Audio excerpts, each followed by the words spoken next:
that they're still in Georgia slowly too.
Buddy, sorry, I had to tie my shoes, my slippers. Is it okay if I'm wearing my beanie here, or do I look too much like Tim Pool? Yeah. Can we take it It's off? a branding thing. I don't know. We're here with you today. The coupon code is still available, of course, at GladoCrowder.com/MugClub. Crowder election stream, I guess, is still the same promo code. You get $30 off because Still the there's- election stream. and part of my language, there's a lot of you've heard from like those doctors, fuckery. Fuckery is the name of the word today. Some could also pursue that with dumb fuckery going on right now with the election. We went to bed. We thought that Donald Trump was probably winning a lot of these states. I still think that he probably was winning a lot of these states, barring some crazy election fraud. And I know that this runs the risk of being taken down by the big tech overlords, but guess what? You guys decided that my criticism of Bill Nye and AR-15 myths was election meddling, so you know what? Let's just steer right into it. Let me take a couple puffs of this while I introduce. We have Courtney here. We have Courtney. Look at her looking very fetching. Better than, and I like the hoodie that we sell at the merch store. Yeah. But it was too big for you. It wasn't XL. Well, that's true. Thank And it was you very for comfortable. the coffee. Not flattering, but Porter Black is here. How are you? Good morning, everybody. Hey, look at him with his little. He's bundled up like he's either a Jamaican bobsled Ready to go. runner or not without my daughter. We have Alfred Mullane is going to get the better of you. Audio Wade. Reg the Bandit, who delayed his flight, state. Reg, thank you so much. Oh, you're welcome. Thank you so much. Happy to be here. You know what? Hey, Johnny, let's turn it up a couple degrees because Silk keeps me very cold. In these pajamas. They don't have a robe because I'm packing because my wife likes it. So, a lot has happened since last night. I have my phone here because we might have some guests, so keep in mind, this is just kind of processing it as it happens. Now we're going on a flight.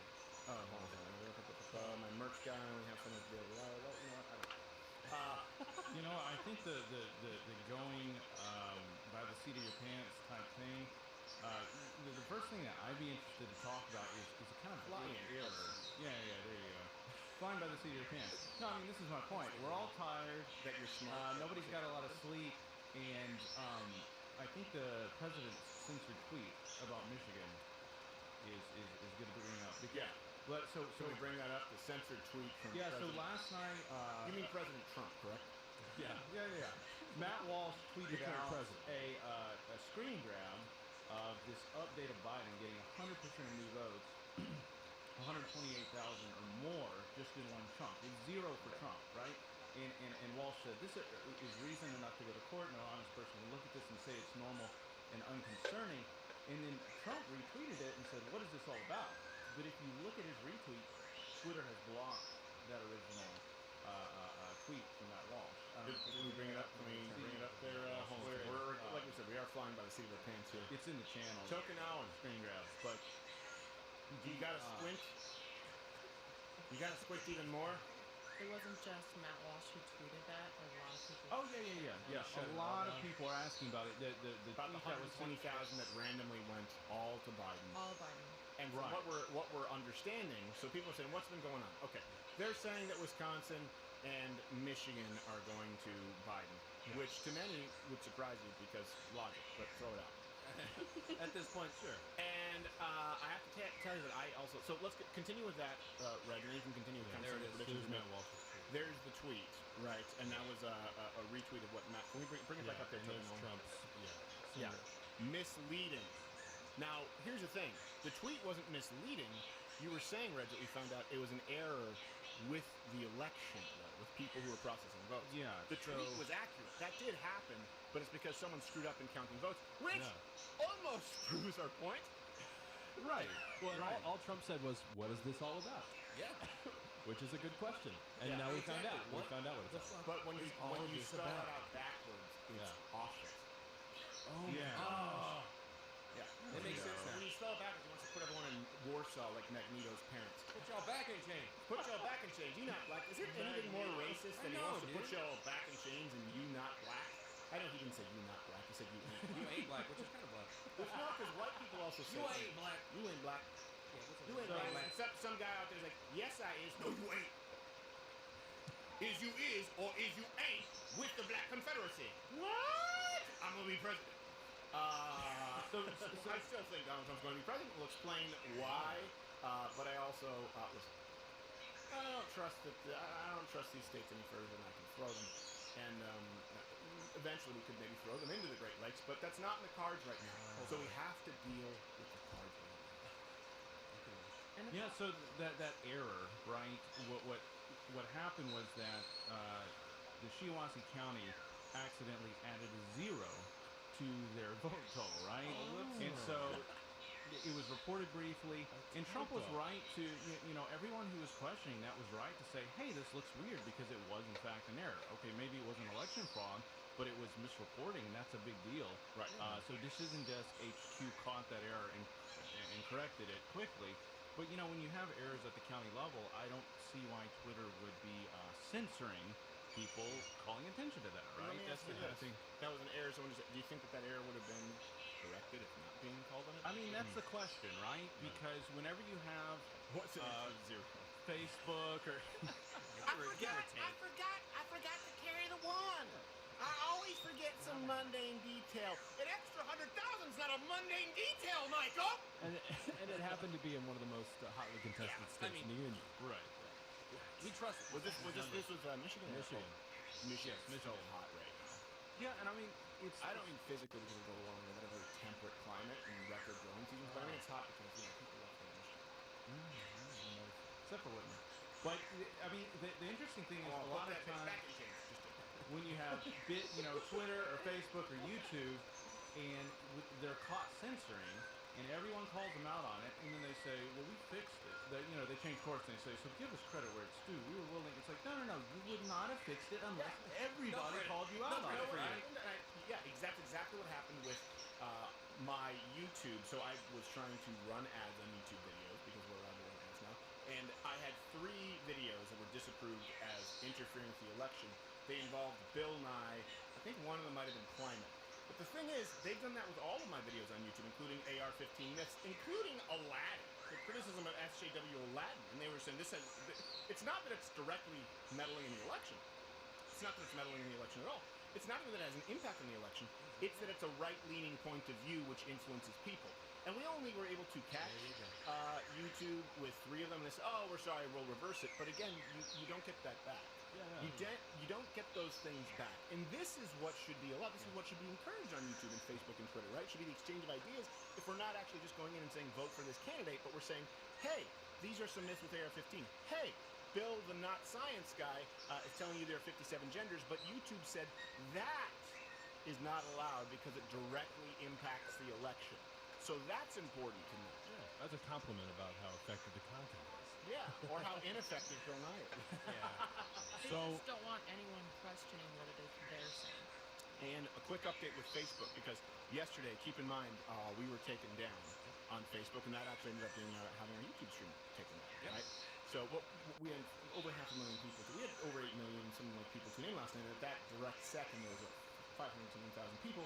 And it climbed back up like to 480, and we're grateful for however many people that we have. Yeah. The problem is the principle was the same because they decided they were going to remove our Facebook stream. And I checked with Bill right now. This is the answer: complete silence from Facebook, no explanation from any point. Honestly, could have just been a data surge because Biden was giving his statement. Nothing conclusive. Still digging. I love how Bill is being so. He's Mr. Congeniality. He's a nice I don't guy. think it was a Biden surge. He's a sweetie pie. I also don't think there was a Biden surge. I don't think there was a Biden surge. Well, here's another detail from Michigan where on Twitter some people were looking at the results from Antrim in the clerk's office, and they said there's no way Trump lost this area, right?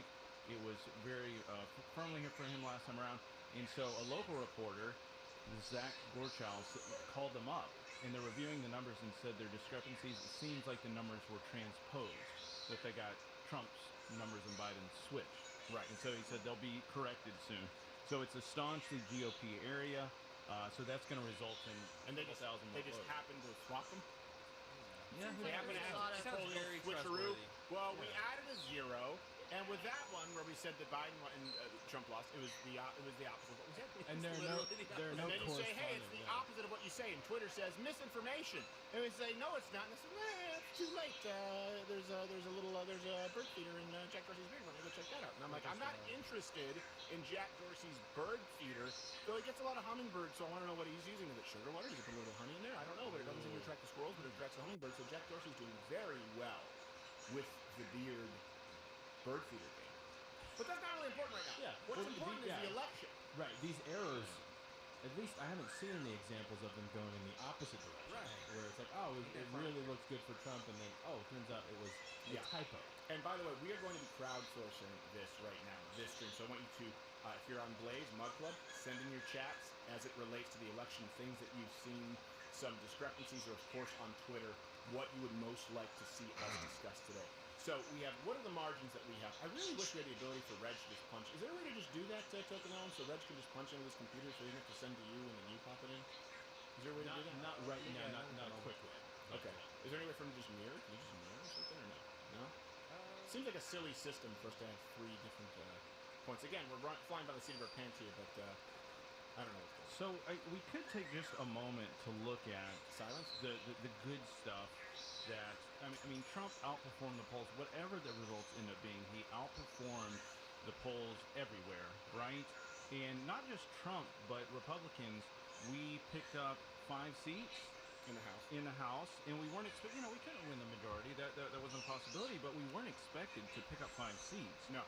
And then we also Trump has. Did we lose 1 seat in the Senate? Is that what it was? 1 seat, I think, in the Senate? A net loss of 1 seat in the Senate. Wasn't it one of those Republican seats that not even really Republican? From what I she would break with the Democrats half the time anyway. It was the same. There was And also then you have Trump won the highest share of non-white vote for the GOP since 1960.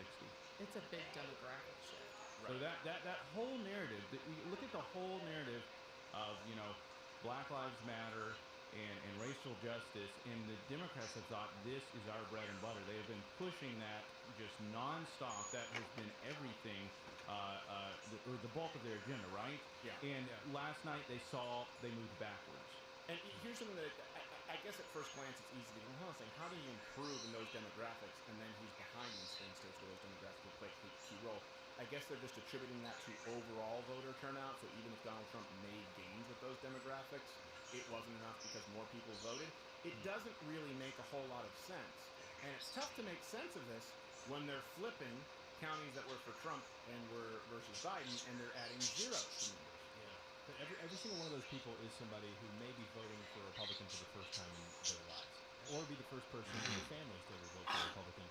That, at some level, makes you a little bit more comfortable when somebody else comes around in 2024. I think that's why they're feeling the heat here, is because it is their demographic, right? Right. They think they have the black vote, they think they have the Latino vote, and they're seeing that they don't. And here's And one it's thing, starting too, to that I edge the other do way. want to tell, and you guys can just kind of tell me, you were about to say something, Courtney? I've forgotten. Oh, okay. We're all pretty tired, so if All these guys, it's if I hard to say get something in. stupid like Charlottesville, North Carolina, Oh, God. Just Just I'll throw correct. something at you. But Nobody here's- was bothered. I was bothered. It matters to me. I want, like at Charlottesville, like at IHOP, it matters to me. It matters to me. Here's the thing, I am saying. Donald Trump can still win if he loses Michigan. And I was wrong about this, because this is something, when I had the 270 win and I had reset to the map. Yeah. For some reason, West Virginia either was blue automatically or didn't fill in for Trump. Didn't fill in at all. So with West Virginia, which was called, I believe, if I'm not mistaken, right? West Virginia was called for Trump, and this main second district. What is it? What are we using right now? At the decision desk, it At was Decision called. Desk, they've been doing a pretty. It was called. It was so the Called. second district was called And West Virginia. and West Virginia. So look, with that map, if Donald Trump wins Pennsylvania, he still hits 270. So even with all this tomfoolery, these shenanigans going on in Michigan and Wisconsin, it doesn't matter. If he wins Pennsylvania, he still wins, and the margin there is dramatic. It Yeah. comes down to what are we waiting? Yeah, right, and before that map is essentially if the current decision desk model just solidifies. Right, So right, if everything that's leaning Republican goes Republican, if everything that's leaning Democrat goes Democrat, Donald Trump gets 270. Here's what I don't understand. Well, I do understand. But here's what bothers me. Arizona was called so early So early. for Biden. But Donald Zero Trump was for- so far ahead in Michigan and in Wisconsin and in Pennsylvania, and they won't call it significantly further down the line than Arizona. And by by the way, with this is what's important. It's not like, well, that's because Arizona had all the important counties. No, and I know that Maricopa County is the main important county in Arizona, but there's still a pretty diverse set of numbers that have come through in these other states, and they didn't call them for Donald Trump at all. That's what Donald Trump was talking about. And the issue here is not just same-day election voting, it's how many more votes can just be added. And Pennsylvania is the worst state for voter fraud. We know that. There's a long history of it. And I don't know what's been going on in Michigan. From what I understand, Decision Desk still hasn't called Arizona. Right. They say it's leaning Democrat, but they've only had 84%, I think, reporting. So yeah, that was another screw up last night. The Arizona had reportedly counted 95% of its votes, and then New York Times noted that due to an error, the actual number is only 86%. How many errors are we at now? And so that gave the this morning the Trump campaign said we think when all the votes are counted we're going to pull ahead in Arizona, and we've also I've seen buzz on Twitter We've about seen a narrowing in Arizona. Yeah. They were saying they were going to pull ahead. We're seeing a narrowing, which again, you called it. We're seeing a narrowing. Right. Which that's important with Arizona which I was surprised by, right? But it looks like the remaining votes do lean Trump. And another factor here is in Arizona, the use of Sharpie pens was causing some ballots to be invalidated, and it could be pretty big numbers, mostly for Trump supporters. So there's going to be more to come on that there may be votes that were wrongly invalidated just because of the size of Hispanic pen. transplant anything sharp.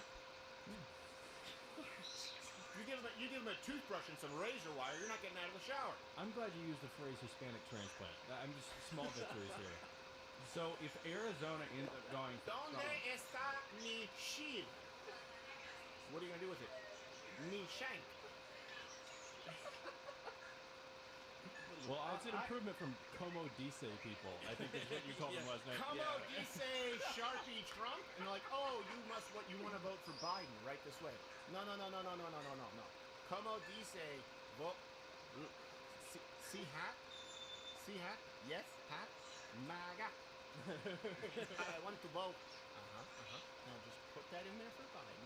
No. Okay. Because Hispanic people are very polite.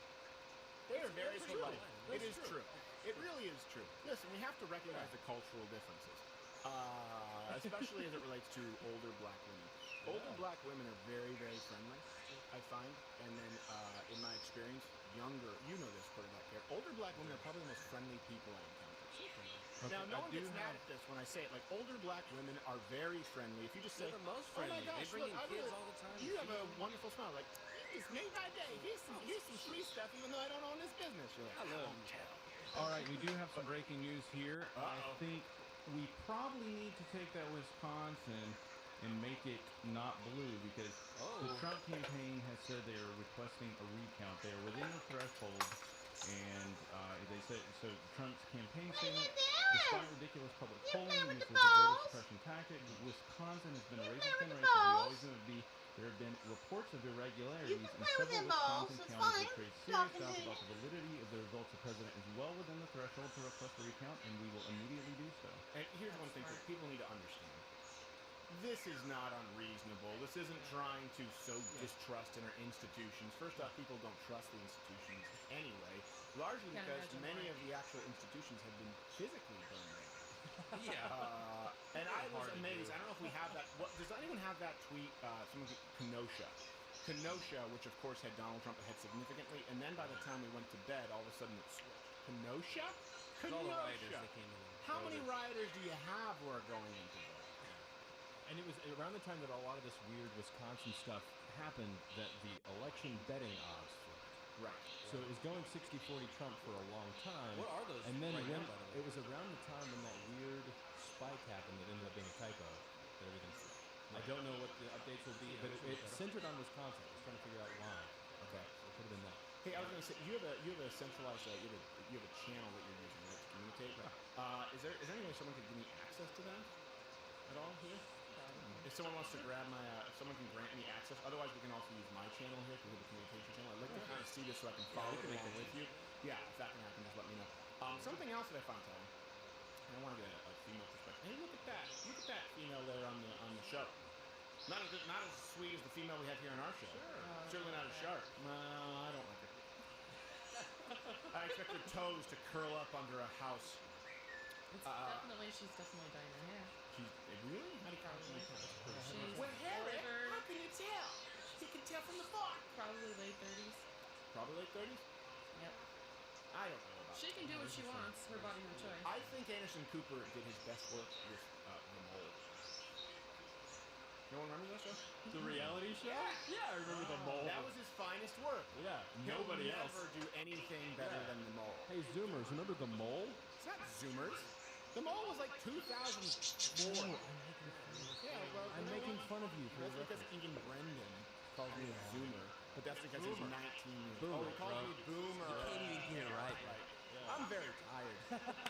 And I don't know, I think the Xanax that I took last night, I have like a prescription that lasts me like a year for when I travel. And Yeah, of course, yeah, last night, I think it's hitting peak plasma volume. Right I know. I took a 1 hour nap on a hammock. You do seem very chill. Yeah.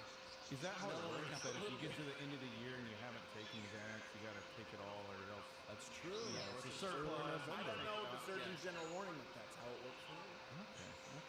How it works for me, baby. So yeah, no, I think we're all a little bit tired, and I'm amazed as to how lazy everybody else is. That's why I also have my phone here and I'm trying to check. Yeah, Garrett, you did ask about the election betting odds. It does still say Biden up. He's at 82% on the election betting odds. 82%, 17% Trump. Hey, look, it's Fat Jeffrey Tubin, but it's not Jeffrey Tubin on CNN. Whenever I see him, I'm like, Jeffrey Tubin gained weight. There have been reports of irregularities, they claim, in several That is not what y'all Wisconsin said. counties, which raised doubts about the validity of the results. It's less than 1 percentage point, like they claim.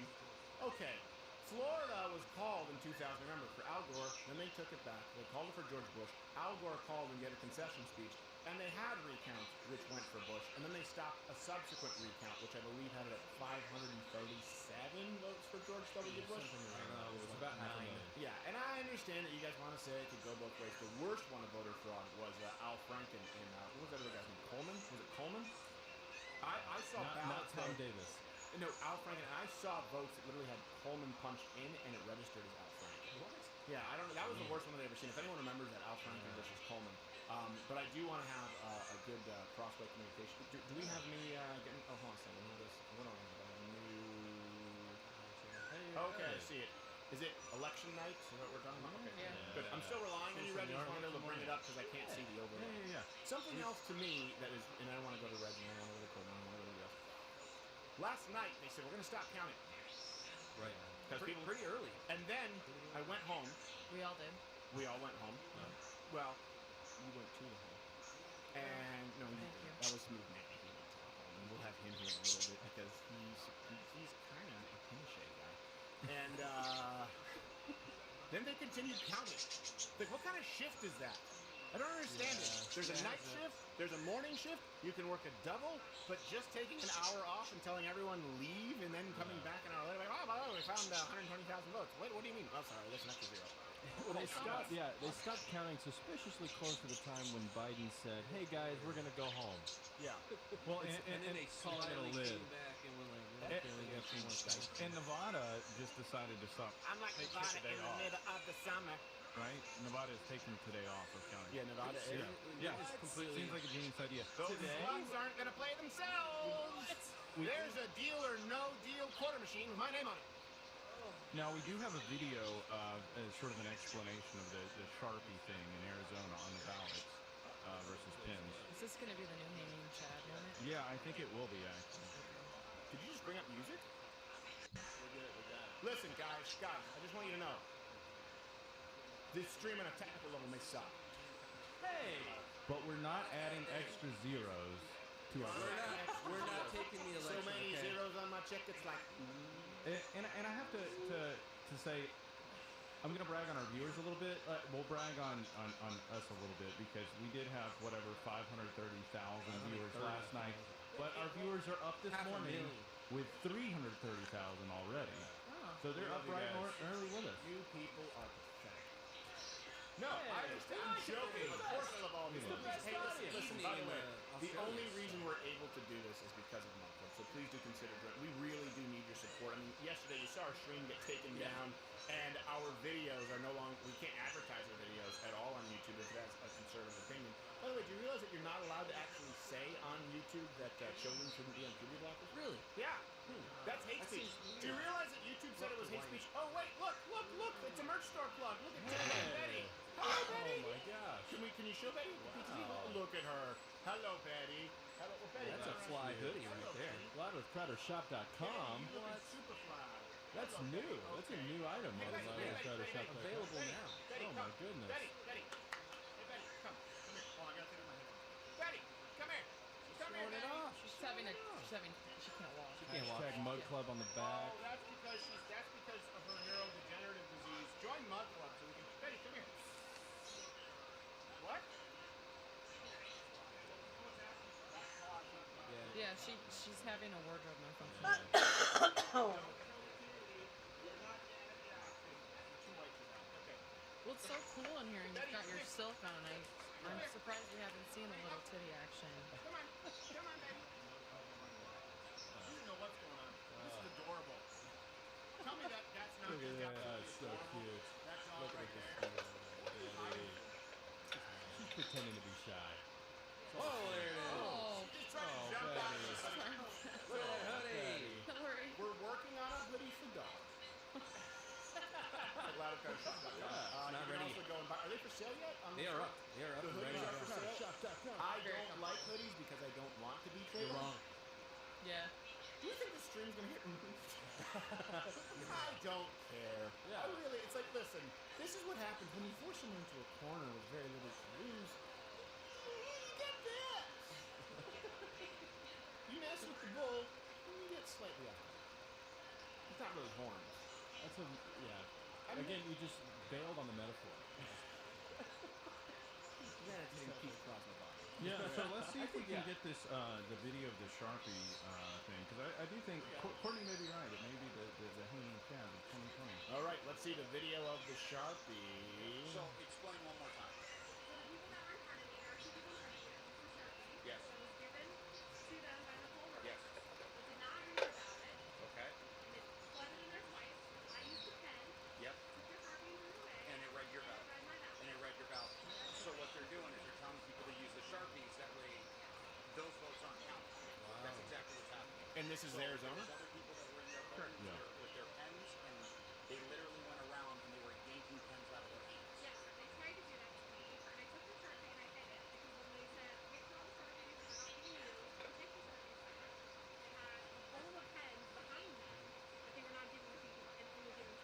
There we go.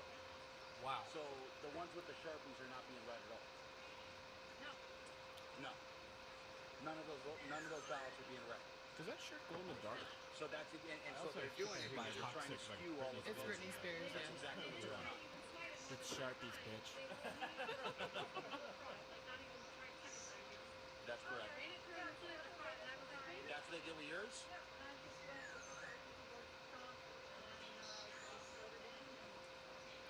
Wait, is that a person?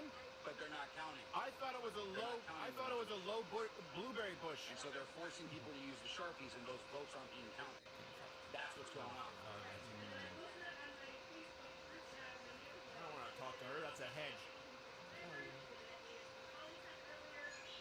Too many drugs. Ah, you're a hedge. Stop it. Yep. And those ones are not being counted. They're invalid. Yes. So they're invalidating votes is what they're doing.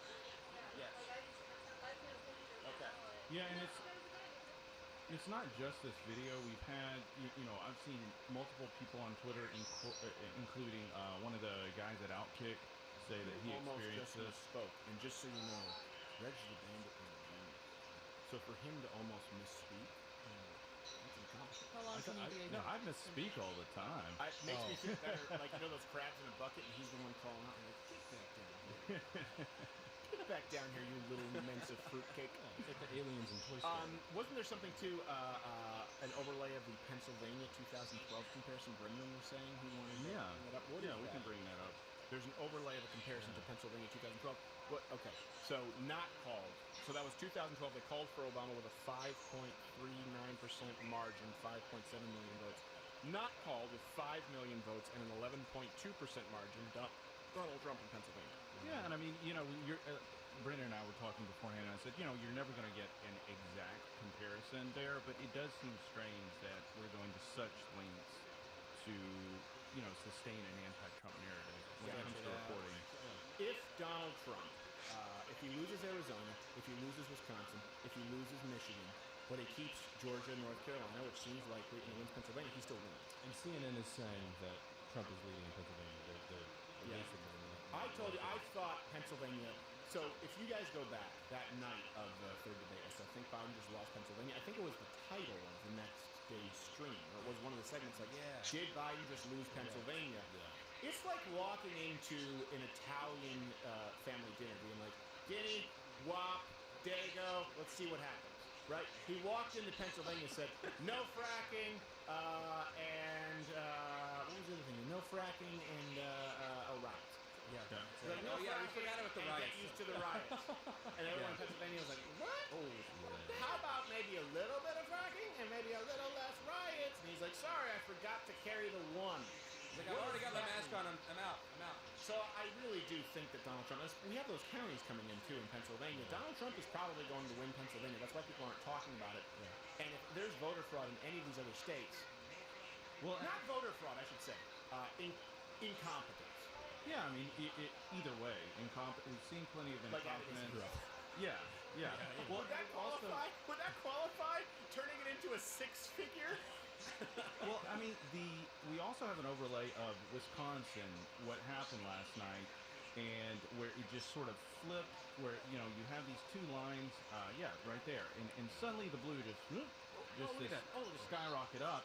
So I think Trump is right to say, hey, hold on a second, let's just count one more time to see, if those lines don't turn out something that looks slightly more sane. One other thing, people in control, if you can find me Kenosha, there was a moment where Kenosha switched. The actual numbers where Kenosha, the votes were overwhelmingly Trump coming in from Kenosha, and then at one point, I think I was in bed, all of a sudden Kenosha was Biden. Which again, you look at it, you go, first off, why this all... This is the pattern that you see with the left. Everything has to happen in the dead moment. If you want to say that Donald Trump is trying to erode trust in our institutions, Donald Trump wanted everything to happen in the light of day, and he wanted accounting to take place in front of everybody. And the left said, no. It's going to take a while. So what methodology? We can't tell you that. Why? Because you're a stranger. So that's no, that's not the graph that I'm looking for, Kenosha. There's an actual side-by-side number of Trump vote and there's a side-by-side Trump vote and Biden vote, guys, and then right next to it is a Trump vote and Biden vote after a specific point in time. I'm not talking about a graph because it doesn't show the contrast so clearly. We also need to restart Skype, guys, because apparently we have some rioting going on in D.C. right now, and I think we're going to have Elijah Schaefer on, right? Yes. Elijah Schaefer on.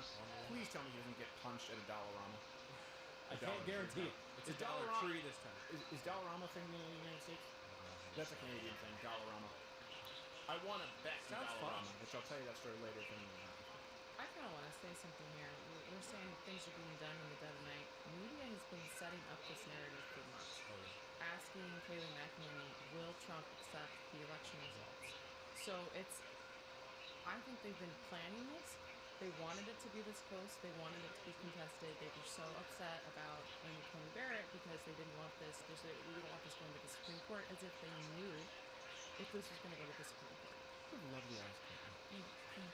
Now, is that... I listened to what you said, and I think it's a very valid point. Yeah. I think you have lovely eyes. Is that okay? That's fine. Okay. And I said it because my wife also helped it. She helped do it. Yes. Courtney came in and she was like, okay, we're going to go stream. She was wearing the Louder of Crowder hoodie. And I got a little bit and I said, look-see. Courtney, clean yourself up. You see the It's hoodie for in your her own hair was- good. Courtney's a very fetching lady. Keep your filthy comments in the chat to yourselves, by the way. We always get horribly filthy comments. I don't read the comments. That's why I don't like having my wife, you, or Too Cute Maddie, because it's like even the compliments are horrible. I one time I said I don't read the comments, and you said, you know what the worst thing people have said is? And of course you Oh, the corn? Yeah, corn infested shit. Yeah. Yeah. True story. It's almost worse not knowing the full comment. Yeah, it is. We can miss that. Some weirdness to But it. I tell you what, for my wife, I drag my pecker through a mile of broken glass just to get down there. That's how much I love her. Unfortunately, then my pecker would be of no use to her. Yeah. So, it's a catch-22. So we do You have an... can't have it all. That was a fun little They tangent. Yeah, paved yeah. paradise, and they put up a glass little pecker. Hey, Reg, what's the news? On that note, You guys always tell me to be myself. No, Now you no, don't no. wanna- Shut up. Maybe yourself just dialed back 80%. yeah, no. like it. You be yourself. I'll be myself. No. NBC has a breakdown I'll of be a some of man. the. You be a woman. Okay. Some of the estimated Arizona early ballots that are left to be processed, and they have that listed county by county, and it looks like that's in line with why people believe Donald Trump is going to carry Arizona, because they're heavily Republican and will likely break in his favor. There are about 500,000 outstanding ballots. So by the way, let's fill in this map really quickly for people. I think we have them all filled in. Do we have the main second district? Arizona is still Main blue, second though, for district. Biden Yeah, on let's that take map. Oh yeah, let's take off Arizona, and Nevada is within 20,000 votes. By the way. And Georgia is still looking like it's going to be Trump, and Right. has the entire time, and they still won't follow. Right. And they're 90, I think they're like 90. What was that? We have Elijah Schaefer. Okay, listen, by the way, again, what keeps this going, and we have Elijah Schaefer out there, is livecarry.com/mugclub. Elijah Schaefer, you are live. You are in D.C., correct, sir? Can you hear us? Yeah, I can hear you. Can you hear me? I can hear you. I appreciate the covering. Let's just use code names so that people don't know who you're talking to right now. Are you wearing a flak jacket? Absolutely, 100%. Good. Well, if it's not Spartan armor, we'll get you a better one, because theirs are actually certified. And we shot someone with that vest yesterday, a blow-up doll. Elijah, you were run out on a rail in D.C. last night because you were supposed to call into the show, and what was it? They stabbed your face? Well, actually, that's not this time. That was a week ago.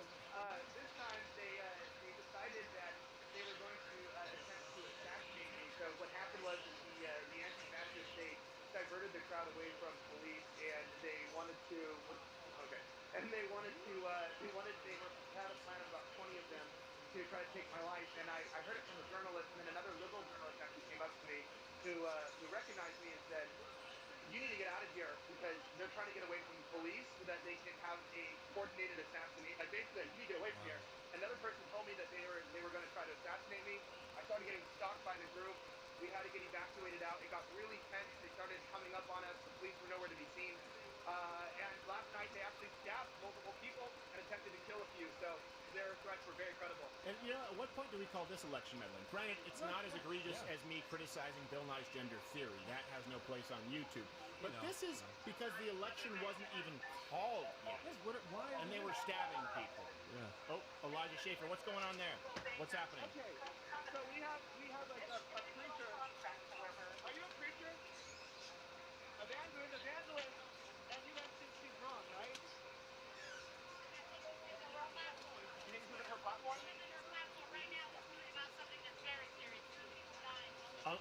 Unlike her eternal soul.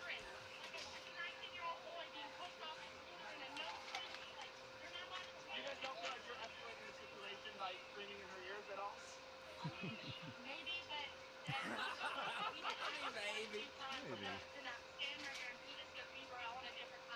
But you don't think this is a public property, so you don't think she has the right to just preach the gospel? And you don't think it's like assault screaming someone's ear with a siren? Like it's fine. Okay, respect. Can you ask her to condemn the screaming in her ear with a siren? Can you ask her? Can you for America condemn the screaming and the auditory assault? Okay. This is a co-op? Okay. Can you do this regularly? So she. So she can't tell anyone how to live their life, but I want you to ask her, what is she there for? Cassie, tell me exactly what you're here for. What's your platform in one sentence? Platform is equal rights for everybody. And equal rights. That doesn't mean that you have to consent to being searched because you don't want to be thrown to the ground. That doesn't mean that you have to consent to being searched because you're on probation but you're really not. Can you talk to my friend in the AirPod? Is that fine? Can I grab the AirPod? Yeah, sure. Yeah, if you're okay with that, Sure. Elijah. Can you put that in your ear? Sorry, that's the other ear. Yeah, that is. That is. Hello. Yeah, put it in that ear there. Yeah, here you go. There you go. So you're looking at that camera right there. Hi. Thank you so much. What's your name, young lady? My name is Caitlin. Who are you? Haley, I'm doing well. Thank you for taking the time. So I appreciate you just said, you don't want to tell anyone how to live their life. And Elijah, can you hear me with the other AirPod? Yeah, I can. Oh, so you can both hear me. Wow, that's wonderful. This is great. This is new media. It's a group meeting. This is wonderful. What did you say your name was? I'm sorry. It's a little bit of feedback here. Miss Haley. Haley, nice to meet you, Haley. Whenever I see Haley, Eminem's daughter, all grown up, I'm like, that's Haley? And then I realize you probably get that all the time, but Haley now, she's quite the dish. So I appreciate you said you cannot, you can't tell anyone how to live their life when you're talking about people with the megaphone. Tell me what do you want to see happen right now, Black Lives Matter? Like, what specific actions? What needs to be done? I want to see people be able to walk down the street and not have to consecutively being searched or being chased down and no chase. I want to see equal rights. I know when I get pulled over by the police, I don't worry about my rights because I know he can ask me for my ID and he can let me go. So how do you want to do that, though? I know you're saying people should be able to walk down the streets, but how do we do that to make it so, people can walk down the streets and not get shot? Police training Yeah. needs to be completely required. Like Okay. they need to. And I also think I've proposed an idea that we start electing police officers as police officers. Okay. So Because I feel like they're putting to serve and protect us, that we should have the choice on who they are. so that's how you would like them to live their life.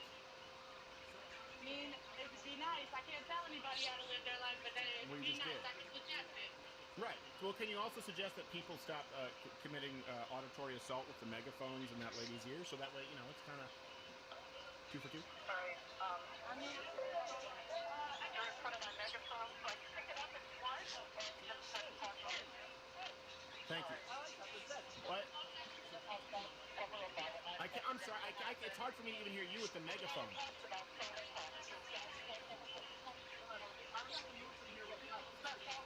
Yeah, that damn street preacher trying to save their souls.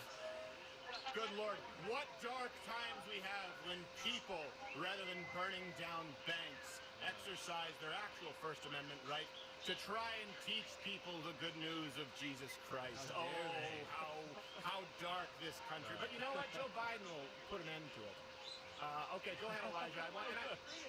Yeah. So, I have a question. We're the first interview with the people, understanding she said she's a preacher. What are you guys out here for? What are you guys doing specifically?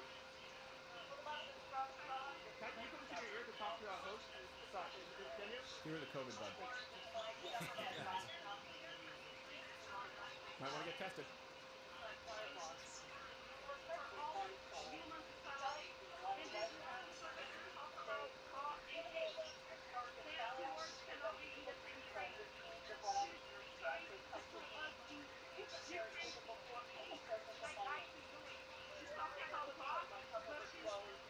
She's putting you in cages, like metaphorical cages? What are you accomplishing by screaming in her ear with megaphones and causing auditory damage? So you scream over her? Okay. Hey, can I ask you, young lady, that's an interesting. Are you Portuguese? Oh, nice. Yeah, I can hear. Are you Brazilian or are you from Portugal? You're Brazilian. Okay, I have a lot of Brazilian friends. I know a few Brazilian words, and I like the Brazilian people. They're very nice, but they're often very late though to events. Have you noticed that? This is when we do Brazilian Jiu-Jitsu. Sometimes they say running on Brazilian time. It's just but you run into that. Yeah. Okay. Well, no, I know, but I do love Brazil. And hey, can I ask you a quick question? This is not political. What's feijoada? Is feijoada, that's a soup, right, in Brazil? Yeah.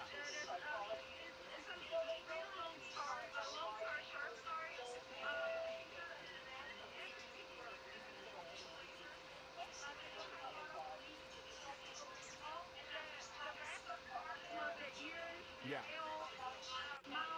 Yeah, like nose, face. Yeah. And everyone here is very confused because when I do Brazilian Jiu-Jitsu with Wade and I choke him and I rake my forearm across his face, I yell out, feijoada, feijoada, like I'm ripping his face, and he doesn't like it. But now he understands feijoada it's almost like ratatouille for Brazilians. It's a stew with all the face and the ears and stuff. There's a light bulb. So Brazil is becoming increasingly conservative too. So are you concerned about that?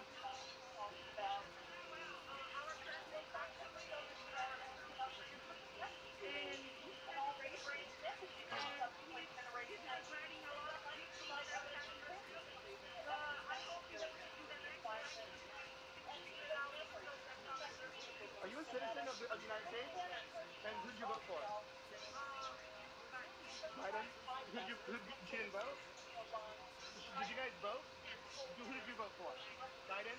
And what policies of Biden over the last 47 years, what's your favorite policy, specifically top three? Top three favorite policies? You're Okay. not well versed in politics. Well, we appreciate it. Listen, hey, Elijah, we're going to check back in with you in a little bit, Elijah, because it's kind of tough for us to hear anything. So we'll check back in with you in a little bit. Just let us know when you're somewhere where maybe something is going on that we can hear a little bit better. But we'll check back in with you later, Elijah, okay? All right. Sorry about the sound. You guys have a good time. No, that's You're the okay. It's man. not your fault. We appreciate it, Elijah. But now we know about Stay strong. Figueroa. So that's what's most important. Yeah. You Brazilians. And thank God for those people just trying to shut down that And lady. do you even see what happens? She goes, he supports Trump, so he's racist. Some Yeah. the president saying, Yeah. oh, well, that seems like a leap. Yeah, it's already a leap for Trump to be racist. And now you're taking a double leap.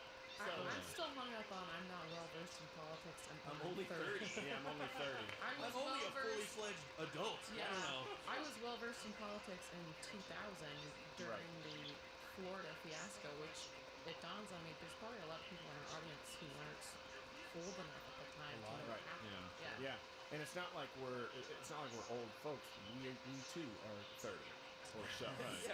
Early 30s. In our 30s. In our early 30s, and I remember Florida. They didn't accept the results of the 2000 election. They didn't accept the results of the 2016 election. Just to be clear, people need to understand. Like, can you turn off those color bars so I don't see here on the monitor? Were you about to say something there, Reg? Is there something new happening? Oh, I was just going to say that Data Orbital is now estimating that Trump is in line to carry Arizona. Really? Yeah. Really? Which, And- and the Biden campaign is trying to claim victory. Yes, yes. Really? So why is that being fact checked? Can anyone tell me? Let me know. Has Twitter fact checked It looks like No. anyone who Still called up. Arizona? Twitter Still Twitter has not fact checked. The Biden lawyer Bob Bauer says we are winning the election. We've won the election.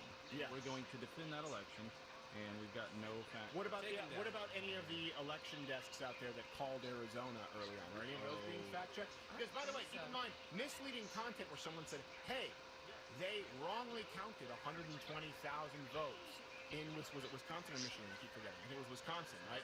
Wisconsin for Joe Biden, and they said this is misleading. Okay, it's not misleading. That's actually what happened. Someone retroactively said, well, we added 0. All right, but you know what, Twitter? I understand. You got to keep the beard going, the beard game strong with the bird's nest. And then we have actual officials in the media who should know better, calling Arizona for Trump. I think they called calling Arizona for Biden. I think they called Arizona for Biden when there was like, I think 40%. Way, way early. Way too early. Yeah. Now they're saying, Look at hey, now. do we know is it I keep forgetting election desk? What is it?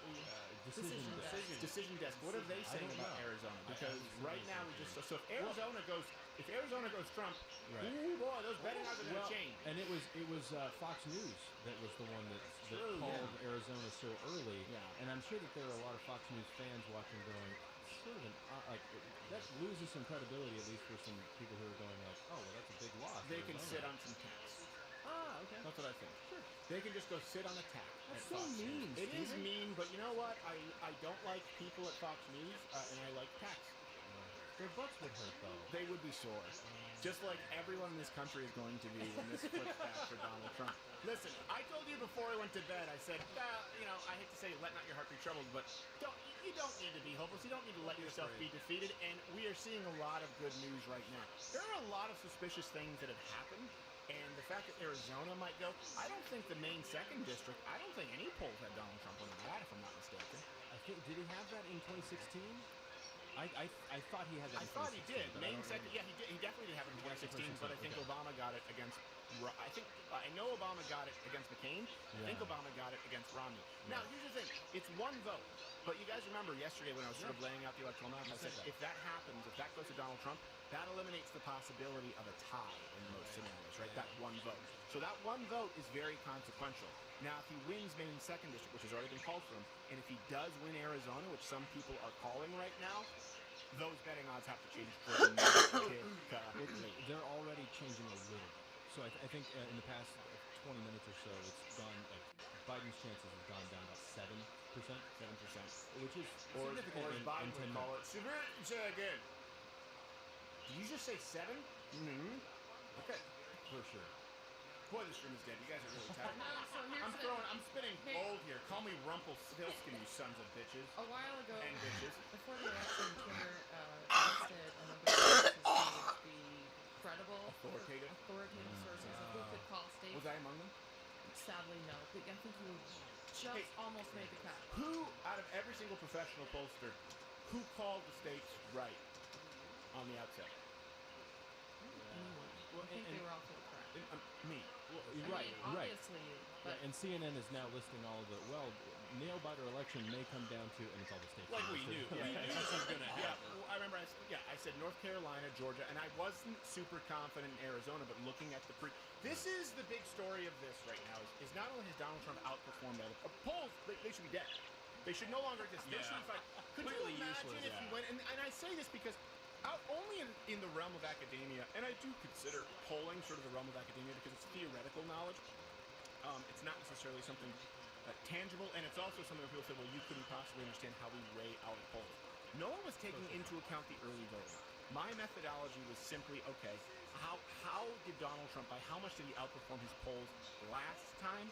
And then looking at early voting. And I said Ohio and Florida are not swing states, nor is Iowa. I have no doubt about that. I said I would be more surprised if Ohio went blue than Texas. And we saw. So the ones that I was really confident popping in, boom, Ohio, Florida, Iowa, those came in really quickly, and they came in with significant leads, particularly Florida. That's a big sign for the rest of the country. Then I said, okay, North Carolina, Georgia, I still think go to Trump. I haven't changed my mind.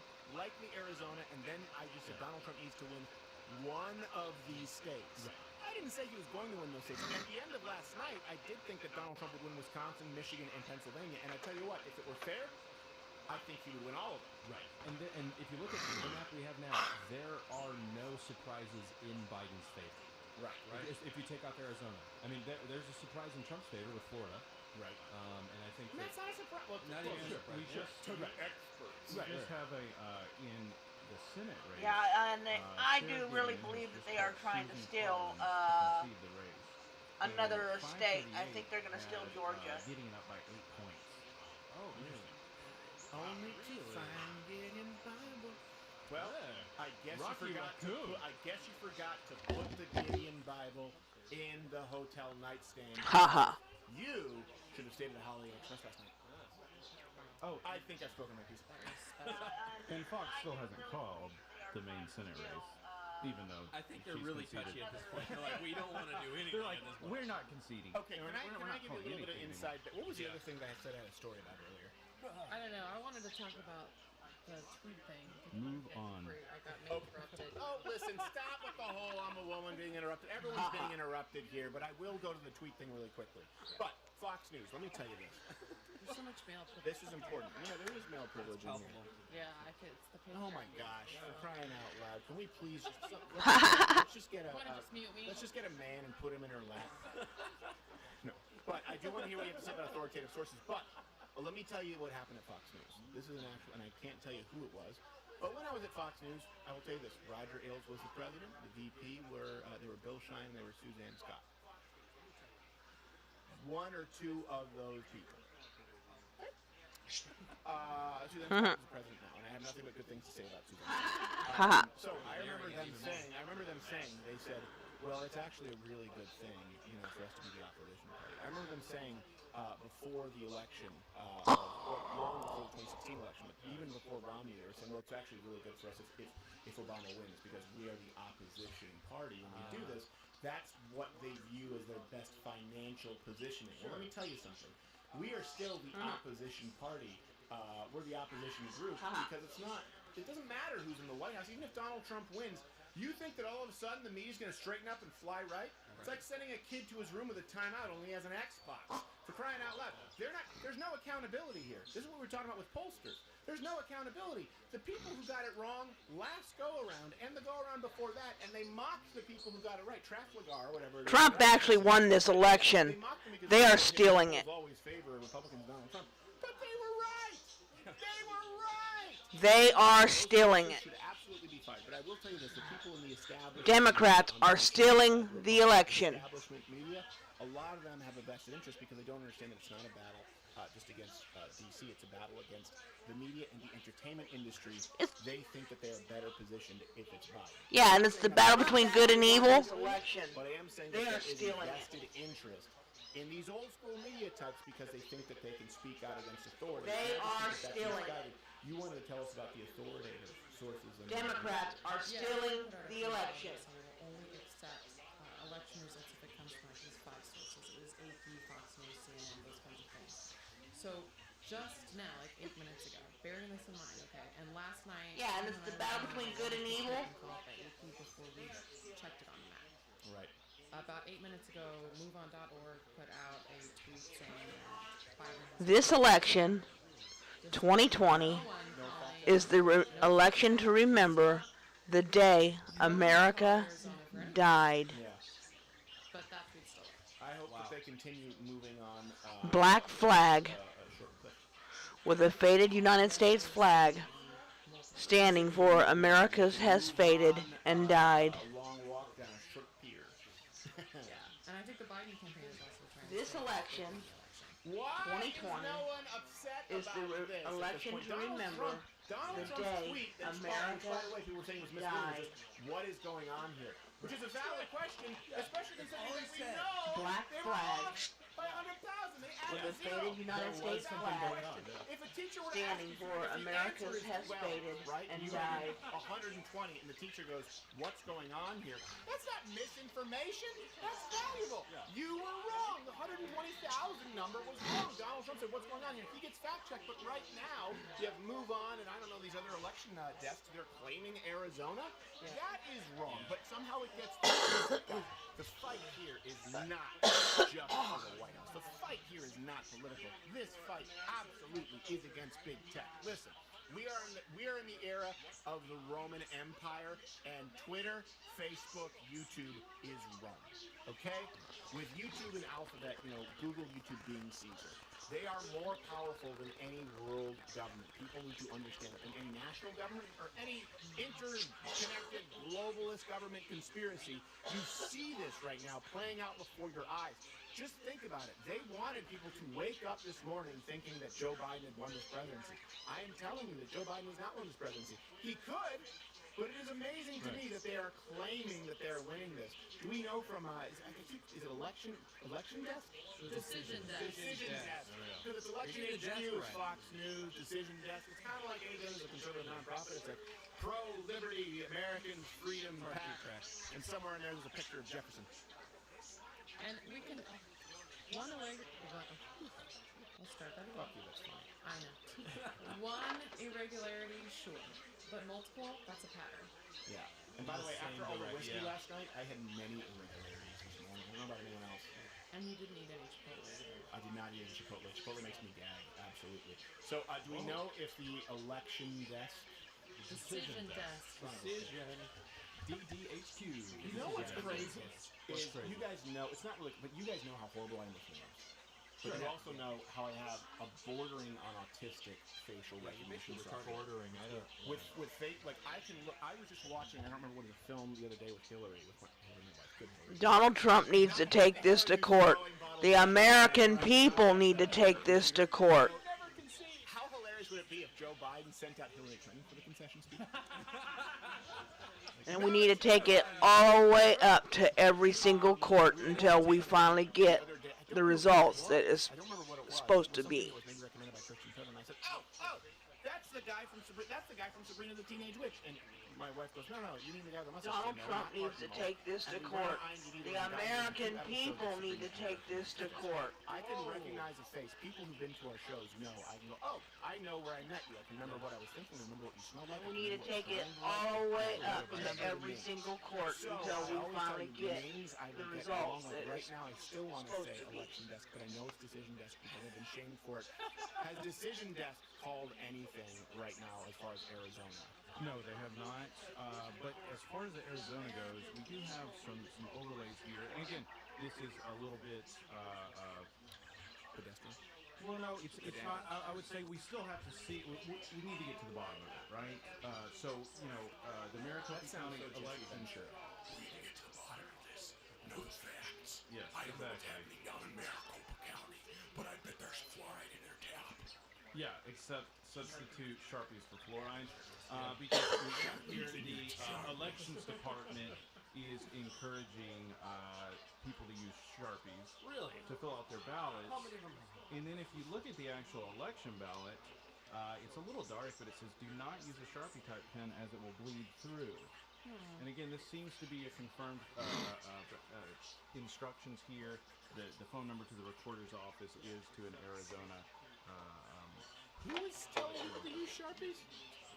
Maricopa County Elections Maricopa Department. County was telling people to That's use their official Sharpies. Twitter. And they remember that was the butterfly, was it the butterfly ballot that they were talking about in Florida and how confusing that was? The chads, the pregnant chads, the butterfly Right. chads. Yeah, like if you didn't punch all the way through, and they had people looking up dimpled chads, it was And terrible. that's just old people who've never used a hole punch to make a little snowflake. You know, where you fold the paper and you hole punch it. Oh, look, a snowflake. That's not nearly as egregious as telling people to use the method that will invalidate their votes. It's like some people are like, oh, I don't know what to do with this. I don't know. I'll punch it here and hope that it works. That's different from, hey, we know this doesn't work. Use this. Yeah, and I think all the people that get really upset and say, "Oh, this is unconfirmed" or "This is a conspiracy theory," it's like, okay, well, let's look into it. It's like censoring Trump's tweet before you even know what's going on. You say, "Oh, well, this contains blah blah blah bad information." Well, maybe maybe get look to the into it bottom first. of it. Right. I mean, it's like that news standard that we used to have.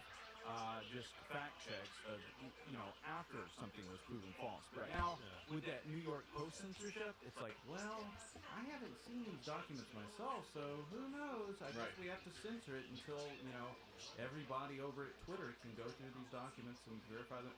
But it Donald just Trump doesn't called make any troops sense. losers and suckers. I guess I'll take your word. Right. Good enough for me. Anonymous source. Yeah. Looks like we've got some breaking that Trump has won the electoral vote in Maine's second congressional district. Catch up, Thornton. I know. Did you? Yeah. Was that from Breaking 911? No, but we do have Yeah, that in the put map. that in. We already have that in there. Okay, good. Can someone bring up the polls before going with Maine second congressional district? Because that would be interesting. I don't even think that people thought that was What the consensus map looks Yeah. like? What, Yeah, I don't think that anyone Like had 38. Donald Trump winning Maine's second congressional district as far as the polls, and I didn't really see a whole lot of that in RCP. What are you looking at? The map? You did? You did. I think I actually did on my map when I that's what filled it out happened in yesterday. 2016. But everyone told me there's no way, and that's why everyone should be fired. No, this is really. There was a story that I wanted to tell you guys earlier. I don't necessarily remember what it was. I said I had a story and it was pretty interesting, but it must not have been that Probably about interesting. poop or something. No, those are always. was. That's at least those are 50% always of the story. interesting. I agree. Those are always interesting. And again, the people who are watching live.com/mug club. I don't know how long we're going to be here. I don't know if Gerald can come in. I don't know if Half Asian Bill can come in. I have no idea. But anyone is welcome to come in.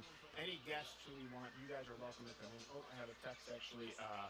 You know what? Maybe we can get. Let me see. Maybe Brian Callen would like to be on. I don't know. Let me see. So it looks like Brendan is reporting that Fox News knows. Donald Trump should definitely have Georgia, unless they pull out the last few ballots suddenly for Donald Trump. Heavy Republican district, right? But like I said, I think they're really cheating. There's 0%. That's Antrim County. And when did their polls close? It was what, 9 o'clock last night? Well, hold on a second. How many people live in Antrim County? Antrim County. How is it spelled? Antrim County. Donald Trump should definitely That is have Georgia, 23,000, unless they pull out the last few ballots And what's the suddenly margin for for Michigan Donald right now as Trump. far as Because they're votes? sitting at 98%. I think they're really cheating. So I think that It's hair. It's very close. And keep in mind that there are certain 0.9%. and Michigan is very district to district. A lot of people don't understand. If Antrim County is a Republican district, for example, if it's in western Michigan, that's one of those counties where you can count on a lot of voter turnout. Michigan, Republicans come out in high numbers because there's a very informed electorate in Michigan, and they really are They're sort of sitting at forged in the fire. They 98%. do not like being surrounded by commie bastards. And So people over 30. yeah. So with Antrim County, people. I don't know. Yeah. 30, So, if you'll recall, I've Antrim only- County was the one where there was discrepancies, and they thought that maybe Trump and Biden were transposed, switched out. That was that county. So I think what's happened is they've taken back the results there, and they're retabulating it. I think this reporter here says, update, the Antrim County Clerk's Office in Michigan told me the election program that used had issues, and the office is now reviewing 16,000 and some odd How votes. many errors are we gonna have? So it said That's what I'm the saying, source Mr. I Potter. spoke with said she believes 33 other counties use the program. Oof. What? 33 other counties use the program. I'm So- going to so- look so at that's- probably one of the red counties. Yeah, and that's coming from a journalist, media AP1 journalist, Joe Gunn. That's not just a random guy out there. So this is. Well, I trusted him until I knew he won an AP award. Oh, okay. I'm just saying, no friend of Trump, right? Right. No friend of Trump is no friend of mine. No, I understand what you're saying. I agree with you. Hold on a second. If you guys So don't get so my calendar. far, 4 errors, 4 massive Four errors. and they all lean left Yeah. to Joe Biden. There's not been a single error in Trump's favor. Favoring Trump, yeah. Has there been Some any bullshit. error of 6 figures in Trump's favor? Yeah, I don't know. Ever? So this is what's weird. Think about it. We signed up, was it almost 4 a.m.? Almost 3 It a.m. was almost 3. Well, 3 a.m. Central or 3 a.m. 3 a.m. Central. 3 a.m. Central. So almost 4 a.m. Almost 4 a.m. So almost 4 a.m. We signed off, and all of this tomfoolery happened after 4 a.m. And every single one of these major errors in these swing states happened to favor Biden. Okay, so here's something. This seems pretty big to me. Okay. USPS. This is just broke. They say that there's a huge It broke a long amount time ago. of mail-in ballots were not delivered. So, for example, in Philadelphia, 33.7% were not delivered to election offices. So, this just In Philadelphia. it's Yeah, it might be a good thing. Yeah. It could be, right? But it's just a mess all It's just that around. we don't Again. know. Well, yeah. That's the problem with the whole mail-in system is we don't know. We talked about this. It's not just about voter fraud. Over 2.5 million votes could potentially be compromised across. This is without these errors that we have now, right? What we had tabulated. These were just the errors that we knew about that had already been documented with legal documentation over the past year or the past 2 election cycles, where we've seen, particularly in Pennsylvania, in Georgia, I think Arizona is one of them, of course California, and now we have more that could be compromised.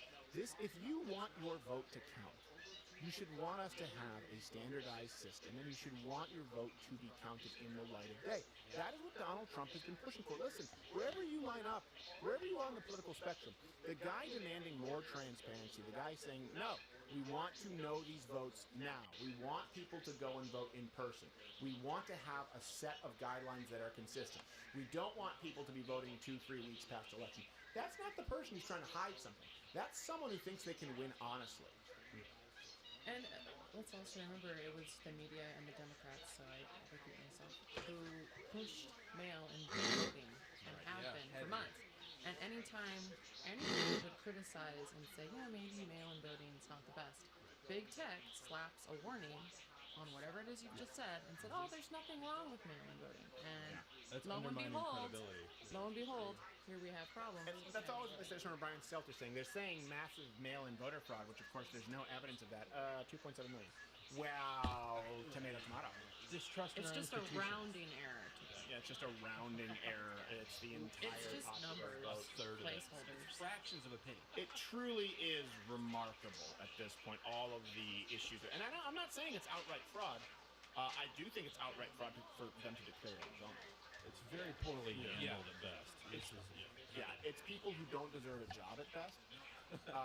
And at worst, it's people who are deliberately being misleading. Yeah. And listen, keep in mind, do you think that any of these people who work in the federal government, and obviously I'm not saying they're only poll workers and volunteers, but again, they were upset that Donald Trump might actually want to be able to fire federal workers.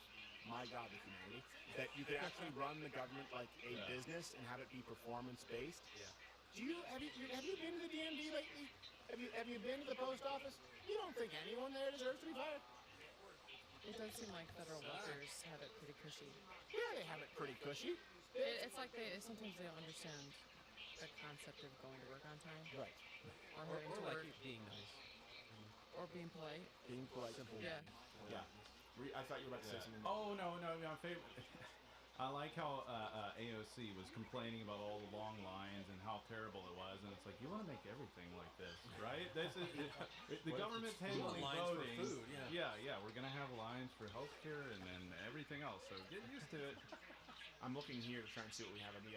Was anyone able to actually get that side by side of Kenosha County? Not the graph, but there was a side by side of the percentage of vote where it was Donald Trump and Biden, and then right next to it there was a switch, just like someone actually flipped on a light switch, and all of a sudden in Kenosha County they went overwhelmingly to Biden. And you have to wonder what changed. What changed all of a sudden in Kenosha County? It wasn't the state, it was a county. How does that happen? Yeah, I haven't been able to find that. It's sort of searching stuff, man. The night after is kind of cursed with search terms. You get a billion results for everything. Well, also search is obviously manipulated as well. That's the problem. You can't find anything. If you search fascist, it takes you to Donald Trump. If you search communism, it takes you to Pence. I think that's why we need this show, right? So whenever I woke up, I was like, what do I look at? I can't trust any of these numbers. They're all different. Every single news outlet was different. So I'm like, what do I go to? So that's why this show's so important. Well, thank kind you of very bringing much. it all together. You know what I do think, though? I really get the sense when you're watching me right now, they're trying to run out the clock. They don't know, and they want to just keep dragging this very on transparent, because what they do know is they don't know, and they've called some things a little bit too soon. Who was it that called saying Arizona will go Trump? It wasn't the election desk, but it was decision desk. Well, I think it was first called for Biden. And Right. Fox. But didn't you just say recently someone was saying it was leaning Trump? Oh yeah, Data Orbital. Data Orbital. That it was in line to go for Trump. That it was in line to go for Trump. Data Orbital. Speaking of orbitals, we might actually have Ben Crenshaw on the show. It was in line for Trump, but they're stealing it. They're crunching some of these numbers from the polls to see, Look at Pennsylvania now. 2016, and everyone was telling us that no, it's not like 2016 because we've adjusted our models. And this guy, Derek Thompson, Biden has gained quite a bit in Pennsylvania through illegitimate fraud votes. It was in line for Trump, but they're stealing it. Oh, sorry. I'll bring it up in a second here. But basically, they try. Look at Pennsylvania now. An idea of Pennsylvania's at 51 and Joe Biden is 47.9. There's no way in hell they found that many votes for Joe Biden all at once. Biden has gained quite a bit in Pennsylvania. And nothing for Donald Trump. All of them are Joe Biden votes. 2020, and they have missed by 7 points. Right, which was remarkable because remember I was saying from the earlier poll, I was using the polls from I think Pennsylvania's at 51 and Joe Biden is 47.9. There's no way in hell they found that many votes for Joe Biden all at once. They said let's just take the polls where you got by 5. Fraud. And nothing for Donald Trump. All of them are Joe Biden votes. The polls are wrong. You can't trust them. Brian Callen was saying that he would Skype in to him. Oh, is he on? Okay, really. Donald Trump, sue the fuck out of him. Mr. Callen, sir, how are you? I know it's early where you are. Is that milk that you're drinking? Does the body good? I'm drinking grass-fed raw milk from America. So you'll say you eat right. You don't have Fraud. Americans are not lactose intolerant. And you know I love you in those beanies because it makes your neck look thick, so I appreciate it. I thought I was going more for a St. Jude's vibe, but Donald Trump, sue the fuck out of him. Were you following the election last night? I just expect Jennifer Aniston to come in with a photo op. Were you following the election last night? She's behind me in a robe. It's just like coffee. it's how I roll, bro. I don't have your hair. I don't have your mane. You got mane, by the way. And but still, I make do with what I have. But Jennifer doesn't mind. And Maine, by the way, Maine's 2nd congressional district did go to Donald Trump. So you were in California. What time did you go to bed, and how were you feeling about the chances of the election? I went to bed at about 12 after doing my calisthenics and catching up my Router. And then I woke up at 4. Then I woke up at 4 for my meditation and calisthenics and my reading of Nietzsche. But I read Nietzsche in a horse stance, by the way. And then until my legs burn, and I say, "Shut up, Larry." Well, that's basic, bitch. I read Jung in a praying mantis stance, but go ahead. That's so impressive. Balancing with small lives. I've seen you do it. Now, forget all that. No, then I will report to check the results. And this is going to be a look. I like this because this is democracy at work in a lot of ways. It's messy. They're counting ballots and everything else. My biggest concern was that we didn't have a Democratic supermajority.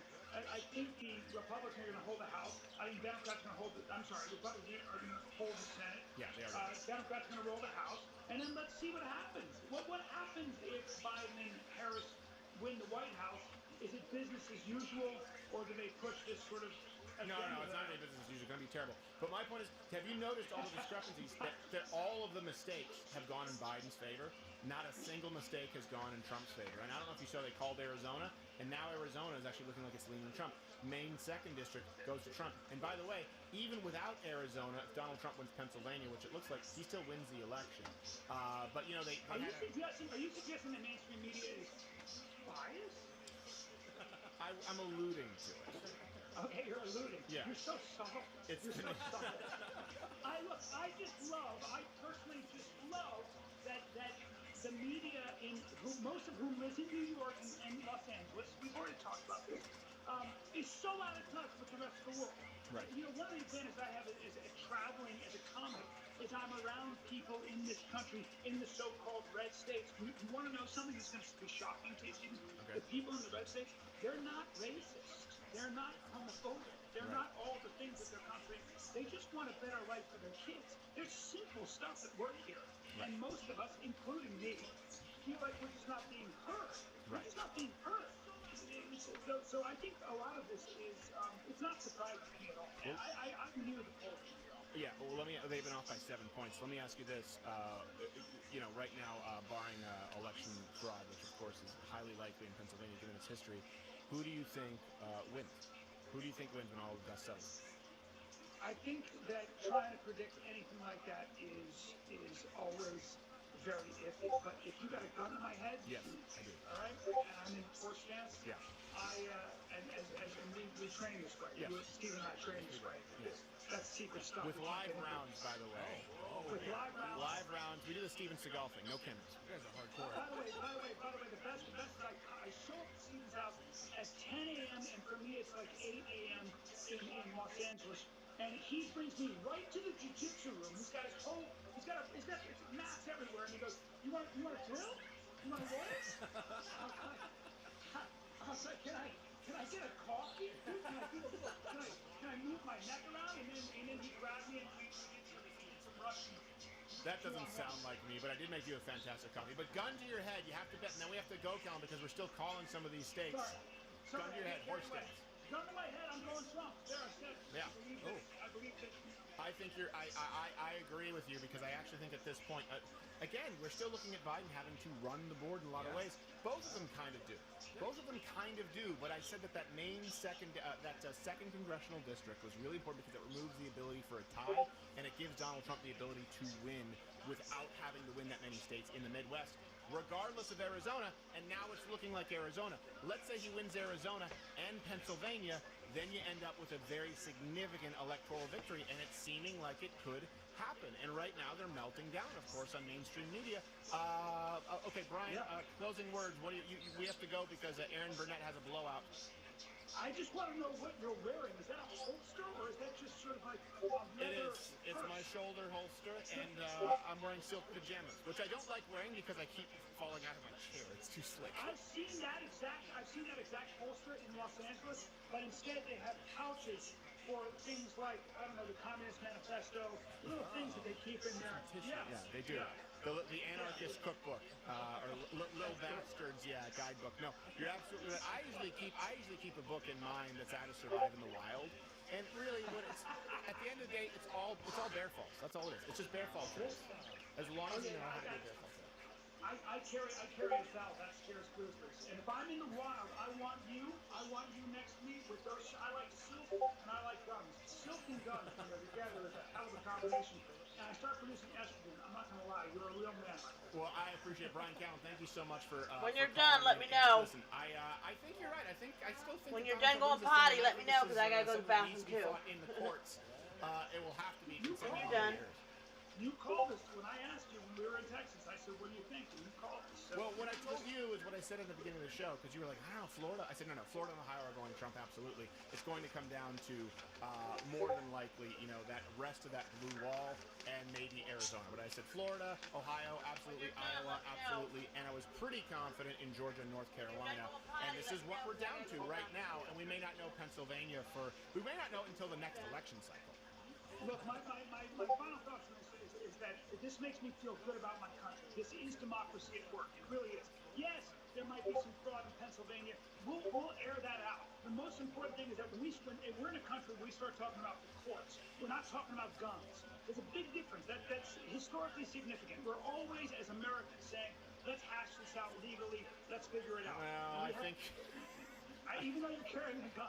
No, I think you need to brush up on your news a little bit because some people were stabbed in the face in D.C. by Antifa across the country, so they've already been rioting. Which is why you gotta wear, when you're in liberal states, you gotta wear a face shield. I've said it over and over. I wear my chain mail and I wear a face shield. Yeah, well, it's not really chainmail. He actually wears something that you use when you go diving with blue sharks, and it doesn't actually work against knife attacks. So, Blue sharks, by the way. yeah, blue sharks. No, it doesn't. I found that one out the hard way. Like, I went to the blue shark. Well, what if a bull shark comes along? Hopefully they won't. Yeah. That's yeah, not a strategy. That's not a strategy at all. Yeah, the one time when I was about to go scuba diving, they said, don't wear anything shiny as they put the tank on me.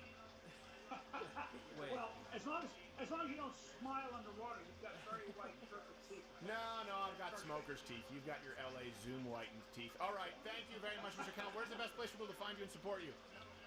You can go to BrianCallen.com or, Brian Callen Twitter or Instagram, Brian Callen. All right. There I am. Brian Callen, go back to your horse Check stance. me out. Thank you. I'll be in Cincinnati. November 12th, 13th, 14th. Very nice. God's funny country. bone. Cincinnati, Yes, funny sir. bone. All right, we will see you soon, Brian Callen. Thank you very much. Do we have any updates here? Oh my gosh, there's a lady there who looks like she's in a steam room. So I have to brag on you, Stephen. You just pulled ahead of ABC News as the most watched morning election stream. Oh, really? Well, how many people are watching? 362,000. Oh, really? I don't know. My wife was distracting me saying that people weren't tuning in, but that was because of the sound of Elijah Schaefer. Oh, yeah. That was because of the sound in that crazy bitch. I think we have That's a great song. Haley. The Biden's campaign says it expects to declare victory today, this afternoon, and he'll address the nation later in the day. If Joe Biden has a bowel movement, he declares victory. It's just like Michael Scott declaring bankruptcy. He just walks out of that and goes, I declare victory! You go, for what? He goes, to Sugarfaga! Yeah, and I think we did Slightly Swedish. We did find that side by side. I think Tim found Oh, it, let's find the side-by-side here of Kenosha. Okay, so this is what happened in Kenosha County, right? In 2 hours. So we had 60% for Donald Trump to 38% for Biden. And then all of a sudden, it shrunk to 50-47. Again, the same 2 hours. county. Yeah. The same county. How does that happen? Or, unless there was like a Kenosha Republican meetup, where then they were like, let's go vote now, and the Democrats were like, we'll vote later. And in the first thing, it says reporting 96%, and then it says 99%. Yeah, That's so not how do you that many close people. that gap? Right. And I don't know if that's confirmed. I don't know if that's true. Do we know if that's confirmed? Do we know if that's authentic? But I saw that, and it looked to me like it was actually authentic. And it also seems to coincide with that weird-ass graph. Again, Right. Kenosha. How does that happen in Kenosha? Kenosha, of course, is the kind of... When you're talking about a county in the Midwest, right? When we're talking about that sort of blue wall, that Rust Belt, Kenosha County is the kind of county that you would expect to go for Trump because, A, it's more suburban, and all the riots and violence. Rape tends to turn people toward the law and order president, which is one of the, one could argue, the only, it's not a positive side effect, but it's the only side effect that actually would yield any tangible benefit. So I guess in that way, kind of with the fear of rape, not actually. And it is like CNN knows that because they didn't cover Philadelphia so much. Right, exactly. They haven't covered Philadelphia. Yeah, they know didn't the effects. They didn't cover Kenosha until Kyle Rittenhouse, or as I call him, Hero. Legend. Yeah, you know, it's like, when I think of Kyle Rittenhouse, I want to be Whitney Houston, and he can be my bodyguard. He can be my Kevin Costner. Send us a Photoshop of that on Twitter. Me with Kenosha carrying me through the door like the driver suite. That will get retweeted. I'm just saying. Maine, of course, Susan Collins won. But have they called it? No, they haven't called Maine for Susan I Collins? thought didn't we talk about Getting conceded. So why isn't CNN calling it? It does say that challenger conceded, but Put a check mark on that shit, CNN. What did it take? So there's a good example. Yeah, One conceded, example. and CNN still didn't call it. And they're still like, I don't know. But they go called either way. Arizona. She could take it I back. know we Take back. I know we mentioned this The old earlier. take Yeah. But a writer at the Atlantic tweeted this out and just said how crazy it is that Collins did not lead in a single poll ever. If we can pull this up, dating all the way back to February, Gideon was up 6 points, 7 points. So it just shows just how extremely bad or how off the polling is. Oops, I posted this in the wrong channel. Okay. Yeah, we want to see. Yeah, they never had her ahead at all, and we always thought that Susan Collins was going to be out soon. And really, the only thing that could hurt Susan Collins was that she didn't vote for ACB. Yeah, that's right. She's Republican. Yeah. I'm not a big Susan Collins fan, but I'm glad to see Gideon have to drop out. So yeah, where was that? So Gideon was by 6, by 4, by 7, by 1, by 4, No by polls. 5, by 5, by 12. Oh my gosh. How do we pronounce it? Is it Quinnipiac? I thought it was Quinnipiac. Quinnipiac? I mean, it's fun to say that. I've heard Quinnipiac. Quinnipiac should be just. It should just be etched off like Yukon Cornelius pushed off into the Antarctic. Bye. Yeah. Now we do have Bill is still vetting this, but there may be a Trump lawyer who has some evidence of voter fraud in Michigan, and so that's something to keep an eye out for. Again, we haven't. He hasn't quite confirmed it, but This is Half Asian Bill. yes. Half Asian Bill has a Trump lawyer who might be able to confirm that. Wow, that is absolutely disturbing. Oh wait, hold on a second. Brian Callen wants me to let you know Patreon.com/Brian Callen. Patreon.com/Brian Callen. Brian with a Y because he's got to be different. Love the LL. Love the Smug big son of a bitch. Yeah, you know what? I will say this about He's Brian so Callen. good. Brian Callen, people need to know this. Brian Callen is suing the husband of the woman who accused him of rape. Now, why isn't he suing her? For the same reason she couldn't file any charges, because there's no evidence. But he does have evidence that the husband, based on entirely baseless claims, has been losing work for him. Brian Callen, I spoke with him. This is what I will say about Brian Callen. I spoke with him behind the scenes. And I said, Brian, did you do it? He said, no, I did not. I said, did you do anything like this? He said, no, I worked with that girl for years after this rape accusation. I can show you the proof that we worked together. I did not do it. I will argue this. I said, okay, Brian, I'm going to have you on the show. Yeah. And in no uncertain terms, I don't care if your lawyers say don't discuss this, I'm going to ask you, did you do it? Are you a rapist? That's the only way I will have you on my show. He said, absolutely. And I said, Brian, if you lie to me, if you make a fool of me, every tool that I have at my disposal that I'm using to defend your reputation, I will turn against you. And Brian Callen said, I understand, and he marched out. Brian Callen is and you know what? Brian Callen has some powerful friends in high places. They didn't stand up for him.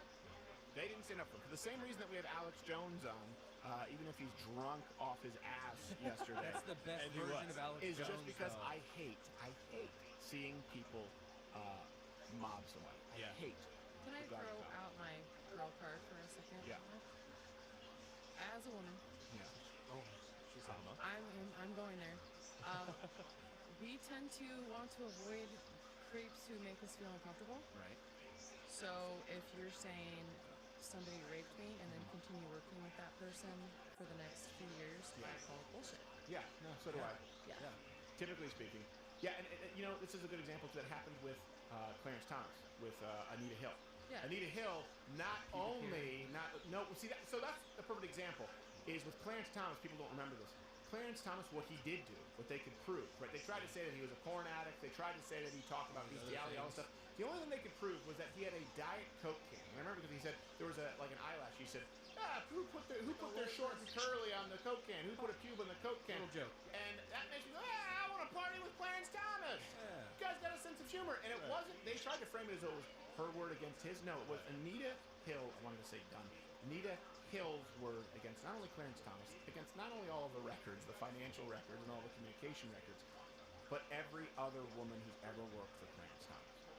So when they say trust women, they mean just trust their women because it was literally one. One.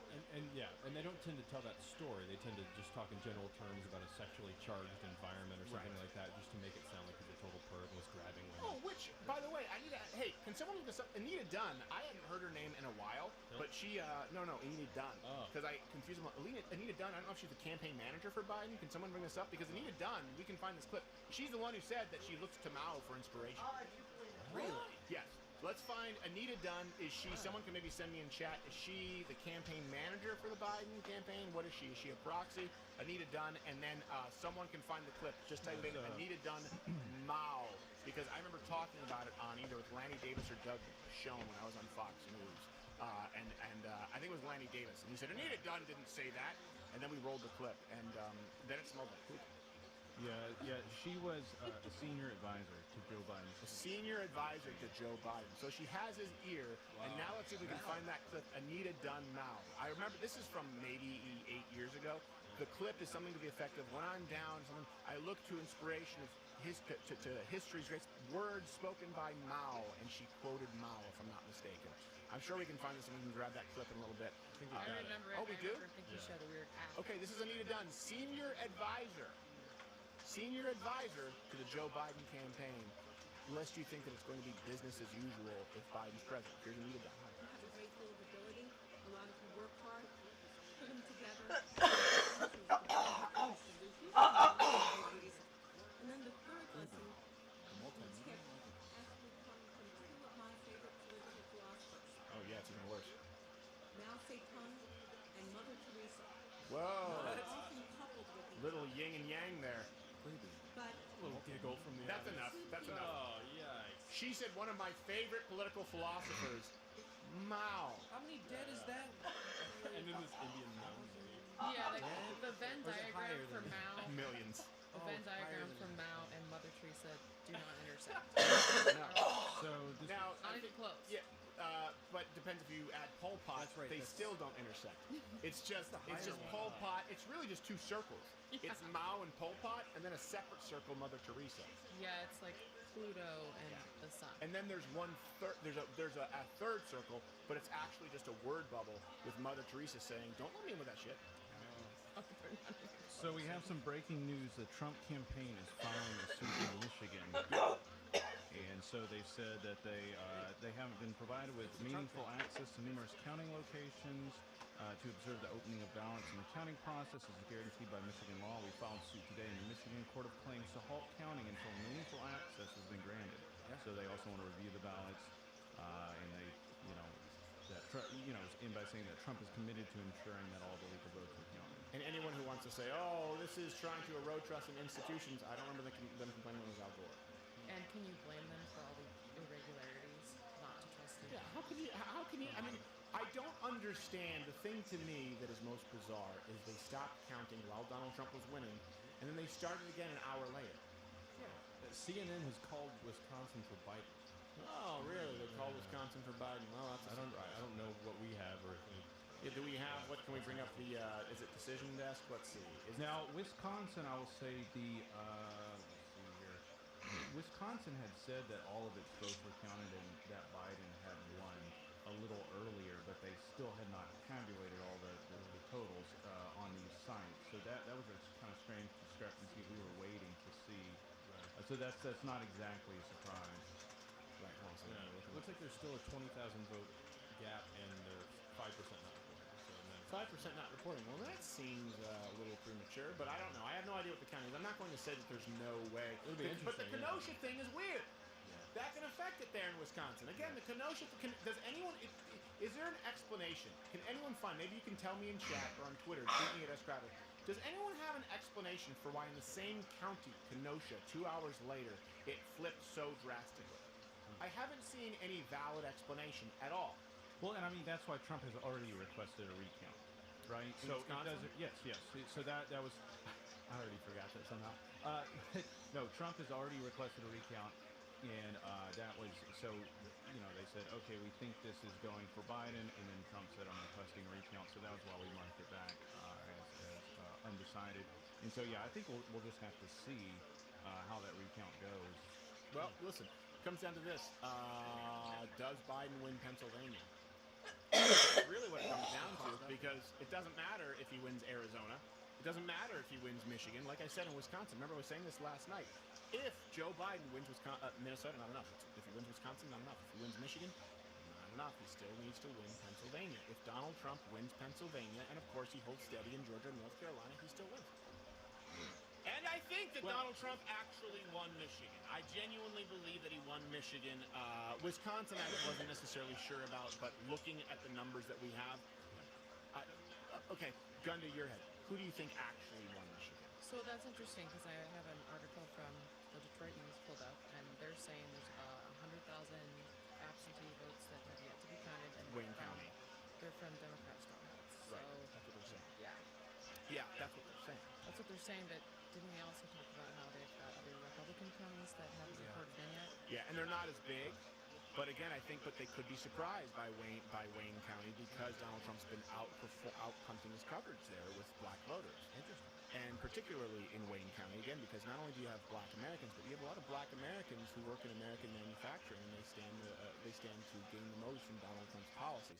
So let me tell you, like this is what they're not a monolith in the sense that a black American who's in D.C. right now, burning something down, is very different from a black American who's working in the Ford assembly line.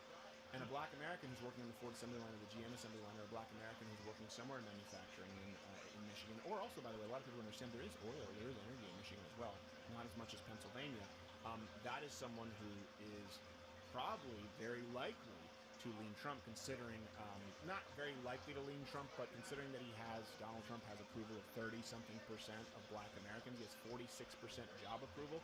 I think a big part of those black Americans who have shifted that number toward Trump, probably more of them would be working black Americans in the Midwest, I would imagine, as opposed to maybe some people in California who aren't working in the manufacturing sector. Black Americans in big tech, probably not supporting Donald Trump. Black Americans who are professional protesters, probably not supporting Donald Trump. Black Americans who are feeding their families in the Midwest, working a labor job, that's a 50-50 shot. One state that we haven't really talked about that probably is going to go red is Alaska, and for some reason they it's haven't definitely called red. but they haven't called that one. That one seems a little curious. I don't know why. I think Alaska is one of the most red states in the union. Sure. Yeah, it just seems odd that nobody's called. I would imagine it takes a while to count them because they have to send so their spread out. results by sled dogs. Yeah. It's Cuba Gooding Jr. Yeah, he's retired, so Yeah. how are they going to get the results in? But it just goes to that trend of them not wanting to call even guaranteed states for Trump. Yeah. No, It's a demoralizing campaign that they're running. What's going on in Nevada? Do we know that? called right now? Hawaii. It's close. Nevada's really close. Really? Nevada, because that could be a surprise. If he wins Nevada, that changes. Well, I really don't think it changes much. If he wins Nevada, let's do this for a second. If he wins Nevada and Arizona, Nevada, Arizona, North Carolina, Georgia, it still doesn't give him enough, I don't think, does it?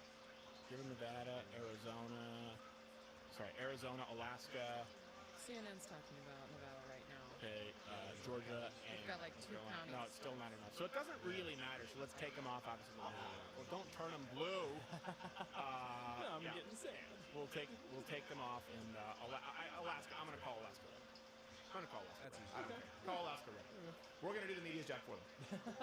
Alaska is Trump is up over 30 points. It's only 45% reporting, but I don't Yeah. think. Well, to finish that in Alaska, that's like 4 more votes. You gotta wait Yeah, no, for I the think vote though. I think doesn't Trump need more than just Georgia, North Carolina, and Pennsylvania?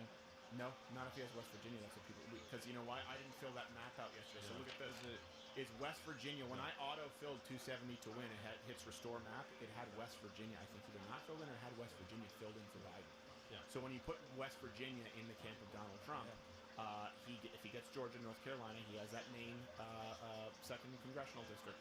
The second district, it puts him directly at 270. Yes, essentially we're watching 3 states for Trump mainly, and it would be a guaranteed thing if it was Pennsylvania, North Carolina, Georgia.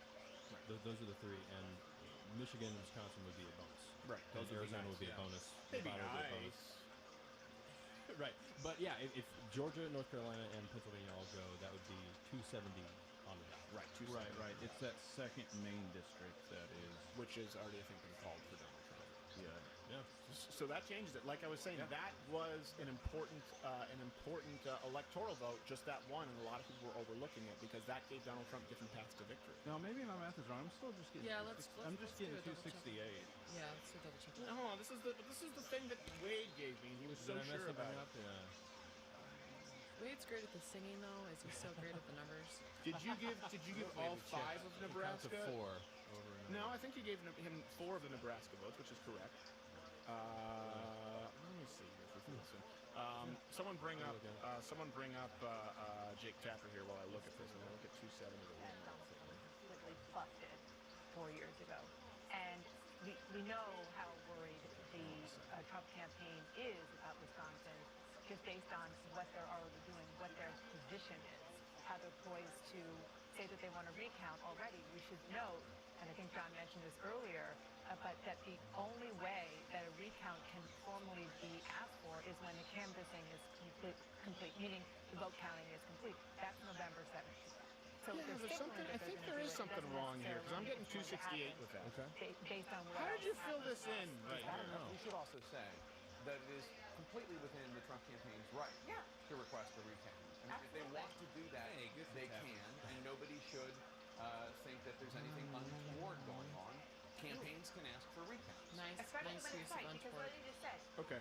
He's only saying that because What are he- you seeing there, leaving the Reg? I'm door saying if open. he gets Pennsylvania, he still needs something else. And that can either come the way of Nevada or Arizona or Michigan. Yeah, I mean, I think his most likely path to victory is through Arizona and Pennsylvania.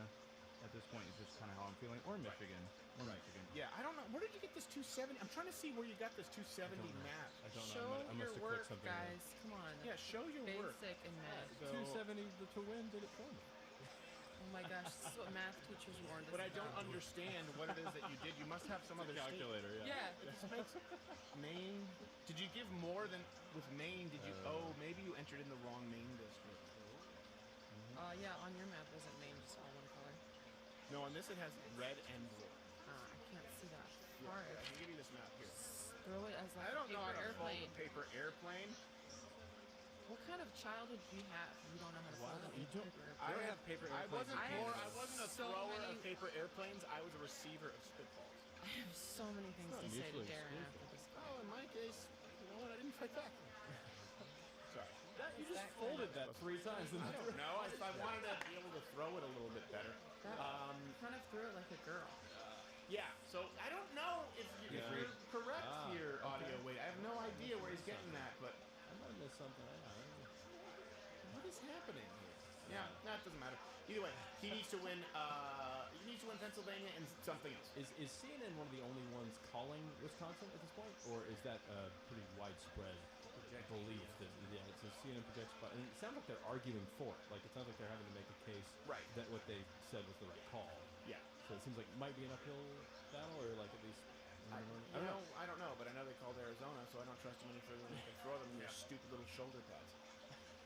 looking like Dolph Lundgren's wife in Rocky IV. Oh. Bridget Nielsen looking motherfuckers. I don't understand why everyone at CNN yesterday decided they were going to wear shoulder pads. So you see that, Matt? Full evil. I think It looks. I don't know how it would be.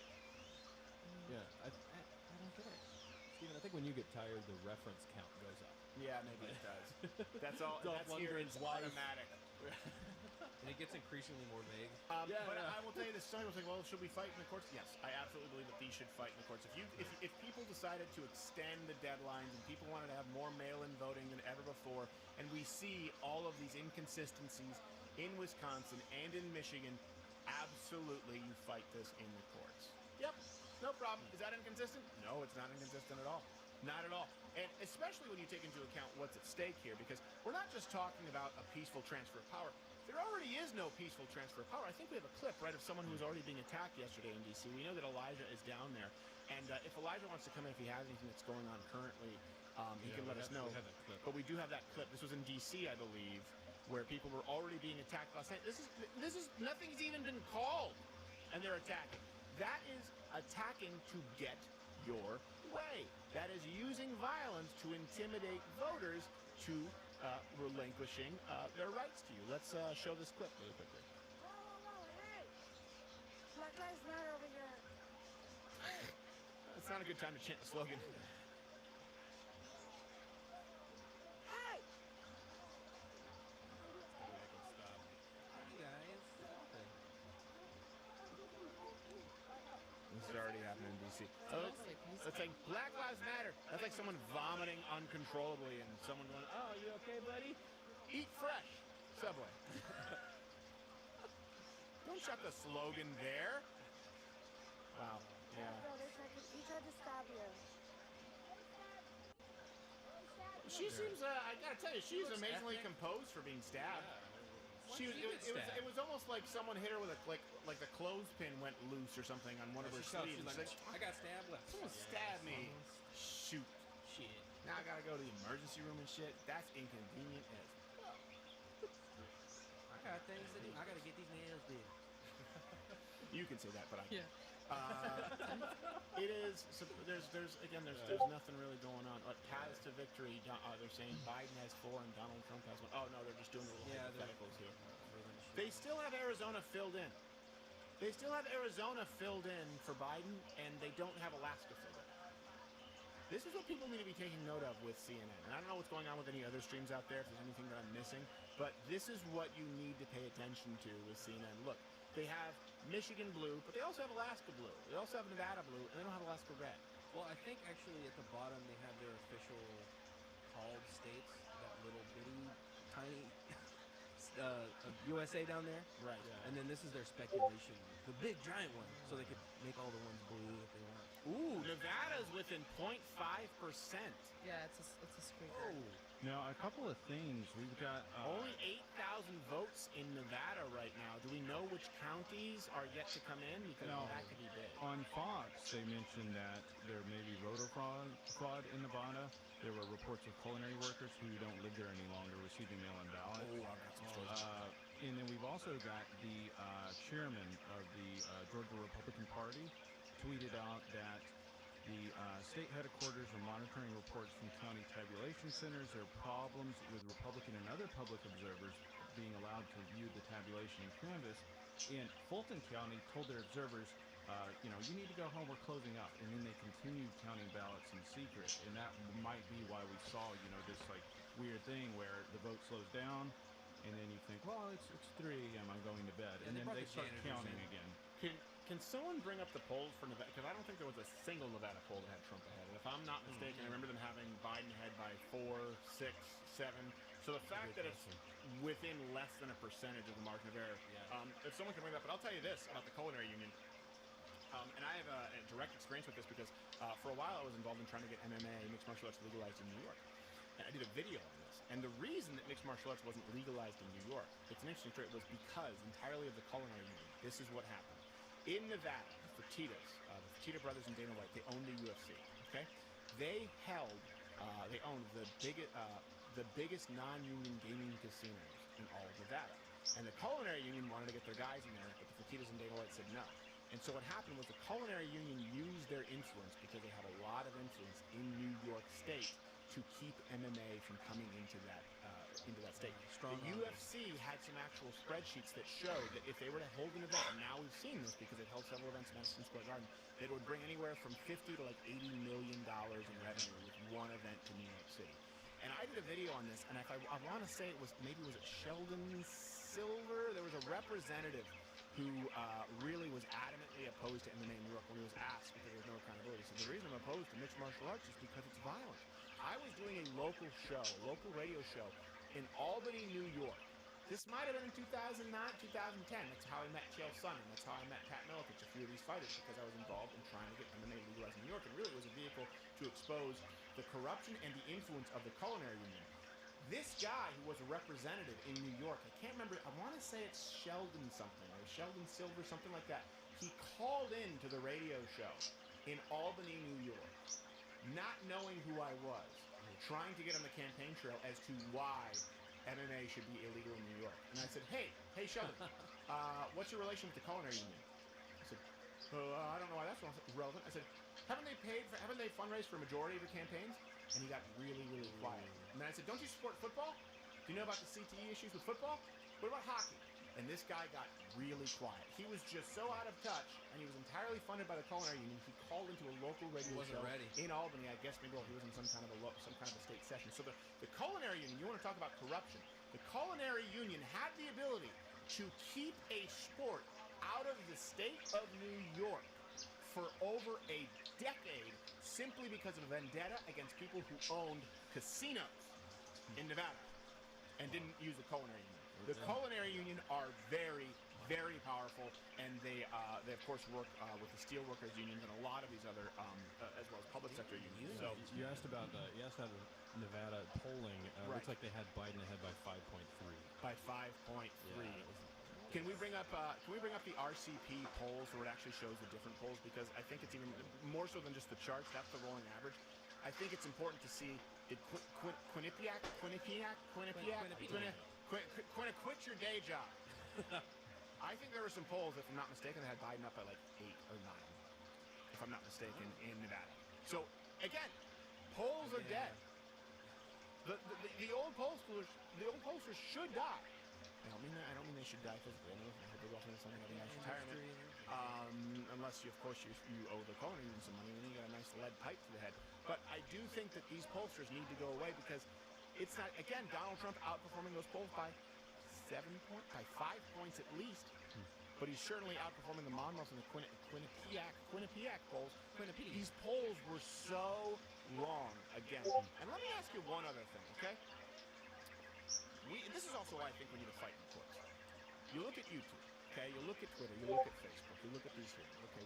We've been throttled on Facebook for a long time now because of fake news, simply for actually talking about the CDC, simply for saying there actually is no study that shows your homemade cotton mask is effective at all. All of the studies that we have are made with surgical masks, disposable masks, or double-layered masks that have been washed in a commercial hospital washing machine. I believe that was the issue, and that the World Health Organization said lockdowns don't work. It was I can tell you what it is, but not right now. Okay, it doesn't matter. But anyway, it was one of those things. It was something that was, it was a direct status update that I copied from a tweet of yours, which it was not any way controversial. It wasn't controversial at all. It was good news, and right. And Facebook took it down. They said, "Oh, we've notified you." That's bullshit. Right. And then they said we violated community standards and threatened to platform us. By the way, keep in mind, leading up to this election, all good news violated Facebook's community standards. Yeah. Hey, good employment numbers violated Look at community that. standards. Hey, actually, it turns out that the herd immunity might be a lower percentage than we thought. Violates community standards. Hey, it turns out that you actually don't need to have lockdowns. Violates community standards. Hey, it turns out that the mortality rate is actually 0.1%. Violates community standards. So we look at Facebook, YouTube. So we had that with Facebook, where we were throttled on Facebook simply by informing people with information from the CDC and World Health Organization. By the way, we were throttled on Facebook. How many other people did that happen? On YouTube, add videos that criticize gender theory from Bill Nye, that criticize the Quran, that criticize AR-15 myths. Those were all of a sudden silenced and throttled, not because they had anything directly to do with the election, but because they were a conservative opinion expressed. Twitter saying we will not allow Donald Trump to claim victory in any of these elections, right? Twitter saying that they've been throttling Donald Trump for saying, hey, what's going on here about the potential voter discrepancies going on in Michigan? So what do you think this election would look like? And Donald Trump has still outperformed these polls by an average, I think, of 7 points now. What would it look like with a fair press? You know what? What would it look like with big tech companies that aren't beholden to communist China? What would this election look like? Think about this. The fact that it is even close when you have Twitter, YouTube, Facebook, all of ABC, NBC, CBS, CNN, New York Times, everyone, obviously, supporting and spreading, ironically, misinformation. What do you think this election would look like if we just had the kind of press that people think they're getting? It wouldn't even be close. Yeah. Well, here are the numbers on the RCP average in Nevada. Okay, let's bring those up. Like it was only 2 of them had Trump up. Only 2. Yeah, look. You have Biden plus 8, Biden plus 7, Biden plus 6, Biden plus 6, Biden plus 11. Then all of a sudden, Biden plus 11. But then all of a sudden, right up to election day, they tighten. Now, what was interesting to me is people say, "Oh, well, you know that poll looks good for Trump, but it's from Fox News." The 3 worst polls on there are Fox News polls. Yeah. The plus 11, the plus 7, the plus 8. So yeah, some pollsters are really getting things badly wrong repeatedly. The New York Times, Siena, they're an A+ rated pollster, and they have been getting things off by like 10 points. Yeah, it really is staggering as to how bad they are. I tell you what, in any other line of work, guess what? If it's a line of work where it's consequential, right? Your numbers. I don't know. Let's say you're a sniper, and you're a few degrees off. You don't take into account the windage. You're dead. Let's just say, I don't know, you're working with uranium. You're dead. You know what? Let's just say that right here was off. We were throttled on Facebook for simply quoting the CDC and the World Health Organization. What if I cited a number, by the way, that was 10 points off? I don't know, let's say in Michigan, the final results. If it favored Biden, you would have been okay. Right. What if I, though, claimed that there were another 120,000 votes, they're going to go for Donald Trump. I lose my right to speak. I lose my Facebook, I lose my YouTube, I lose my Twitter. We always have to be so right because there's so much accountability, because everyone is gunning for, again, in the big, powerful corporations, for people who have opinions like ours. They're just aching for a reason for us to be wrong. The very first time I remember being fact-checked, before this was a Daily Show, you remember it was Snopes and it was the rape pamphlets? Yes. In Germany. Cologne, Germany. Yeah. Cologne, Germany. During, was it New Year's? I think it was New Year's. Cologne, Germany, New Year's, or was it, I think it was New Year's. I think it was New Year's because they had all kinds of people gathering, as you do. And so what happened was they were passing out, there was a story at louderwithkyler.com, they were passing out please do not rape pamphlets because there was such a rape epidemic that they actually passed out pamphlets showing people, if you were a migrant, how to not rape women. And this actually happened. These pamphlets were distributed. There was a rape epidemic in Cologne, Germany. Snopes rated it either as mostly false or whatever. They fact-checked us saying, these pamphlets were distributed, but they weren't printed for this event. They had already been in circulation. They just printed more for Cologne. Well, we didn't say that those pamphlets were created for Cologne. We just said that please don't... The fact that please do not rape pamphlets need to exist at all is kind of alarming. That was our point. Right. But can you imagine that when we were right, they fact-check it. Yeah. I'm picturing a guy reading the pamphlet and going, oh, yeah. So my penis doesn't go here; it stays here. This is why I have pocket in my pants.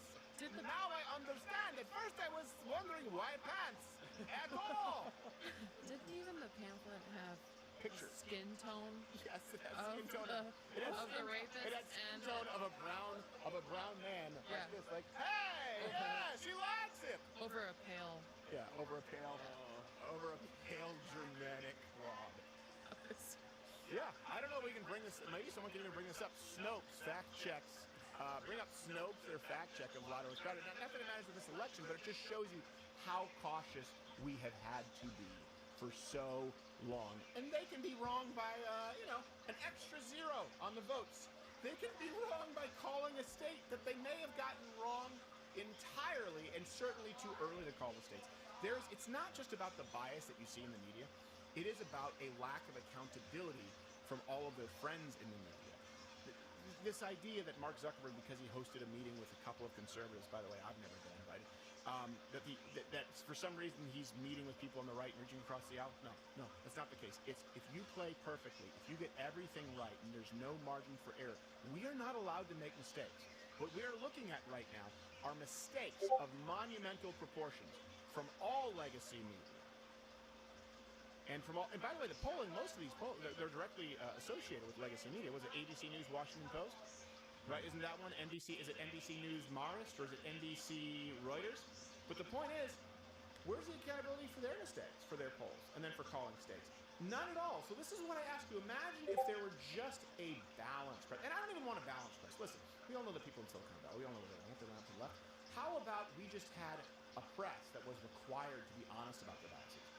How about going forward, let's talk about 230 changes where when they say the polls going to the next election, they say the Republican is down by 14 points. There should just be a little sidebar that says, hey, by the way, they were off by 7% the last election, so take this with a grain of salt. And there's also no recourse for big tech. There's not. So we talk all the time, big tech is biased, big tech is censoring us, and what's being done about it? Nothing. So Dorsey gets marched up, and Zuckerberg gets put before the court, as it will, and they get a spanking. Right. And we all enjoy watching Ted Cruz excoriate Jack Dorsey. It's fun. It's a lot of fun. And Jack Dorsey sits there, not bothered at all. No, he's not bothered at all. Because he knows, I'm going to get the spanking, and then nothing's going to happen. I'm going to go back to my censoring ways until this comes up again. Yeah, and he needs to mute his mic, too, when asking questions. He needs to, shave the beard or clean it or something. When he goes, hey, come on, get back in there, Poxy. Yeah. That's what he names it? I guess it's a cute name. And who has a beard and a nose ring? Why would you do that? Someone who potentially worships Satan. Potentially, I just said potentially worships Satan. So that's the problem. And I tell you what, there is some kind of recourse. We've been litigious where necessary, and I just really hope that Ted Cruz, if you're listening to Dan Crenshaw, that you don't summon me. Please don't subpoena me. It's not like there's any information that I have that nobody else could possibly have because I've been in this game for long. Please, I just hope that I'm never called before anyone and have to testify because I don't think it could ever actually turn the tides as it relates to. Just don't do it. Don't put me in that situation. Don't. I beg it. Oh no, please.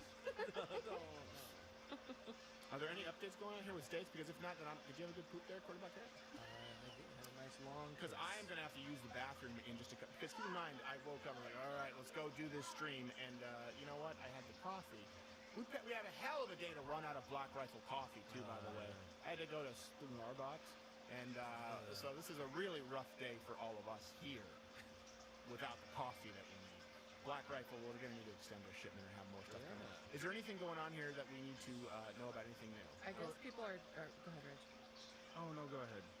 I guess people are tweeting and DMing Fleckus on Twitter about Maricopa County and all the Sharpie Gate, if we're going to call it that. And so real people are saying, we gotta go here. Sure. Real people are saying that, no, it's a thing. Yeah, well, we need some proof of that, and it's what's really unnerving about that is that they encourage people to share. Yeah, right, on their official That's Twitter account. Correct. And it was looking like it. Pollsters were encouraging that. That's what I'm saying. If we can find, can't we find these pollsters? Tournament accountability. Can we track them down? So like, hey, Mr. Pollster, did you tell people to use a Sharpie? And they say no. We say, okay. We're gonna go ask 3 other people who you talked to. Yeah. They're gonna say that you told them to use a Sharpie? Yes. All right. Recount. Yeah, being told by pollsters, use what's been provided, and what's being provided is Sharpies. Right. And anyone who's used a Sharpie knows they believe right through. And they just used a Sharpie because they could get away with it. They figured people wouldn't know. Like, you might as well just give them a chub fish.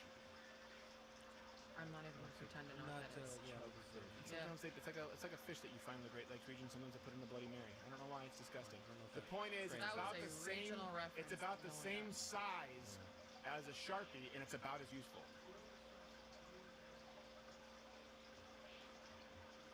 Ooh. Okay, so hold on. So you know what? So I am going to go. We have a break. Can we take a 2-minute break? Yeah. Okay, so listen.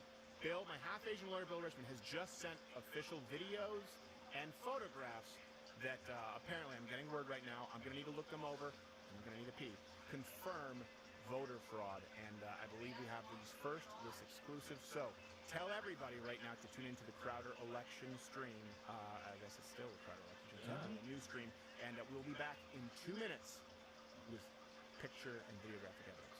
Right.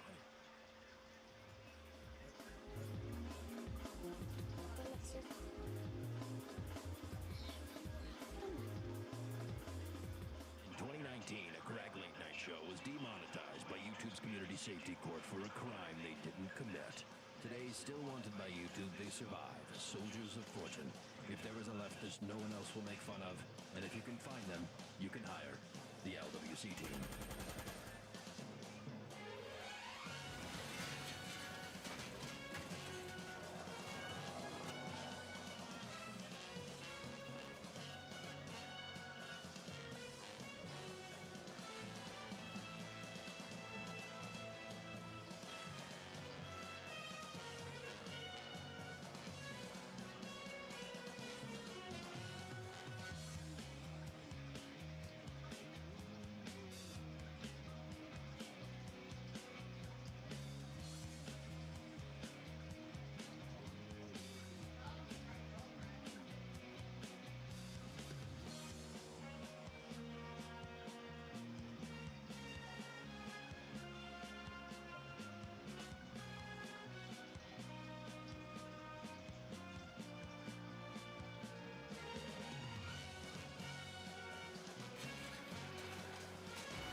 Hello, my name's QBG. And did you know that itty-bitty microscopic creatures crawl all over your everyday objects? They're on your phones, on your computers, and even on your doorknobs. These germs can hurt you. They can make you sick. You know what makes me sick? Chinaman. He made all the germs. What is it now, Jerry? Oh, so you're telling me they didn't make all the germs? How racist at all is that? All you have to do to keep the germs away is to think of these 3 steps every day. Wash your hands. Keep your area tidy and clean. And thirdly, stay away from the Chinaman. Now don't be no fool. Stay away from the Wu flu.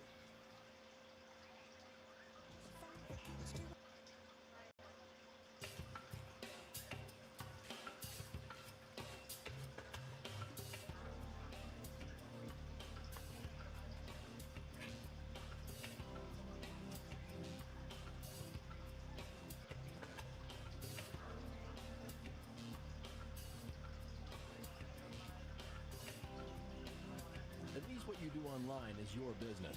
Protect your business with ExpressVPN.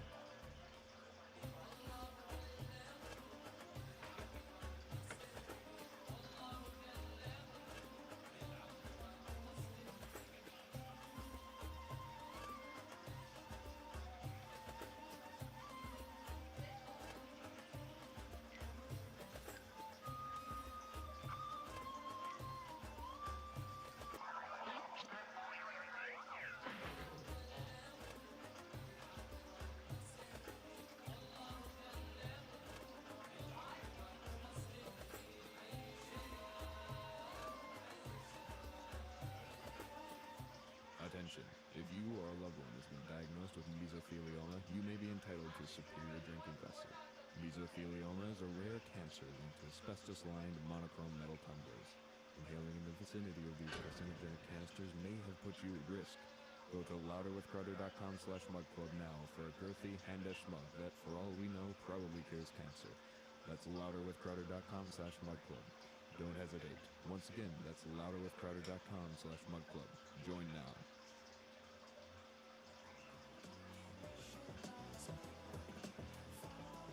All right, everybody, we are back. Steven is out for just a second, but again, we will have in just a moment here exclusive information about voter fraud. Do we know where it's from?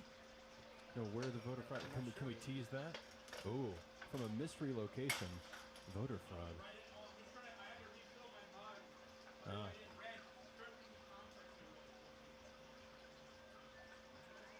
There we go. Okay, yeah, it looks like the narrative is that these are videos of people entering a voting location, and they've got large suitcases and carts, and they're moving ballots around. There are 2 witnesses to it. No one was searching the bags at all. Now, I think the big question is whether that is, a legal problem to be moving ballots around. It certainly seems suspicious, and I think we do have some videos of that. Yeah, I'm bringing that those we're in right now. preparing. All right, I'm coming in because I just wanted to check and make sure that it's verified, and I didn't have time to get on the phone with my half-Asian lawyer, Bill Richmond. But can someone explain to me the context here? Sorry for the viewer. I got rid of my beanie. I don't know. Is this okay? Is my hair? You good? You good? So this is the robe too tight. I feel personal person. Hey, by the way, before we talk about the voter fraud, somebody give Wade a compliment. Wade's looking leaner. Wade's been doing jiu-jitsu. You know, he does look leaner. He managed to escape the COVID fatness that everybody else is susceptible to. It felt hard, man. And he smells nice too. Well, I've Your not. smile really tells the story. Yes. So I haven't done the Joe Biden sniff Tells a test, story. so I don't know how well he smells. So the smile tells a story. That's Okay. I want to go to the context really quickly from Red so he can explain it. But I just want to take a moment to say again, people who are watching, this kind of information that we get, which is not a news breaker. Look at all the stupid things I've said today. I was right about a lot of these polls, surprisingly, and we get exclusive information all the time. We have exclusive information. We need to be the ones who cracked it. We were the first ones to get undercover with Antifa. The only way get undercover to go undercover, my blood sugar's dying. I might need to eat on air. I apologize. But this only happens for people who do join up at Mudclub. And I know even if you don't want to watch the extra full show every day, for those who are exclusively on Mudclub, I'm getting a text here from hearing on Twitter with a massive typo across the world from Lee Dorn. What was I saying? club. Thank you so much. It's the only way this happens. So even if you just want to watch the free stuff on YouTube, it doesn't happen. Like I said, as far as the revenue that we generate, what keeps everyone you see here, everybody you see employed, and the people who you don't necessarily see, it goes your subscriptions, sponsors, we're gonna list some YouTube revenue. You know what? We buy a few extra beers. Every now and then I get audio weight a nice bottle of whiskey or a box of cigars. I bought you a beanbag. Oh, that's right. And I gave you another one too. That's like $700 worth of beanbaggery, you son of a bitch. I just want to get my reparation. If anyone here says that I don't give good gifts, you can go screw yourself. Pretty good gift. Yeah, I give good gifts to You're a everybody. great gift giver. One year you guys all got AirPod Pros. The other year you got that That was custom Switchblade. Love that. That was awesome. I do apologize for the spin coffee maker that never actually came to production. This was when Kickstarter was new, and I didn't know that Kickstarter was a synonym for liar. They Not all do. the time. Spin does still get trolled in the comments whenever they forget to turn off. I got your refund. Yeah. Oh, damn it. I'm going to need someone to bring in a cloth here and another coaster because this is going to get all over my electronics. So if someone there is watching. Okay, what is the context here, Reg? This comes from half-Asian lawyer Bill Richmond. He said that he has some videographic and photo evidence of voter fraud, correct? Yeah, so this is from Michigan, and there were two witnesses who were able to photograph and video some people wheeling in tons of votes in coolers and suitcases at 4:30 a.m. to the main convention center in Detroit. Bill said his main question was, is this moving a problem or not? If moving votes away to count them at that time of night. But he said both witnesses are licensed attorneys, so if they can explain it to him in a way that makes sense, we may have something. We got a lot of clips here, so. Okay, so and by the way, before that, just so you know, ABC retracted Biden win in Arizona.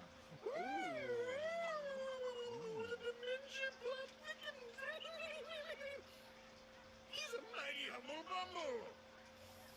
Silver! All right, let's watch the clips. This is, to be clear, so I understand this because I'm a simpleton. I don't want to say simp. Yeah, don't say simp. Use it Stupid incorrectly. Urban Dictionary. They were transporting votes by coolers in Michigan late at night. Yeah, at 4:30 a.m. they're wheeling out a whole bunch of ballots from the convention center in Detroit. And why do we believe that this could be an example of some kind of voter fraud? Well, that ideally you would count the ballots at the location and not go somewhere else. So again, this is part of this stuff where you have. And why would you put them in coolers? Yeah, I mean it seems kind of. Seems a little suspect. A little sus. It's big Rubbermaid at work. No, again, and you have these poll watchers that were being denied entry in some of these voting places where they're saying, we just want to watch and make sure everything's above board. And so if you have people who are, stuffing the ballots into a big cooler and saying, I'm going to go count this at home, that could be a problem. So I think the question is, where are they taking it? Where are they taking it? Well, you're not allowed to take them home. It's not like your class pet. No, I know, but I'm saying. No, I know, but do we know where they? So we don't. So we know they were taking them out in coolers, but we don't know yet where they were taking them. Yeah, that's correct. Right. So okay, so potentially it could be legal if they were just taking it to another area of the convention. Yeah, legal center. but suspect. Yeah, at legal least. but suspect. Or it could be entirely illegal if they were taking it home and just running it over with remote control cars, like I did do with my class pet turtle tonight. He's got a shot. Yeah. Oh my. No, actually, that didn't happen. It was my brother's bully, a guy named Stacy. This is a true. You know what? Let me come back and tell you my turtle story. These are the videos. After the breaking news. These are the video breaking news for everyone who's tuning in. Please, everyone, tweet this out right now. Tweet out Crowder election stream. No one else is talking about this. This comes to. Does this come from a Trump representative lawyer, Reg? Sorry, I'm getting some conversing with Bill. Sorry. Okay. We're just trying to figure out how to present this and how to vet it. Okay. Does that mean that we can't show it yet? Can we get Bill to Skype in? Can we get my half-Asian lawyer to Skype in here or to FaceTime in? It's worth checking. Yeah, it's worth checking. That might be good because I don't want to misspeak and then put myself on the hook because it's like, no, you can move them in coolers. You just can't. Totally legal. You just can't move them in tumblers. You just can't move them in mini fridges. I don't know what the rules are. What's the line? Do we know? It is Do we have bizarre. an answer? Can we get I guess on? this was happening last night. Yeah. What was that? We're asking. Okay, we're I want to make sure. So we do have video, and pictures right now. Is that what you have? Video and pictures? I have video. Of Yes, we have people both. moving around ballots in Michigan from the convention center in coolers. That's a really bizarre phrase. And like wagons weird and in 2020, suitcases. man. Wagons? Yeah. Who's counting these ballots? Dennis the You Menace? know, rickshaw. All these, For crying out He loud. throws The them in little a radio slingshot. flyer. Luges. Yeah. GT snow racers. It's like, hey, who voted? Do we know what the votes are? I'll know in a little bit, but I gotta put these ballots in a wrist rocket. So, and while we're waiting for this, we have also people direct messaging you saying that they were given Sharpies for their votes in Arizona. Oh, really? Yeah. And so it was, and, you know, again, some of this is unverified because, you know, who knows, someone says something on Twitter if it's true or not. Good example, Jake Tapper retweeted out that thread about the Trump cars supposedly running the Biden van off the road. Oh, yeah, it was very clear. You know what? As a matter of fact, continuing that story, someone get that clip because I want to show people why that's bullcrap. We'll run that afterwards. The clip of the thing being run off the road. Well, yeah, it's just What has to do with it? Jake Tapper, who's you know a respected guy, retweeted this random person who made this ridiculous claim. It turned out to be false. Right. So always take it with a grain of salt. But some people, you know, some Twitter users were saying that they filled it out with Sharpie and called them. The Arizona voting stations and said, hey, did you count my ballot or not? And they said, yes, those do get counted, but not till later. So, you know, who knows? And we know that do we know that they cannot count one if it's done with Sharpie, or it just makes it a little more difficult? The claim is that it makes it where the machine doesn't read it. Reg, you keep scooting further and further. Oh, I'm so sorry. There you go. There you go. It's like Just getting all relaxed. He's so disinterested in still being here. He's gradually scooting away. I just want we to have get off exclusive camera. information on potential voter fraud. Yeah, we're just getting more comfortable. For crying out loud, Reg. Comfortable. Oh my God. Hey, I'm going. We used to be friends. Do we know if we're gonna get half Asian lawyer Bill Richmond on the phone? He's on his way. Oh, cool. He's vetting it at the same time. So we might have the witnesses. So Really? can we show the video right now and then have Bill? Here, you know what? Here, I'm gonna call Bill really quick and just ask him a Live on question. air. I'm gonna call my half Asian lawyer. And again, this is what because for the same reason. Okay, so things that I want you guys to pull up: the Snopes fact checking us on the Cologne rape if we don't have that, and that video of the white SUV at the Trump rally. I need everyone kind of because I can't bring these things up. Bring those things and have those at the ready. Because I am going to call Bill right now. We need to be so right about these things. We can't be wrong even a little bit. Now, do we have that video about the Sharpie bullshit? We do. Do we have people sending me direct messages? We do. Do we have some of you folks in chats? We do. But we cannot put that information out there because our last name isn't Tapper. We actually have to be correct. Otherwise, we might risk our stream being taken down again, which happened, of course, yesterday. So let me call, let my half-Asian lawyer Bill know that I am, well, you know what, you're going to I always forget, he's like 19 numbers. Hold on a second, I'm going to call my half-Asian lawyer. And the problem is when he answers, he always goes, he's so sorry. All right, hold on a second. I'm not going to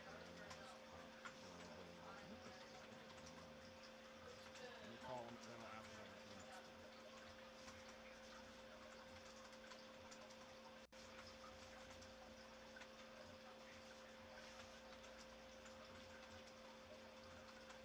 Hey, half-Asian lawyer Bill. You know, I'm on air right now. Can I put you on speaker really quickly? Okay, so people will know that I am on air with you because here's the thing.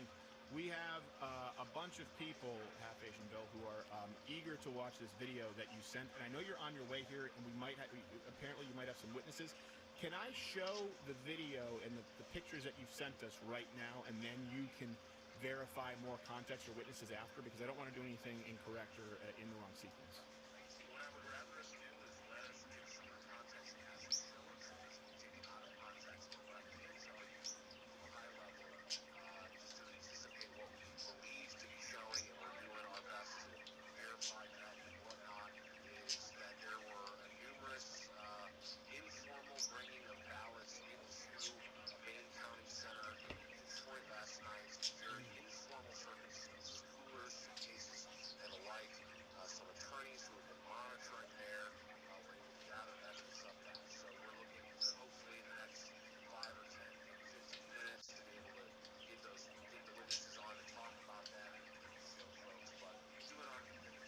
So can I show the video of the coolers and suitcases, and then we can have them on, or am I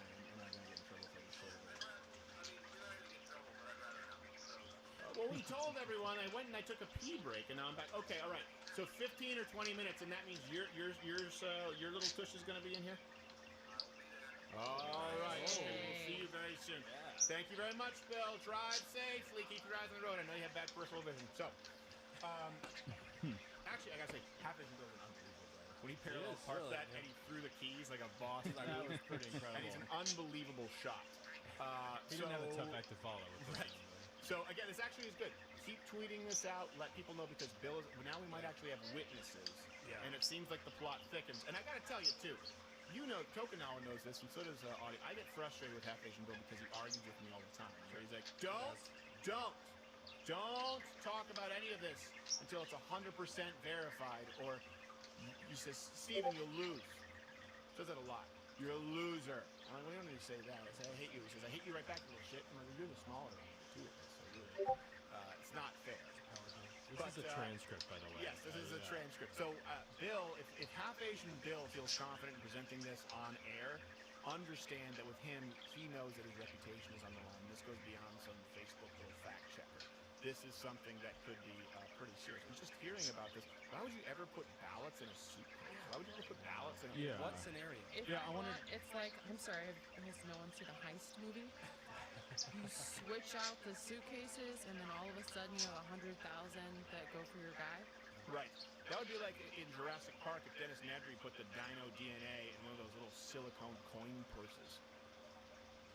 You're in trouble following. The reference. Kids don't do drugs.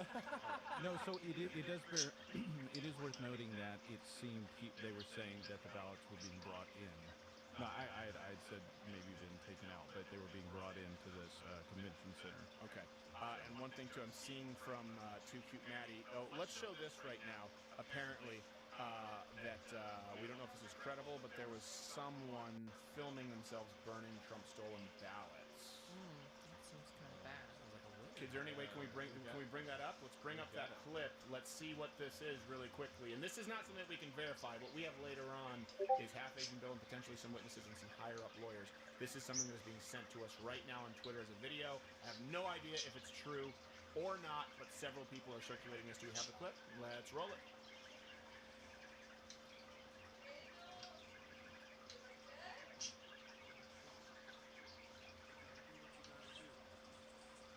Crimes.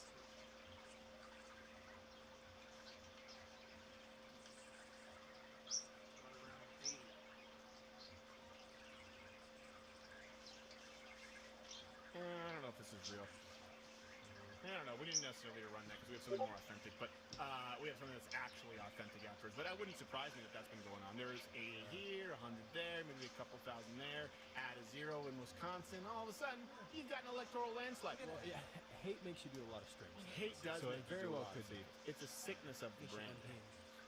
Let's bring up, though, I think we have that Cologne, Germany, where we were fact-checked at Snopes, right? From Snopes? Yep. Let's bring this up right now, if you can bring that up as an overlay there, Gibbon. So this is something we wrote an article where they said, Germany didn't create cartoon leaflets explaining sexual assault following controversy. This, what you're seeing, this picture, by the way, that was the actual do not rape pamphlet that we posted about. Don't touch the booty. Adam Hellfire said no. What they said the claim, Germany created and distributed leaflets to curb sexual assault due to an incident in Cologne on New Year's Eve. What's true? They claim this is mostly false. But what is true is leaflets were created and distributed in the city of Munich in 2013 to reinforce cultural standards in mixed bathing areas such as pools after a number of complaints were registered by German swimmers. What's false? The country of Germany did not create the leaflets. The leaflets were not distributed, and that's not true. They said the leaflets were not distributed in response to an incident in Cologne, Germany in 2015, 2016. They were created after a wave. No, they were. They were not created entirely or primarily related to the sections. They were distributed in Cologne. They were distributed in Cologne, Germany because of rape. They weren't created at that time in Cologne, Germany. It's not true. But they also to reinforce cultural standards. Right. As in Germany, we try not to rape each other. You know. It's a cultural thing. Yeah. Listen, we are very happy to have you with us, okay? Very nice. I appreciate the gifts that you bring. You don't have to bring the housewarming gift. Put your cock away, okay? That's not how we greet each other here. You don't You need to first greet people, say hello, and consent before you penetrate them. Okay, that's a problem here in Germany. But we can change our constitution just to make it not a problem, just like we did this free internet. So the choice is to you. Well, the basic assumption behind that is that the problem is that they're not educated enough. They just need a little bit more information, and then they'll stop raping. Right, yeah. That's all they need. It doesn't have anything to do with the fact that they want to have sex with people who don't want to have sex with them back. Yeah. The pamphlet was created in 2013. Right. Not 1913. I mean, by the way, It's like a recent. even if it was created in 1913, all of the evil Western male chauvinists would have been like, yeah, sure. Yeah. You didn't need to put that on parchment. We get it. Yeah. We need to put a ring on it, right? Otherwise, it's rape. That's a crime. What are you talking about? Why are you wasting good parchment? Like, I just thought there was something to do. Do we have that video too of the truck, the Trump truck? Yeah. Because this is something too that was when the second I watched it, I thought, oh no. First off, I thought, by the way, trucks surrounding the Biden bus. That's not really a good look. It's not going to play well. But if you look at this video, which was circulated, it's very clear the white SUV. I wish we could actually have a line like the blow puck where you could show a line of the lane. It's very clear at the beginning of this video that the white SUV is over in the line of the truck, and only when it goes over the line so far does the truck bump it back into its own lane. Let's show this video here at that was circulated by Jake Tapper. It may be this. Oh, okay. This was it was circulated everywhere, right? They just said, "Oh, Donald Trump supporters, they're trying to run the Biden bus off the road." No, there's a white SUV in this video. You can see the lane demarcation, right? And this white SUV is way over, and then the truck finally goes, "Get out the way," and sends him back. Do we have it? Is that what you're saying? Okay, let's watch this video. You tell me if it looks like the truck just randomly rammed the white SUV. Full screen this one. Okay, so that's the white SUV you see right there. Look, the white SUV in front of the white truck. It's clearly already in that lane. It's already halfway in that lane, and it's going further. Look, now it's going further into that lane. Now look when we go back. That truck, that SUV, look at where it is. Look at how far it is. It's still not back in its lane. Yeah.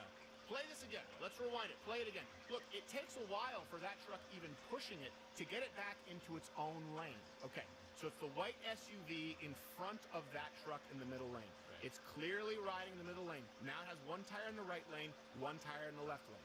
Camera pans away, camera pans back. Look, it is entirely, right now, it is entirely in the right lane. It doesn't get pushed off the road. It gets pushed into its lane. Where's that truck supposed to go? Where's that truck supposed to go? Off of the That road. truck's gonna go in a ditch. Yep. I didn't push you off the road. I pushed you into where you're supposed to be driving. And that was circulated as, and also, if you had complete trust in the FBI started investigating that incident. This is something, too, that people don't understand having worked with the FBI. You've been watching too many spy movies, okay? When they say we're investigating, what they mean is they're watching the Twitter video, and they're going, hey, Carl, did you see the Twitter video? What do you think? All right, let's get the superintendent here. Hey, did you watch the Twitter? They don't have access to anything you don't have. Then they run the plate and they ask, did you run someone off the road? He says no. Let me call him. You run someone off the road? He says no. People like to think that the FBI has this ability to get all this information. When the fact is they get scooped all the time by people like me. We had people in law enforcement asking when we cracked the Antifa gang in Utah who were planning on stabbing attendees of the Ben Shapiro event. They handed us a taser and they handed us an ice pick. And they were talking about going to get their sawed-off shotguns and K-bars. We were in their little encrypted messaging app, and the cop said, how'd you do it? And I said, how did you not? Did we get that information? So when the FBI comes out and says, don't worry, we'll handle it. Worry. That's the federal government in charge of it, yeah. Right.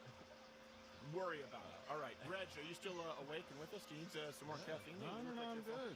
Is there any update here going on that I should know about before we get to the voter front? Because we still have 15, 20 minutes to fill before that. No, I was trying to get some results. Well, hold on to your man's behind now, Courtney. Yes. Since you said you have nothing to offer.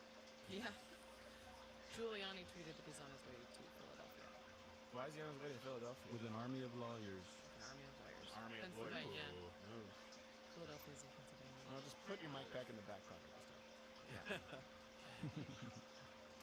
Tuck in your shirt. En route to Philadelphia with a legal team. Massive cheating to Donald Trump up by 550,000 with 75% counted. Will not let Philly Democratic hacks steal it. I get that he's talking. I don't really know what he's going to do. Like if there's already some kind of a ballot harvesting scheme, he's just going to walk in and be like, all right, guys, listen. I really, really don't want you to commit massive fraud. Okay. I cannot clarify my position now. I've got a team of lawyers. I have a team of lawyers, and we are going to be watching your every move. Good. Do you plan on committing voter fraud? No. Are you telling me the truth right now? Like, what is he going to do? Yeah. I hope there's nothing illegal going on. I hope What there's is the nothing Warriors? illegal Like, going on. we got a gang of lawyers. We're going to come in here and we're going to rough you up. I'm going to bring in the baseball furies, and they're going to run a train. It is, so I appreciate Giuliani going in and doing it. And of course, this is what happens, right? They've assaulted the character of the messenger with Giuliani. They want us to believe that Wolf Beans Blitzer and Jake Tapper have more integrity, or Van Jones, or people like Whitmer, and that Giuliani is just some kind of a crazy person who was Times Man of the Year and a Republican in a Democrat city like New York. Do you have any idea how hard that is to do? Have any idea? Okay, let's see what Wolf Blitzer is saying right now, really quickly. Yeah, I was just wondering. Wisconsin. I was just wondering if anybody else has called Wisconsin. Yeah, they just. Well, CNN, but has anybody else called Wisconsin? Yeah, Fox and AT. Okay. 39.5% to 48.8%. In Arizona right now, 86% of the estimated vote is in. Biden has a lead right now of about 93,000 votes, 51% to 47.6%. 11 electoral votes in Arizona. In Nevada, with its 6 electoral votes, 86% of the estimated vote is in, and Biden has a very narrow lead. Only 8,000. Nevada could go either way. Arizona, God knows how many of those things were ruined with Sharpies.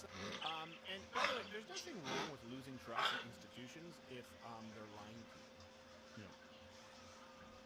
Trust us while we lie to you. It's not paranoia if they're after you. No, the American Institute, right, we have the Constitution, we have 3 branches of government, okay?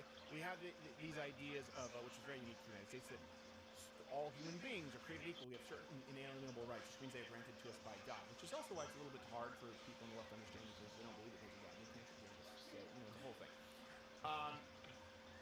But the institution is not Sharpie. In other words, if you say, but hold on, you passed out Sharpies, and the Sharpies don't work, so I think that's not saying that you don't trust the electoral. You know what is actually trying to destroy American institutions? It's saying destroy the electoral college. You know what is saying, you know what, we're just going to have people vote 2 weeks after the election. Not saying, hey, you added a 0 there. Hey, you shouldn't be transporting ballots in a Coleman. That is not telling people that you shouldn't trust the American institutions. This is something that people need to understand.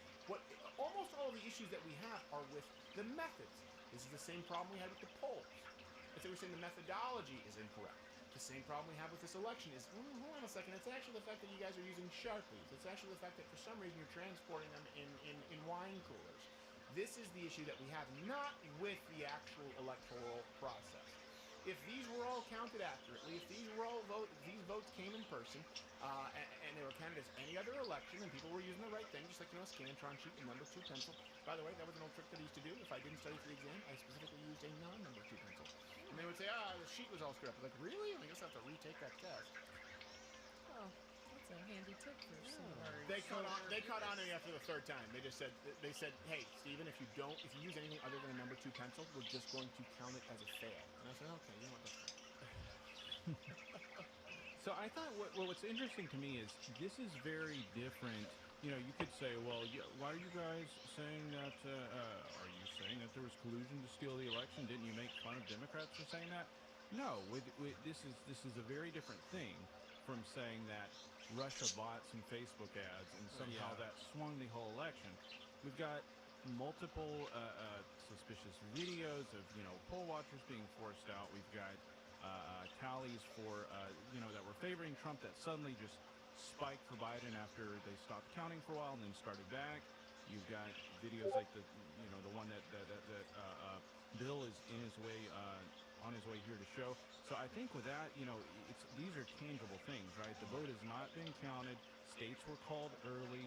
You have things like Nevada and Arizona where it looks like the media was very hasty to kind of declare these for Biden. They could eventually go Biden, but it's not unreasonable for us to, at this point.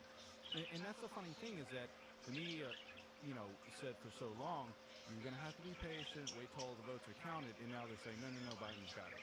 Right? And so I think that's a good Planning thing a to keep in victory mind. speech today once he wakes up from his slumber. Right. Well, the right's argument with collusion was never that it's impossible to rig an election. It was that he didn't rig an election. Right. And Russia didn't use Facebook ads and totally hack our Or it's that democracy. the effect was minimal in Sure. comparison. Like, in other words, if Russia spent $10,000 on, I think, 3,000 Facebook ads, the effect is minimal compared to, Facebook banning tens of millions of people from reading accurate information on pages like ours. That, obviously, how much would you pay? How much would you be willing to pay just to guarantee that your Facebook page reached all the people who actually like your page and want to read what's on it? How much would you pay? Guarantee you, any business out there, if they said, hey, you have 5 million fans on Facebook, you have 2 million fans, but we're going to guarantee that you actually reach them, people would pay millions of dollars. People would pay millions of dollars, not $10,000, and that has been happening. Happened with Mark Levin. The guy's a constitutional lawyer, for crying out loud. I get that he's a tenor.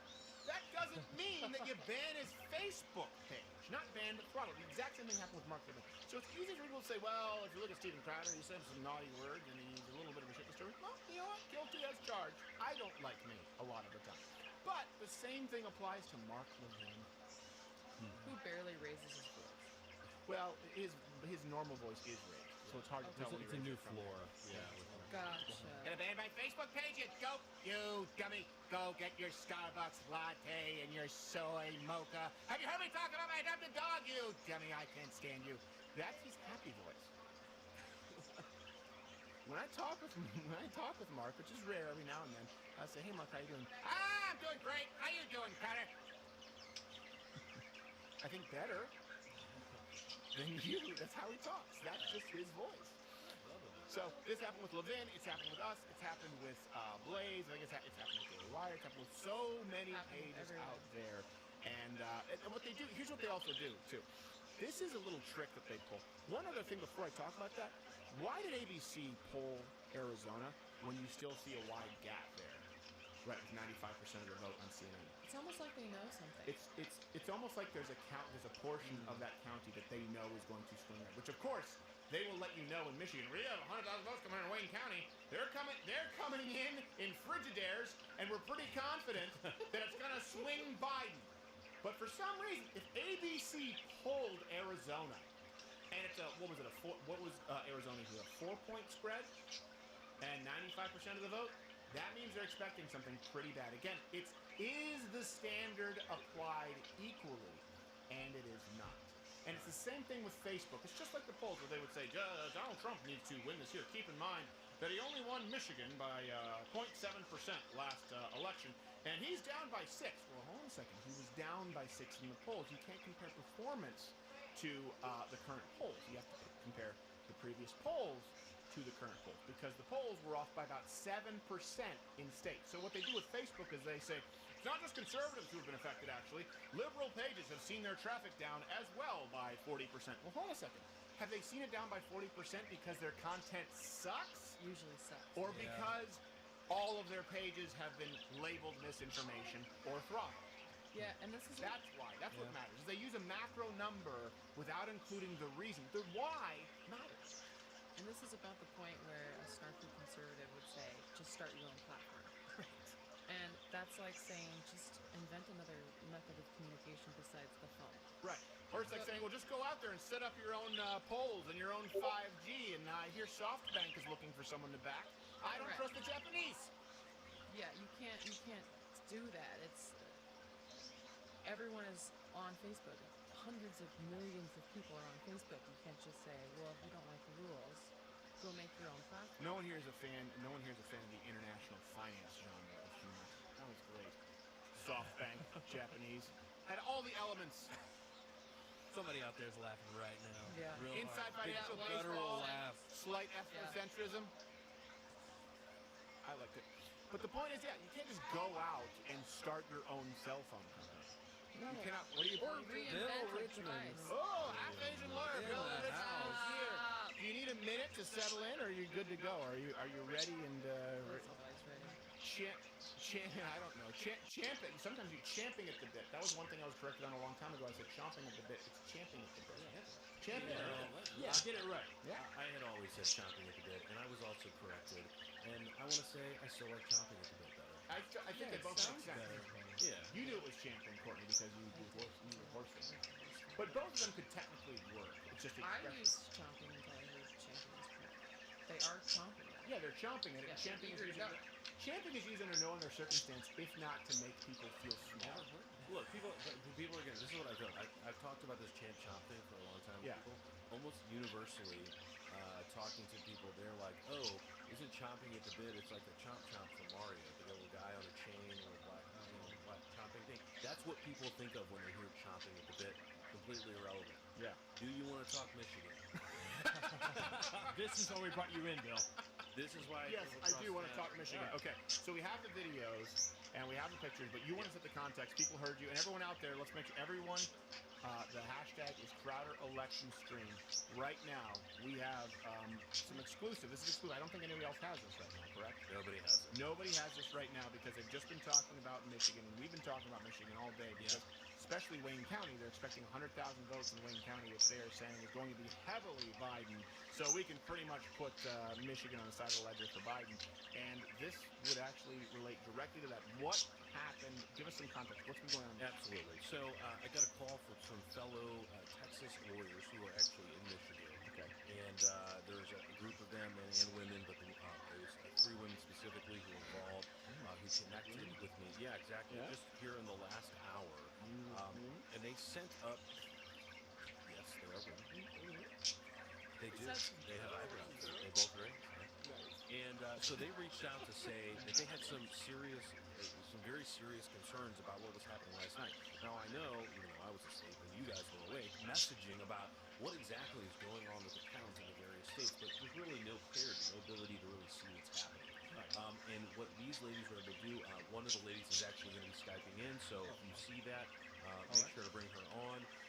But they took some photos and videos from Cobo Hall, I don't know if I'm pronouncing that right now, called TCF Center, the main convention center in downtown Detroit, where there's a lot of ballot counting, voting, and that kind of thing happening. In most of these places, there have security. There's security to make sure that ballots aren't being brought in after a certain time they're checking. The front check here was only COVID and masks, and people were bringing in what should have been only 4 to 6 hour shifts, bringing in huge coolers, huge bags, suitcases, other types of things with no checks whatsoever, while coincidentally, at the very same time, we're seeing spikes in the voting count and all kinds of numbers going in one certain direction. So I will emphasize, it's not like any of these ladies ran over there and pried open one of the igloos or looked in one of the coolers or looked in one of the suitcases, but rather the lack of institutional security surrounding one of the most controversial districts in counties and voting locations is apparently null. And these ladies have actually tried to raise those issues there with election officials since this morning and have not been able to get any answers. They are being completely ignored. And it raises a lot of questions about what is happening for the institutional security at these key voting spots. Well, at absolute worst, it is complete. It's negligence, I guess. Really. Well, it's huge. It's certainly at the very least negligence, and what we're looking at here is an undermining of the trust that would happen in that particular system. I mean, we've heard from folks on the left who are saying, "Oh, how are we going to trust the system? How are we going to know what's happening?" But even at the most basic security at main voting locations and vote counting, you're letting people come in and do things that really cast a question and a doubt about what's happening. Legally, is that even allowed? Isn't there supposed to be a process to make sure that there are checks and security issues? The security safeguards. Absolutely. That's every single one of these locations is supposed to have kind of reasonable safeguards, and it depends on the location, the type of place. But if election workers are allowed, or people who are simply allowed into the space are not being checked, their IDs are not being checked, they're not vetted, the things that they have are not being vetted, then we're really raising a question in these particular jurisdictions, particularly when you see at somehow 4:30, 5:30, 6 a.m. in the morning, a huge number of votes for one side, all of a sudden. By the way, when they were supposed to making it on the ledger. Right. We had to stop it because they said we're going to stop counting. We're like, oh, I guess they're going to. And they said we're going to start again tomorrow at 10. I think is what they said. And then all of a sudden, an hour later, there's a huge spike specifically in this area. So you guys let me know when we have that person on Skype. But let's go to the. Are we going to start with the videos or the pictures I got first? videos here. Okay, so let's go to the videos. This is in Detroit. These are the ballots. All these ballots for Santa Claus. Oh yeah, I know that spot.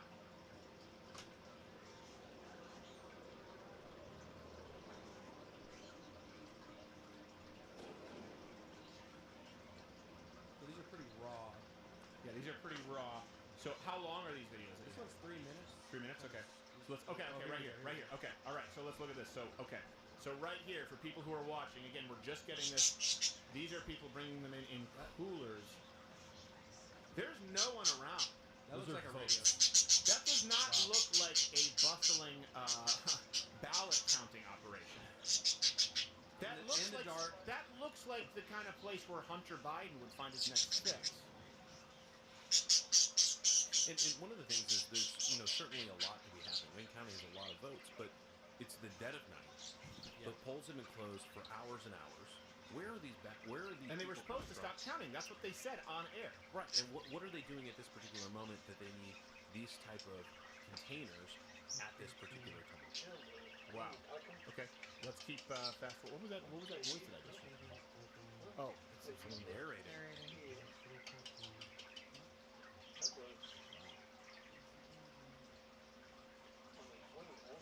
There's just one guy, and he's not even wearing a tie. So the person who's going to be logging in, her name is Kelly S., and she's a licensed attorney here in Texas, again, up in the Detroit area, who's monitoring with some other groups that are part of the Attorneys for Trump organization. They're just there monitoring, making sure that things get done correctly. And you're going to see wagons and That's other a real red wagon. strange implements. So it's either a horror movie or something worse. Wow.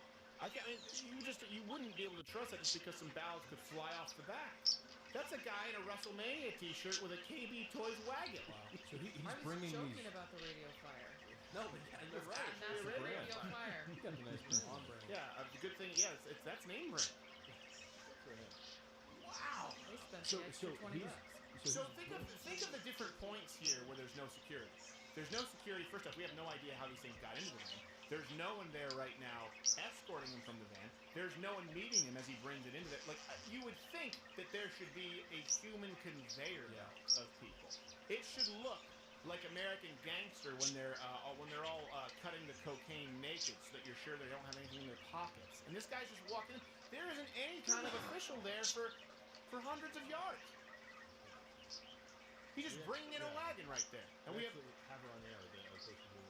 the person who recorded, and we have more videos. So let's and her name is Kelly Sorrell. Kelly Sorrell. Kelly Sorrell, can you see me?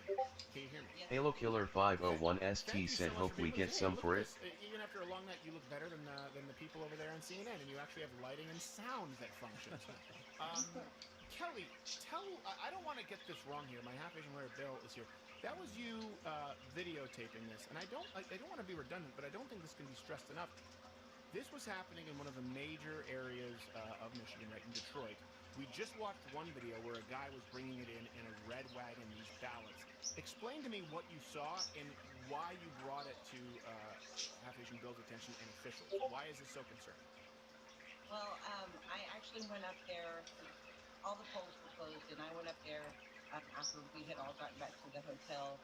I was kind of watching the news and decided I was going to go check on, it's called Kobo. And so I thought I'd go downtown and check out how the absentee ballots were being counted and see if they were still counting, because I had actually heard on the news that they weren't going to be counting anymore. That's exactly. So we were doing the election stream all night. And keep in mind, into that point, when we were about to go to bed, they said we're going to reconvene. I think they said at 9 a.m. or they said at 10 a.m. Yeah. And then all of a sudden, an hour later, there was a huge jump in Michigan for Biden. So yes, we were there last night. People can corroborate it. 8 million people watched. They said no more counting, and that's when you started filming this video, right? Well, yeah, and so as soon as I heard that, I was like, you know what? I think I'm going to go down there and just check and make sure that they actually are cutting it off. because I would hate people to leave or not be down there checking on things, and they be doing something shady. So I went down, and I actually got in, and they screened me for COVID. They took my temperature, made sure I had my mask. I kind of roamed around, and I was like, I'm going to go grab some coffee and then come back and park for the night because they were active. So I left, and as I was walking out the door, I see this white van pull up. And as I stopped for a second, turned on my phone, you saw the video where I kind of like walk around, and I see he's pulling out like an old radio flyer wagon and is like connecting it, and then I get in the car and I see him like drop the box. And that was pretty much, we had worked polling stations for the night, and that's, you know, very similar to the box that we had seen and been watching and monitoring to make sure that got locked and removed from the polling stations, put in vehicles, and driven to the secure locations. Right. So it was just one of those where I was like, that's kind of weird. So I went and grabbed my coffee, came back, and just was sitting and just observing. I tried to go in. I'm not a Michigan resident, so I'm not allowed to actually go and roam around on the floor. Right. But I could observe. It was a glass window. I could observe. There was no security at the door. Nobody was checking bags or credentials or, you know, who was coming in, even identification, anything. People were just able to go in. I'm assuming if they were actually counting ballots, they were to get something somewhere. Right. But just for regular folks, and there were other attorneys in our group that actually got in later and just roamed the floor. Yeah, one sec. Mute their mics over there just for right now, because right now we can hear them typing. Okay, so that was the first video, and I understand that we have some other videos as well, if I'm not mistaken. Correct there, Quarter Black Carrot? So can you tell us what the next video will be? Quarter Black Carrot, give us a description, and then we'll go to our it looks like we're inside of the area. The inside of the building. Okay. So we're going to watch this here. Stay with us. I just want to make sure that people can see this so we can sort of give people a visual aid. Let's show the inside of the building. Okay, so this is where they were going inside, and that's where they're supposed to be counting those ballots, I assume. And so, I'm sorry, I forgot the name of your lovely guest here. Kelly. Right here, can you turn on the volume on the clip a little bit? So Kelly, right here we see them coming in suitcases. Is this the same place in the area where they are now? Is that where you saw them bringing in the red wagon? Because in here it looks like there are quite a few people. That's a ballot counting operation. So I can't really tell which video clip you're looking at, but so it's basically like a convention center, the building that we're in. So there's where we came in, or where I came in, was kind of up on the upper level, and then you go down, and there's entrances for everyone, and they're dragging luggage, they're dragging bags, they're dragging igloo, like ice chests. They're there doing 5 to 6 hour shifts, and yeah, I mean, they were taking those items in with them into the clear glass windowed room that's to the back, and that's the area I couldn't cross into, so we weren't able, there we go. So yeah, so that glass area to the back is where they would go through to go in to count the ballots. Right. And so this front area is the lobby area, and they would come in from outside and bring those items into that secure area that's in the back where they actually have the ballots. And that's where they were counting, and this is at that time when we had been told they had stopped counting. They weren't supposed to be counting. Correct. And the concern was just the security concern. We don't really know what was going on with, or what items they were bringing in, or who was going in, or any of those things. Yeah. So what is your primary? How does this differ from the normal experience? You know, at where they would count ballots. You know, do people right now what we're seeing is people bringing in by themselves with no security, red wagons and Coleman coolers, bringing them behind the glass area where no one has access. How does that differ from how ballot counting should look, or how it usually looks? Because keep in mind, for a lot of people, they've never seen any of this at work.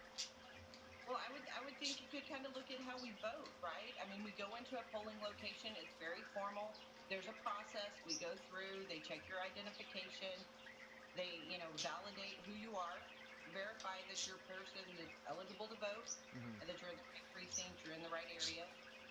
So, I would think that if we're going to go through all of those steps to make sure that our voting is is protected, that we're doing it properly, you would think that our end result would have the same level of security.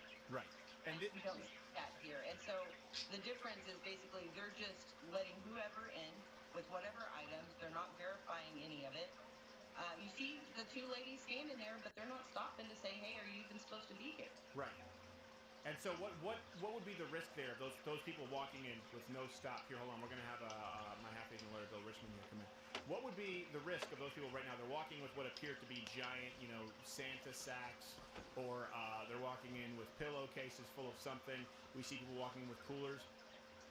What, I guess, is your concern? They could be walking in with fake ballots? They could just, fake ballots, absolutely. This is a battleground state. We came up here to Michigan to help Trump because this is a state that's under fire. This is one that we needed to be monitoring for fraud. Right. And it's kind of hard to monitor for fraud when nobody's checking. Yeah. There really is nobody checking there, and I don't know if someone would argue, well, they're checking once you're past the glass. I don't know if someone would argue that. They're not. They go in, they roam around, they sit down. I don't know what all goes on. And so one of the important things here is, and we can raise a good point, is look, maybe somebody's got some sandwiches, maybe someone's got some drinks, but at the very least we have a very clear appearance of a problem. And given how many concerns we've had, particularly in Democrat-controlled jurisdictions, about election security, you imagine that the most heightened election security concerns we've ever had, highlighted for weeks and weeks, on the day of the election in a battleground state, in one of the largest precincts in that battleground state, you have lax security at a time when the ballots are coming in. Now, again, the ballots, it's not like all of a sudden, a million Biden votes happened right after these igloos went in, but rather they're very clear that at the least, we've got a lack of security that raises questions about the election itself, and particularly in this jurisdiction. And at the worst, we have people who are without the ability to vet it, who's in there. Well, this is also by the... Listen, as someone who has spent quite a bit of time in Detroit, you have more security in Racketex. It's Detroit. You have someone there guarding something. There is nobody checking at all. And at what time was this? Were these videos taken approximately, Kelly? That was actually ironically, the issue with Wisconsin came in at shift change. All of that, where you see most of that luggage coming in, is at their shift change at 4:35 in the morning. Wow! Because you know what, we had to end the stream. Was it right about 4 o'clock? Right about 4 o'clock in the morning is when we ended. We wanted to stay here throughout the entire night, and then they said we are going to reconvene later today and count. And then I took an hour nap in a hammock. I'm not exaggerating, and I woke up and Michigan had entirely changed. It happened right at that time. It happened right in front of my eyes, and all I could think was, what the heck? All I saw was all this stuff going in. Now, what would you say to people who just say, well, that's also because all these votes are just Wayne County and that's heavily liberal? Would we expect that kind of a turnaround? I mean, there was a huge lead going into, or a big lead at that point by many. What was it? 6 points, Michigan? 8 points at that point before about 4:30 a.m. What would you say to people who argue that? So this is actually just kind of an interesting thought, because we thought going into last night we were great in Michigan. We had worked in Michigan. All of us spent yesterday, all of the attorneys, we spent roaming around, checking precincts, looking at, we did Detroit, we did the suburbs, we did all the different areas to see how many people were, at the polling locations. And I will tell you that blue. You could tell people were packed in there. They were busy all day. You go into inner city Detroit, nobody was in there. So we were like, shoot, we got this. Heck yeah, we did good. Right. And then we come into this, and it's like, what the heck? All of these absentee ballots pop up, and we're just, okay. Well, but couldn't it just be that people voted early, and that's what they're finally bringing in? I mean, that's what people would argue, right? Well, these are just early ballots, and they're counting them now, and that's a liberal county. Well, okay, so another thing, too, is that when I left this morning, they were looking, or right after I left, they announced that they basically were around 16,000 uncounted absentee ballots. Right. That's what they were working on. And then by 10 a.m., it jumped to about 30 to 35,000. There was like about a 10-minute gap between 30 and 35. Right. And then the next thing we know, we're up to 120-something thousand. Absentee ballots. And they were only expecting 16? They were only expecting 16,000? Yeah, that first thing this morning, that's what they were looking at. So I have a video that she might want to weigh in on. This is from Matt Finn at Fox News.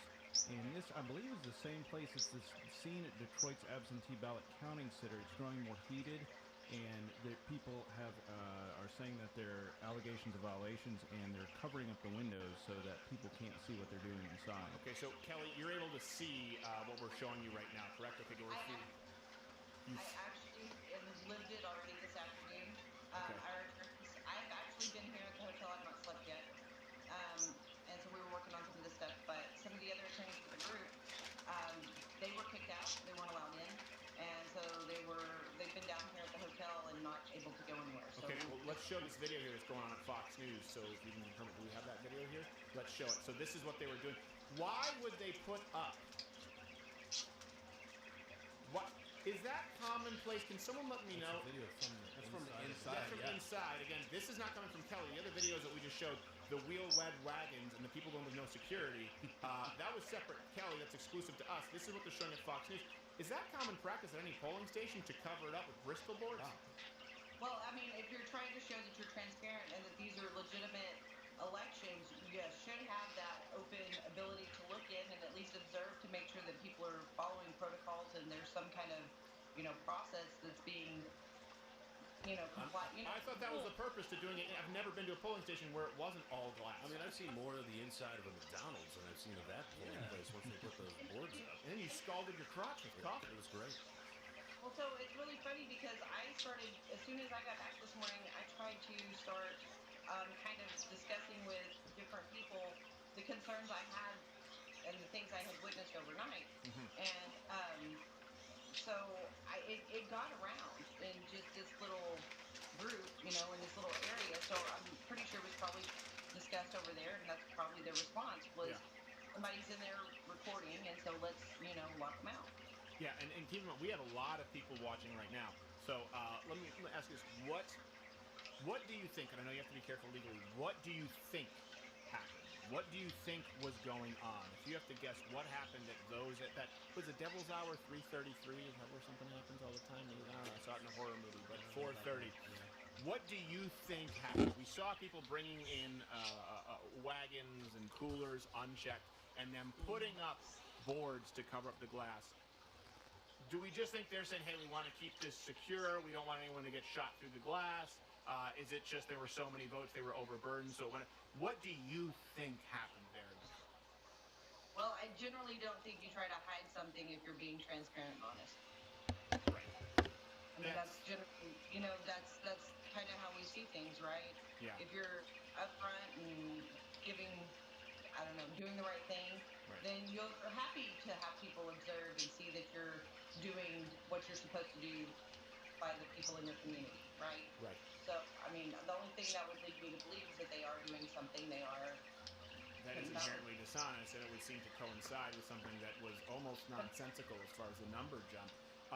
What kind of a challenge, I guess, can there be to this practice? As you're a lawyer and I have Asian lawyer Bill Richmond is here. What do we do? How do we fight that? I'm not jumping in on that because I am not a Michigan attorney, and I'm just going to sit back and see where the administration wants to go, or where the RNC wants to go, or where the GOP here in Michigan wants to go. Yeah. And what I would say is there's probably a million different ways. We saw from the Supreme Court rulings leading up to the election, there's a lot of different ways you can invalidate or otherwise allow voting to happen and create sport votes or invalid votes. Kelly's right, there's going to be a lot of decisions to be made by the party directly affected, so the RNC or the GOP in Michigan and nationally. But what it does is raises a lot of questions. What we'll really have to know is what is happening inside of that room, right? What is happening, what problems have been created from the lack of security. And again, at the very least, let's say Biden wins, it raises questions. Let's say Trump wins, it raises questions. All it does is delay. And again, in one of the most central precincts in a battleground state for this to be happening, and then for this afternoon for it to, you're really doubling down on the problems by saying we may have had a problem, but we're going to definitely cover up any resolution of the problem because then you'll believe it's getting done. It raises a lot of questions. Well, I mean, for some context with Florida, they just thought it was too close for comfort, so they wanted recounts. It's not the same thing as, well, I know the butterfly ballots. I think, is that what they were? The butterfly ballots, or what they called them? In this case, there are a lot of boxes being checked. there is a confusing process, and then there is no security, and then for some reason they're proactively deciding to cover up the remainder of that process. And all of this happened, all of the video that you just saw, happened around the time when we went to bed and we were told that we're not going to be doing any more counting. That looks, when you look in that room, that looked like Elvis Before Christmas. A lot of people in there. And Kelly, keep us in the loop. Let's definitely see where things are going. Michigan is still, important to say, there's a number of percentage that's out. It's a very close battleground. We're curious to know what else happens. But thank you to you and the other attorneys who are up there working on this and keeping an eye out for what can only be described as what can only be described. And have you been aware, Kelly? Have you heard about what's been going on in Arizona with the Sharpies? No. Okay, so yes, you've been focused on Michigan. This just happened. We just had a video. We had people who apparently, did you know about this? No. Bill? Pollsters were handing out Sharpies and saying, this is how you fill in the ballot with a Sharpie. And there's very clear instructions written when people are talking about filling out a ballot. Do not use a Sharpie because it will likely be impossible to read. And we have people who've been sending us direct messages saying that they actually were given a Sharpie to fill in their ballot, and there were people on video saying that there were Sharpies being used to fill in a ballot. So that is anecdotal, but there are now many, many hundreds of anecdotes in Arizona, specifically Maricopa County, where people were being given Sharpies by volunteers or officials who were involved with the actual polling stations. That happened in Arizona, to the best of our knowledge. Now, how much of a sway is that? I don't know, but again, it seems like it could be pretty significant. Something else that's bizarre to me, I don't know if you saw, was Kenosha. Kenosha obviously was going Donald Trump, was at 60-40, and then in the span of 2 hours became an even split. I don't know that I've ever seen that in a suburban Midwestern district. It's not a different county, the same county, and a switch of 15 to 20 points. Again, in that little hour where they weren't supposed to be counting anymore. Right. With I think 5% more of the vote coming. Right. All of a sudden. And everybody was mad. I just was actually being annoying. I was like, you know what? Buddy, it was like Watergate popped in my brain, right? Like, flashlights. I gotta go see if there's flashlights, So Right. I'm right down there, So I don't know. Yeah. So, well, yeah, if you can look into the rest of these when you get some time. But get some sleep. You don't look like you only got a couple hours sleep, and you look a little bit tired, but you still look lovely. Kelly, thank you for taking the time, and we appreciate it. We'll try and have you keep us posted because you're there in the ground. All right, thank you. Thank you very much. All right, Half Asian Bill, looks like you're looking at something on your phone. I saw you muttering things with Courtney. Yeah, we were casting spells. That's it. Were you casting spells? Oh, my God. That's the interesting part is there's so many different things to be paying attention to right now in the different states. It's important to stay vigilant, but realizing that even folks on the ground are there and then trying to get the message out. So fortunately, they knew that, with how big the stream was last night and where things were, that this was a place that would be able to look into it. And we still got some of our team and folks outside doing some more digging to see what else is out there, particularly in Michigan. Yeah, I'm also interested to see, I don't know if we have any new information in Arizona, because ABC officially retracted Arizona being called. And, or did they just recall it for them? I guess ABC never actually called Arizona for. Really? Yeah, I'm hearing that too. But if you look right here on CNN is talking about the tense situation at the location we were just talking about. Oh, wow, now they're talking about it. They don't show the whole thing covered up, though. Yeah, they make it look like there are a couple of signs for like a Pantera concert coming into town. Like, you just can't see the other side of this poster. No, they covered up everything. Yeah, it's tense, though. That's the takeaway. Oh, they let this guy in, though. Oh, he's in there. The vast majority of votes here by this afternoon. They also believe, because this is Detroit, that most of those votes will go for Joe Biden. The pressure on the people who have been counting votes is intense. The sense of the difference between yesterday and today at this little corner of Detroit is equally intense. Clearly, both sides now fighting very hard, looking at how this process will play out. No. Let's be really clear. Both sides are not fighting over the integrity of the process. Only one is. There's only one side. Let's be really clear here. When people say, about trust, restoring trust in our institutions, there's only one side fighting for transparency, and there's only one side right now fighting for integrity of institutions. The other side puts up Bristol boards and banners to make sure that you can't see what they're doing. It's important to note that. This is not a moral, there's no moral equivalency here. if someone is putting a what's the term I'm looking for? Spit hood, I guess spit hood, but you can see through a spit hood. If someone's putting a bag on your head, it's not the same as the guy saying, can you take that bag off my head? No, they're not both fighting for integrity. That's not what people are fighting for right now. You are not hearing any calls of voter fraud from the left. You're not hearing anyone saying, hey, we need more integrity. Hey, we need more transparency. Hey, what happened with these counts? You're seeing it from one side, and that is important to know. It's tense here. Well, why didn't you show why it's tense? Yeah. Why didn't you show? And isn't it also kind of incredible? We had this before CNN, and we have the person who had the footage. Why is CNN? You think they don't have the ability, infrastructure to get that story? Do they not want to show you that story because they're too busy calling Arizona with 3% of the vote? Well, they would have shown the story had the numbers been reversed. Of course they It would have been. It would have been the immediate. And this is what I mean. It doesn't matter where the election goes or where the actual final vote count goes. The questioning of the solution, the questioning of the process itself, is something that they are raising. Right? I mean, they are creating the problem by not having the type of security that's necessary. This is the thing I will tell you. When I was originally talking with Kelly, I don't know what this Cobo Hall looks like on the inside. I don't know what this particular room looks like. More like Hobo Hall. I mean, there were definitely some hobos around. It is Detroit. So, but in my first time when I saw those pictures, I said, well, what is it? You guys have a sandwich? She said, have some Trump ballots. Delicious. Sneak them in the sandwich, inside the igloo, inside the American cheese, wrapped up. But I said, what is on the other side of that glass? And she said, no, it's just like, that's where they're counting. Like, that is exactly where I go, so you're saying there's nothing there? She goes, oh, there's a COVID check. That's it. Right. But you want to bring in, you can bring a rocket launcher in there. I mean, you can do anything. And that's a big, big, big problem right now. And look where we saw there. I mean, CNN was in there, and they're not covering anything about the lack of security. But I think you're right, Dwayne. If it goes the other way, we'll see. And they went right to commercial. They would have been doing wall-to-wall coverage. We've got an exclusive on this. Wolf Blitzer never would have let it up. Right. And instead, they keep going through what does Biden need to do to reach 270. Well, do you see what they did again before this? Was Donald Trump wanted to have poll watchers, and it's like, oh look, they're going to try and intimidate voters. And then the problem with the Black Panthers hanging around with nightsticks. Yeah, that's totally fine. But this is why you need some kind of poll watchers, and they're out. You can't even watch. Yeah. Even if you're not a poll watcher, you can't even just sit out there with some popcorn to watch the American electoral process. You can't see anything. Yeah. That's actually way worse than I thought it was going to be. Yeah. I thought we'd see a couple of people. What were you about to say? I was just going to say, Courtney made this point in a different way, but imagine if this were in Texas.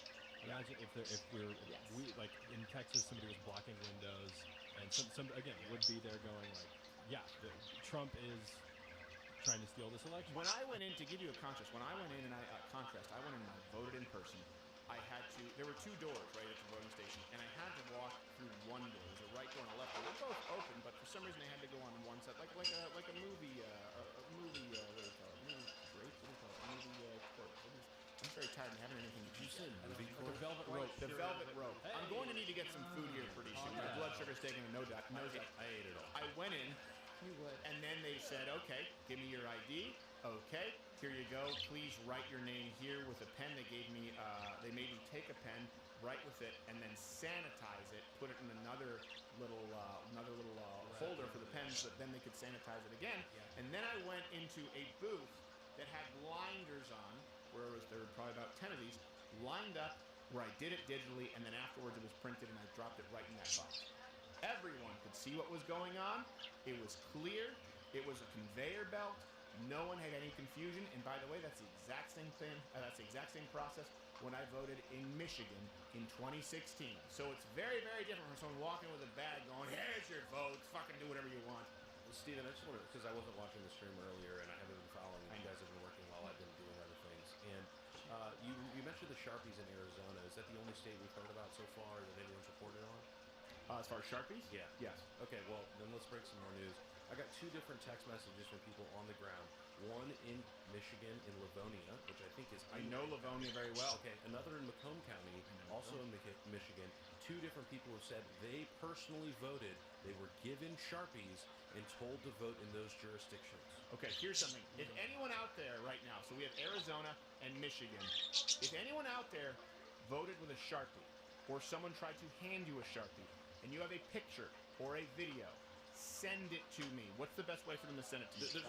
But here's the thing, there's almost no way there's going to be that because they don't let you have phones out. Right. But that being being said, let us know where it's happening, because until we shed light on it, look, if you got a video somehow, definitely send it. But even if you don't, we need to know where it's happening, because this is the only way that we can conduct the kind of investigation that's appropriate. What's the best email for people to send on the website there, Courtney? Oh my God, I'm hesitant to give mine, but No, well, not yours, but what's the best? main one. Yeah, what's the main one? mine. Broadband. No, what's the main one where people can send in, let's say, whether it's life advice, what's the main, like, contact on the website? We could use life advice. Do life Maybe advice. like replying Yeah. to a tweet or something. Yeah, or so send me a reply at SCrowder. If you don't have a video, That is Twitter is the best thing. yeah, to do. Twitter right now, and then is it lifeadvice@louderwithcrowder.com? I believe so. Is that it, or is it ask@louderwithcrowder.com? Can someone find this out and get it to me? Yeah, But first, send me if you have. Well, we need to give people real specifics because It's life advice at louderwithcrowder.com. lifeadvice@louderwithcrowder.com or tweet me at @scrowder. I want to know where you voted, right? Tell us the actual polling station or if you have a picture, because then we can follow up and track it. And if we can find even a handful of places that we're using Sharpies, that is systemic. They know better than to give you Sharpies. They know that you should not be voting with Sharpies, and that makes it easy to manipulate votes. And at the very least, any ballots that have Sharpies should be discounted, and there should be a recount with those. So we heard about it in Arizona. Now we're hearing about that in Michigan, and you just saw for yourself what happened in Michigan. Listen, I was a guy who always said there's a lot of ineptitude with votes, right? 2.5 million, at least, potentially compromised votes due to ineptitude, largely because of the United States Postal Service. This is actually something a little bit more malicious. Yeah. So we're still in the process of. Can you pause 1 second? I want to, but Donald Trump apparently is going to hold a press conference. They were saying, is it going on right now? They're just not showing it on CNN because am I hearing that he declared victory in Pennsylvania? So just to give a little context, hold your thoughts though. Don't forget your thoughts. Is guys. his campaign manager said we're declaring a victory in Pennsylvania on a press call. He said this is not based on gut or feel. This is based on math. And then his campaign advisor, Jason Miller, also John Roberts, is reporting that he broke the math down. He said there are 605,000 outstanding day of ballots in Arizona. Trump only needs 57.73% of that remaining day of vote, and that's far less than he's been getting. So the math, he says the Trump campaign predicts they will declare a victory in Arizona by Friday. So that sounds like it has a little more nuance to it. Yeah. But Trump is holding a press conference in Pennsylvania at 3:30. Well, but it's at 3:30 Eastern or at 3:30 Central, because that'll be right now. Yeah, I think it's. Looks like Sometimes he goes late. It looks like CNN, Biden. CNN's saying Biden's about to speak. Well, is Trump about to? Can we go to maybe a network that actually cares about a fucking? We're checking it up. We're checking it. No, I'm not mad at you guys. I'm mad at CNN. I'm mad at all. So they are telling me right now. Okay, here you go. Holtz Summit, Missouri, with Sharpies being handed out at my polling station. Too Cute Maddie is not here right now, but we can bring in Too Cute Maddie. She can call her mom if her mom was. She said her mom was handed a Sharpie. Really? Yeah. And can someone bring up that little? I know we saw it earlier, the Sharpie thing in the video, but the actual sort of outline saying "Do not use a Sharpie." Can someone actually get that to me so we can show it to people on air? Yeah, because we we've showed got it some on air. conflicting information because there's a Maricopa County elections tweet from 23 hours ago saying that they can use Sharpies because they have new offset columns on the ballots to prevent bleed through. Okay. So we want to be accurate, but that kind of contradicts what the video from the two voters in Arizona were saying. Right. It was not going through for them. Well, they were saying that in Arizona, but now we're Right. talking about Missouri and we're talking about Michigan. Other places, yeah. Because right now, Sharpies handed out at Apache Junction, Arizona, Pinal County, Four Peaks Elementary, Livonia, Michigan, they gave them Sharpies. Montgomery County, Pennsylvania, they gave me a Sharpie. York, Pennsylvania, Ogama County, Michigan, Sharpies. A lot of people right now saying they have been given Sharpies, and so it does come down to are all of these places capable of processing Sharpies? What were you about to say? Here's that visual of the ballot that says "Do not use a Sharpie type pen as it will bleed through." Do not use I don't know a what Sharpie state that is. pen as it will bleed through. Yeah, Well, hold on a second. Hold on a second. That's Go back to that. Go back to that Arizona. right there. That's an Arizona ballot, and it's 520. It says you may call their office. A list of writing candidates. You may call their office at 520-724-6830.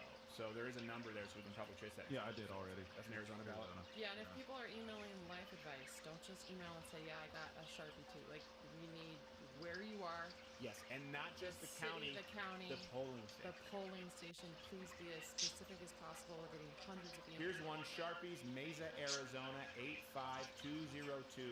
85202-2051, West Guadalupe. That's very specific. We should be able to find someone, and there'll be a phone number. I don't think we'll be able to call them because, they're all out of work right now. They've left, provided that they're not boarding up the glass counter. Right. Now, one of the individuals who was messaging earlier, it was his brother. So him and his brother wrote it in Michigan. The brother was the one who told me that he actually had done it with a Sharpie. That was the one in Livonia. The gentleman who I know, it actually is the owner of a great ammunition company right outside of Detroit, and that individual went to the polling station with a full headscarf covering the face, was not asked to remove it, no ID check. Go ahead, go on in, do your vote, no problem. Okay. And so there's some other problems and variances. If you're out there doing the retweet or out there commenting, go ahead and make sure to mention those. So here's something I want, if we can get some research here. I know Donald Trump is going to be speaking in just a couple minutes. I know he's running a little bit late. If someone out there in the control, if you guys can look for Pennsylvania, for Missouri, and find a little instruction pamphlet for filling out ballots, and if it mentions Sharpies, because we have another specific one, elementary, Lansdale, Pennsylvania. So we need to know if these instructions are saying do not use a Sharpie. If we can find those instructions for those states, that shouldn't be too hard to find. Pennsylvania, Missouri, if someone can look for it, then that shows us that there's something going on that's a problem. It may not be a huge deal, but when you combine all of this together, Sharpie, Sharpie, Sharpie, Sharpie, which could create some bleed through, and then you also have what's going on there in Wayne County, and that's what's really disturbing, what's happening there. So now we're hearing some reports from folks that are now complaining about the Michigan GOP, saying that the Michigan GOP is, because they're having so many people watching in Crowell Hall, that they're preventing Democrat lawyers from going in to actually look at what's going on, which seems absurd. You just push back people. You ever been to a concert? But the long and short of it is, there's a lot happening. There certainly were no GOP watchers right there at 4:30 in the morning. We saw for ourselves. Well, we know that there weren't, and that's what they're saying is right now this kind of quote unquote tense situation, as CNN has called it, has only increased, and you know why it has increased is because of the fact that they're putting up that Bristol board, preventing people from being able to see what's going inside.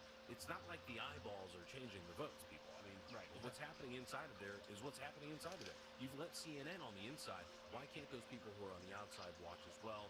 It does raise a lot of questions. So they let CNN on the inside, and they took down some Bristol boards by the time CNN. Let's be really clear. The entire perimeter was covered up with boards, and you contrast that with just a couple little squares. One looks like a prison, and one looks like a decorative choice.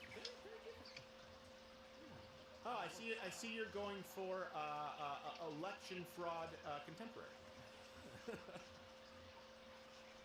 Whoa. Man. The Bauhaus. Hey, are you gonna get some food or what? I'm going to need to eventually get some food, but I'm hoping that I'll chicken. go when Donald Trump's press conference starts, because people want to hear him and not me so much. That's the best way to get him to start the Yeah, Right. actually. So Just Donald go Trump, get food. President Trump, please start your conference. He's watching. He's like, when's Stephen gonna leave? I'm gonna annoy him. That's my Trump. But why are we saying that ABC didn't call Arizona and retract? I guess they just didn't call I it. guess they didn't call it, and that it was the first comment, kind of the zeal that people were saying that they did. But many places did call Arizona. I think Yeah. Fox called Arizona.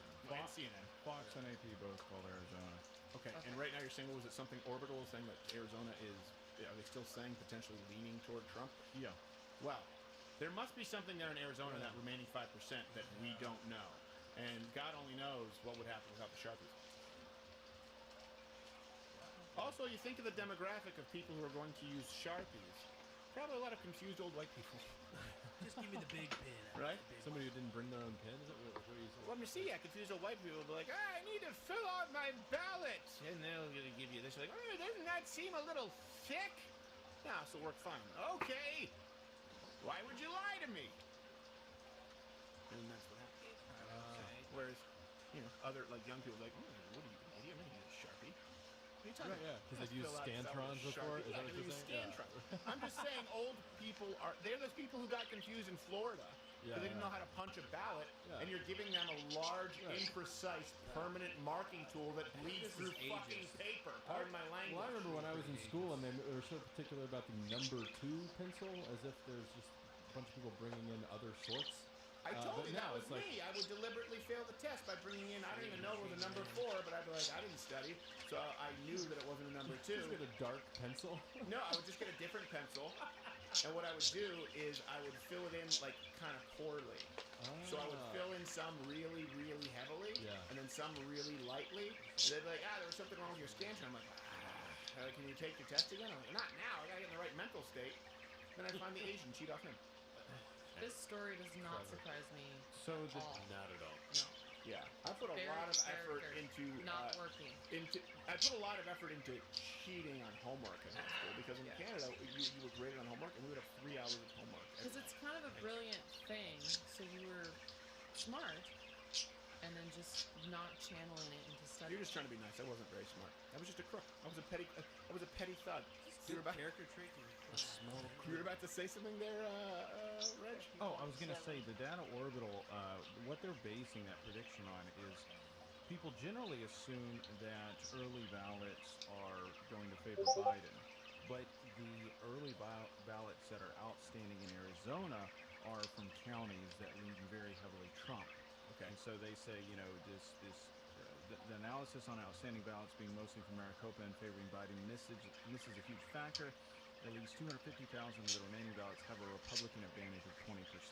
Oh yeah, and what's the margin there in Arizona? I know Nevada's really close with like 8,000 votes. Is it 20,000 votes in Arizona right now? So 250,000 if there's a 20% advantage. That makes sense. And like I was saying, it really does come down to these counties that still have to come in and if they're mail-in votes or if they're same-day votes. And states do it differently. It does seem like we should have a streamlined, consistent process, but if Donald Trump does win Arizona, that changes things quite a bit. No one's even talking about Georgia and North Carolina. What the hell happened to those states? Yeah. Well, and they were among the first to close their polls. And again, we're not even still waiting. Yeah, I we're still waiting to count. I want to take my post. Why are you looking at me? Use a Sharpie. I'm not taking the poll. And we heard one of the folks in Michigan was actually saying, I think this is Warren, Michigan, was given a pen to use, ballpoint, and then told, oh, no, that one's dirty. Go ahead and put it in the dirty pen cup. And then, oh, here's what you can use instead, Sharpie. Really? So that just sounds so suspect to me. Suspect. We do have the margin here on Arizona. The margin in Arizona. All right. The margin in Arizona is what? How many votes is it? So total vote count for Biden 1,411,235, and then Donald Trump 1. So it's almost 100,000 that need to be made up. Margin. So even if that's 250,000 votes that are outstanding, and it's a 20% advantage to Trump, that wouldn't be enough. Yeah, I'm not sure exactly if we've gotten new numbers there, since the data orbital. Since the data orbital I'm not sure what they were working off of. Yeah, it's tough to know. That's the problem. Is it's fluid and you can't trust it. Oh, what are they? Are they in Detroit? Oh, they're in Atlanta right now. Well, look, hey, they're in Atlanta, but nothing's boarded up. Can you guys see this on CNN? Oh, CNN just froze on us. That's Fox. They're in Atlanta and nothing is boarded up. That was Fox. They were in Atlanta. So I don't understand the reason. I don't understand the reason for boarding up a polling station. Yes, you do. No, I do understand the reason. It's nefarious. Yeah, that's the only reason you're doing it. It's nefarious. It's litigious. It's lascivious. It's non-prestigious. It's malicious. It's outrageous. Outrageous. All right, I missed that reference. I haven't watched It was the Johnny Cochran parody on Central. Mountie! I am so ashamed. Why don't you cook some grilled cheese sandwiches for both of us? Well, I guess I got that other hamburger. Seinfeld is. She just doesn't know what's I in don't it. watch it like I watch Like a Office. ballot. Let's see what Dana Bash is saying. I guess I can Is eat Donald that Trump other not hamburger. speaking yet? Because I need to get some food. Let's go, man. I don't know. I said Pennsylvania. Possibly the case. Maybe I can get your boyfriend to do something for me. And I happen to agree with it, right? I mean, the Supreme Court of the United States, the members, why would they decide that they want to take it upon themselves to hear an issue?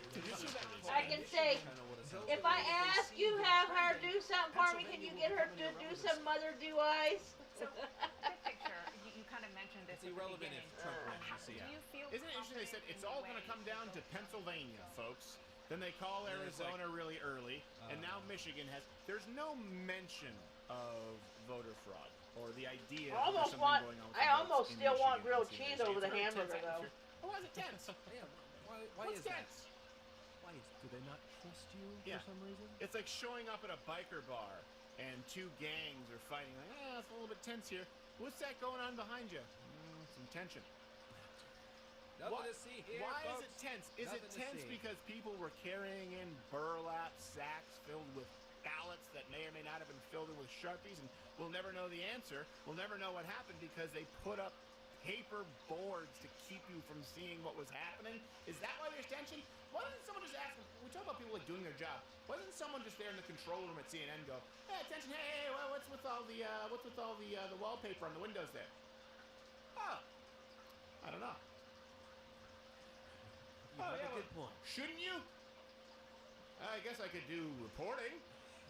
Should you ask a question? Yeah.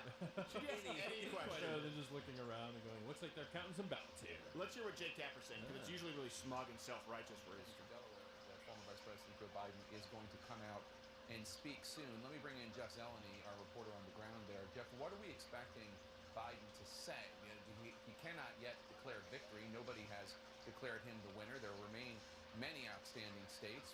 What is he going to do? Jake, I'm told that Joe Biden is going to do what his campaign has been saying all day long, that he believes he is on a track toward victory. I'm told that he is not going to declare victory himself, but he is going to call for the fair counting of all ballots. And he is going to, we're told by advisors, and this could be fluid here, but he is going to push back against these suggestions of fraud. We believe that Joe Biden is going to come out today and speak about the election, namely that it's happening and he's in it. Accepted the Democratic presidential nomination. Thank you. in the That's month about of all the August. reporting I expect. This is CNN, the most trusted name in news. There's nothing. There is You just nothing. gotta fill something up. Yeah, it's not. Think about this for a second. We just filled. I mean, we've been broadcasting. By the way, we haven't switched off broadcasters. Right. But with a break of what, 4 hours? We're at 3 hours and 30 minutes. That's what we're broadcasting today. Yeah. And then last night That's it was just 7 today. hours plus. Is what I'm saying. So we filled it with exclusive footage of what's been going on there in Michigan that nobody else had, of them bringing in ballots completely unsecured. We have people talking about Sharpies. We had a correspondent down there on the ground in D.C. We have footage of people who are getting the crap kicked out of them in D.C. We have states that have been called and then retracted. We have we have numbers and polling discrepancies here that haven't been described on CNN, and they've filled time with Joe Biden is going to be speaking, and he will be doing that using his mouth. Jake? What's the value here? Why do we need to keep them alive? Why is CNN authoritative? This is remarkable. Why are they considered authoritative at all? They offer nothing, and this is really what's funny to me. Not funny. I should say amazing. I should tip. You don't mean funny, haha. You mean funny. I mean funny like I want to stab myself. Yeah. Like I want to stab myself in the heart with a number 2 pencil. You know, I feel like Cenk Uyghur's probably like, yeah, Stephen, do it. And you're like, and then they lean over and they're like, Cenk, you're not allowed to watch Stephen while we're. Sorry, continue. I really imagine. I especially can't watch him as he's doing me, because then I don't know which one I am. The inception of Cenks. It is kind of a feat when you think about it, the fact that they offer nothing and they still exist. How has CNN existed this long? Is it just because people assumed they were telling the truth, and now that that veil's been lifted, they'll be gone? And this is also what's so concerning when you look at the marriage of big tech and media. This is what is most concerning to me.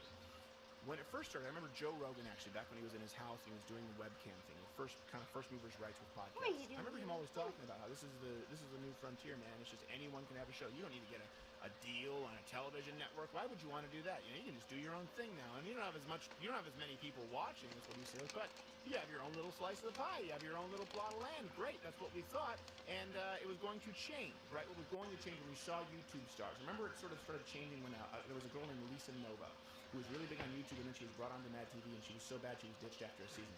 But we thought, hey, this is showing us that actually people online can create their own programming, and there's no gatekeeper. That was what was seen as the big perk. The bathroom wall of society, but anyone can actually create their own content. And now, because they are dying, CNN, that's Turner Broadcasting, ABC Disney, NBC Universal, they are the ones who are spending the most on advertising. And Fox News, by the way, don't have exempt.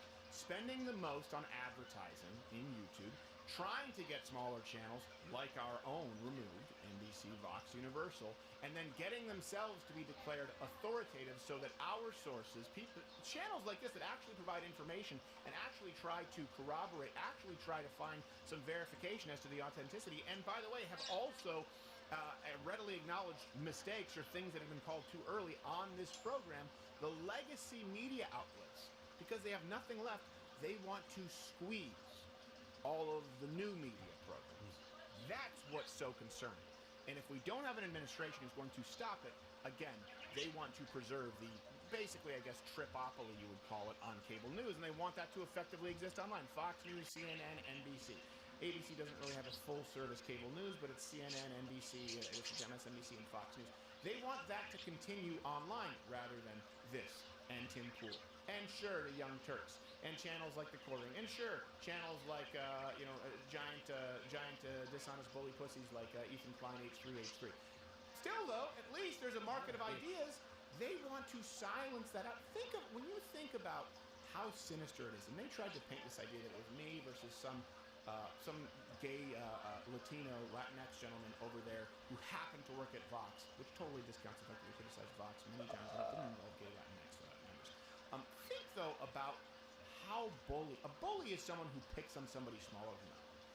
When you have NBC Universal using the power of YouTube to try and squeeze out this, and they're right on par with CNN. We could tune into NBC right now. You have Brian Williams. Brian Williams shot down an Apache helicopter. Brian shot down in a helicopter. Williams. What is it with the liberals lying about helicopters? Hillary Clinton and Brian Williams. Like, they think it's just a lie that's easy to get away with. Like, well, no one's going to fact check a helicopter because no one's ever been in one. I have no idea. But think of how bullying that is. That's also why I had a problem with that H3H3, that Ethan Klein, doing a whole video on the Quartering. Yeah, out of nowhere. Out of nowhere, and that Quartering has a fraction of the viewership, and he didn't have him on. He didn't have him on to debate him. Ethan's a big bitch. He just called him whatever it was, a racist, a sexist, because of his criticisms of Black Panther and Brie Larson. Like, listen, if you're the bigger guy and you're going to punch down, you have to give the smaller guy an opportunity to speak back. That's not what they want to do. That's not what NBC Universal wanted to do with us, and that's not what CNN wants to do with any independent voices on YouTube. And I say that because guess what? If it weren't for this broadcast and people like this, you wouldn't know anything that's going on right now. You wouldn't know about Sharpies. You wouldn't know about what are they called, the flyer wagons? Big flyer? Yeah, with the radio flyer. Radio flyer. You wouldn't know about radio flyer wagons. You wouldn't know that there are people actually trying to pay attention to the polling stations. You wouldn't know any of these things. You wouldn't have a lawyer who came in out of his lovely workday, where I'm sure he had clients far more pleasant than me, to bring in witnesses, to bring in other lawyers, to bring in verification, to bring in evidence. You would have none of those things. You would just have David Axelrod and Rick Santorum / Wallace and Gromit stand-in, who I like, nice guy, talking about how Joe Biden's going to give a speech regarding the election. There is nothing there at all. Not to mention, they've never created a piece of content in their life. They've never done a parody. They've never done a sketch. They've never done a Change My Mind. They've never created anything new. And they don't even discover new stories. And when there are new stories, they actually can't be bothered to check them, like Hunter Biden crack. There is no reason for CNN, ABC, NBC, CBS, as in their current iterations, there is no reason for them to exist. They are of no value. They provide you with no service whatsoever. It would be like you having a cable television provider that just didn't provide you TV. You're like, well, I paid for cable television. Well, yeah, but we gave you a turtle. I don't like turtles. Oh, well. Back to that. Put it in the suggestion box. Well, what kind of turtle? Put it in the suggestion box. I'll be here somewhere between December 23rd and February 26th between the hours of 8 a.m. and 10 p.m. to remedy the problem. Well, look at this garbage lower third at CNN. So Biden urges patience as Trump threatens lawsuits. Well, the reason that Biden is urging patience is because he knows that you're going to carry his water. It's and working you're out going to make for sure him. everything works out. Yeah, That's why. Right, and Trump is threatening lawsuits because that's a legitimate way of making sure everything's done legally and correctly. Right. Let me ask you this: do you believe that in any field that people don't make mistakes? That for some reason human nature vanishes. That people are all inherently altruistic. No, of course not. You have that anywhere, right? We get into scuffles here in the studio. It happens all the time. Me and Bill in the office, something that's been legendary, right? People have disagreements, and people are wrong. When have you ever seen Biden call the media to the mat for anything? Ever? They've never gotten it wrong. They've never gotten it wrong. Biden thinks that the mainstream media, that CNN, is flawless. Think about that for a second. See, I have to push back. What? Do you remember that one time when someone asked Joe about You can me Hunter take it all out when again. he went I got it all pulled back up. insane? He said you would ask questions like that. You like taking that stuff out, don't you, And though? you know what was even Yes, more you telling do. about that? You like taking Can we it look out, at that don't clip, you, by the though? way, someone asking Joe Biden about Huh? You Hunter, like where it, he's don't coming you, off though? airplane. Yes, Coming you off the do. plane, says you would ask a question like that. Look at that. People may Oh, not know that this when full. they watch it. Oh, They may that not necessarily full. recognize it. It's full, He does it, duh. and he dismisses the guy, and he looks over at the other members of the press like, right? He's not going to be in the cool kids club anymore. You know better than to ask those questions, right, kiddos? That's what I saw when I saw it. Right, and the question was something like, care to comment on the current care to controversy, comment. that sort of thing. Yeah. Wow, that guy's really, that's a real John Stossel grilling. For crying out loud. Look, we got Biden coming out. Oh, we have Biden coming out. But Oh, Trump isn't nice. speaking yet. Let's make sure that we keep our eyes peeled. Haven't seen anything. All right, Biden coming out. Can you guys handle his commentary real quick? Yeah, Can you we guys got watch it you. while I go pee and eat something? No problem. It says. So, people in there. all right. Good afternoon, everyone. Connell and I He knows what time of day it is. make a Good start. brief statement, and I'm sure we'll have more to say later, and tonight or tomorrow. But let me begin by thanking the press for being here, and thanking everyone else. My fellow Americans yesterday once again proved that democracy is the heartbeat of this nation. Just as it has been the heartbeat of this nation for 2 centuries. And even in the face of the pandemic, more Americans voted this election than ever before in American history. Over 150 million people cast their votes. But you know what he doesn't want to I think talk that's about just extraordinary. is how many more minorities. If we had any doubts, Republican. That's awkward for we shouldn't have any longer about a government of, by, and for the people. It's very much alive in America. Here, the people rule. Power can't be taken or asserted. It flows from the people. It is their will that determines who will be the President of the United States, and their will alone. And Sharpies. And now, after a long night of counting, it's clear What's that stuff about? that we're Side winning smile. enough states to reach 270 electoral votes needed to win the presidency. I'm not here to declare that we've won. Except But that I am thing here you to just report said. I think you did. when the count is finished, we believe we will be the winners. Tell us why.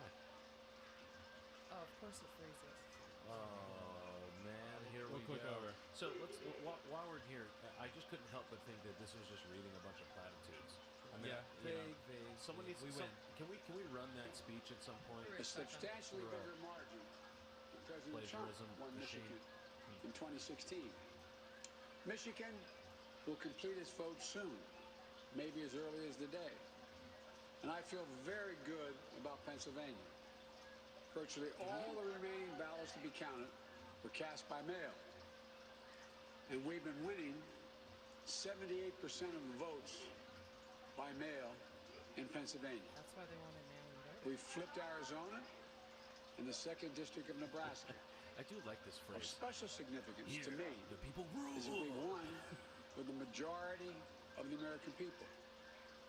And every indication is that the majority will grow. With a popular vote lead of nearly 3 million votes.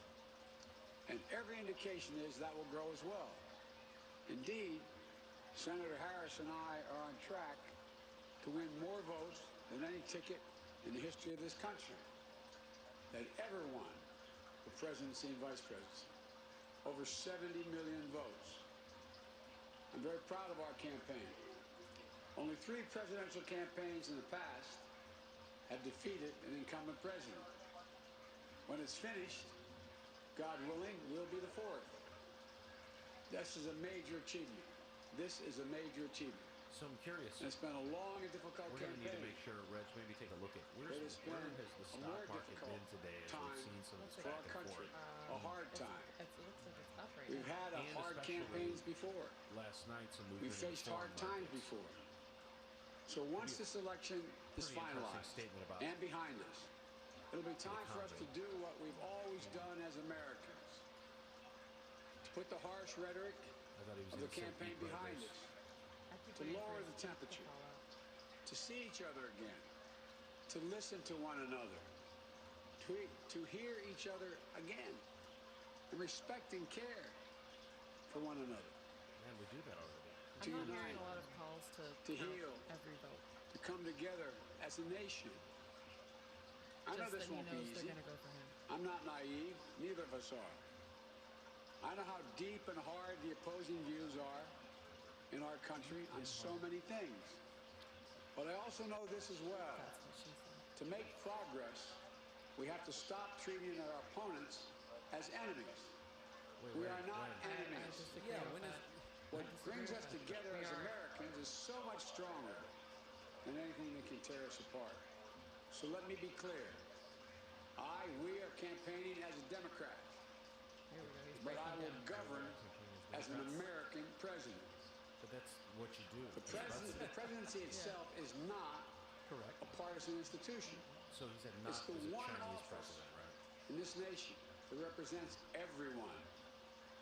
And it demands a duty of care for all Americans. And sniffing. And that is precisely what I will do.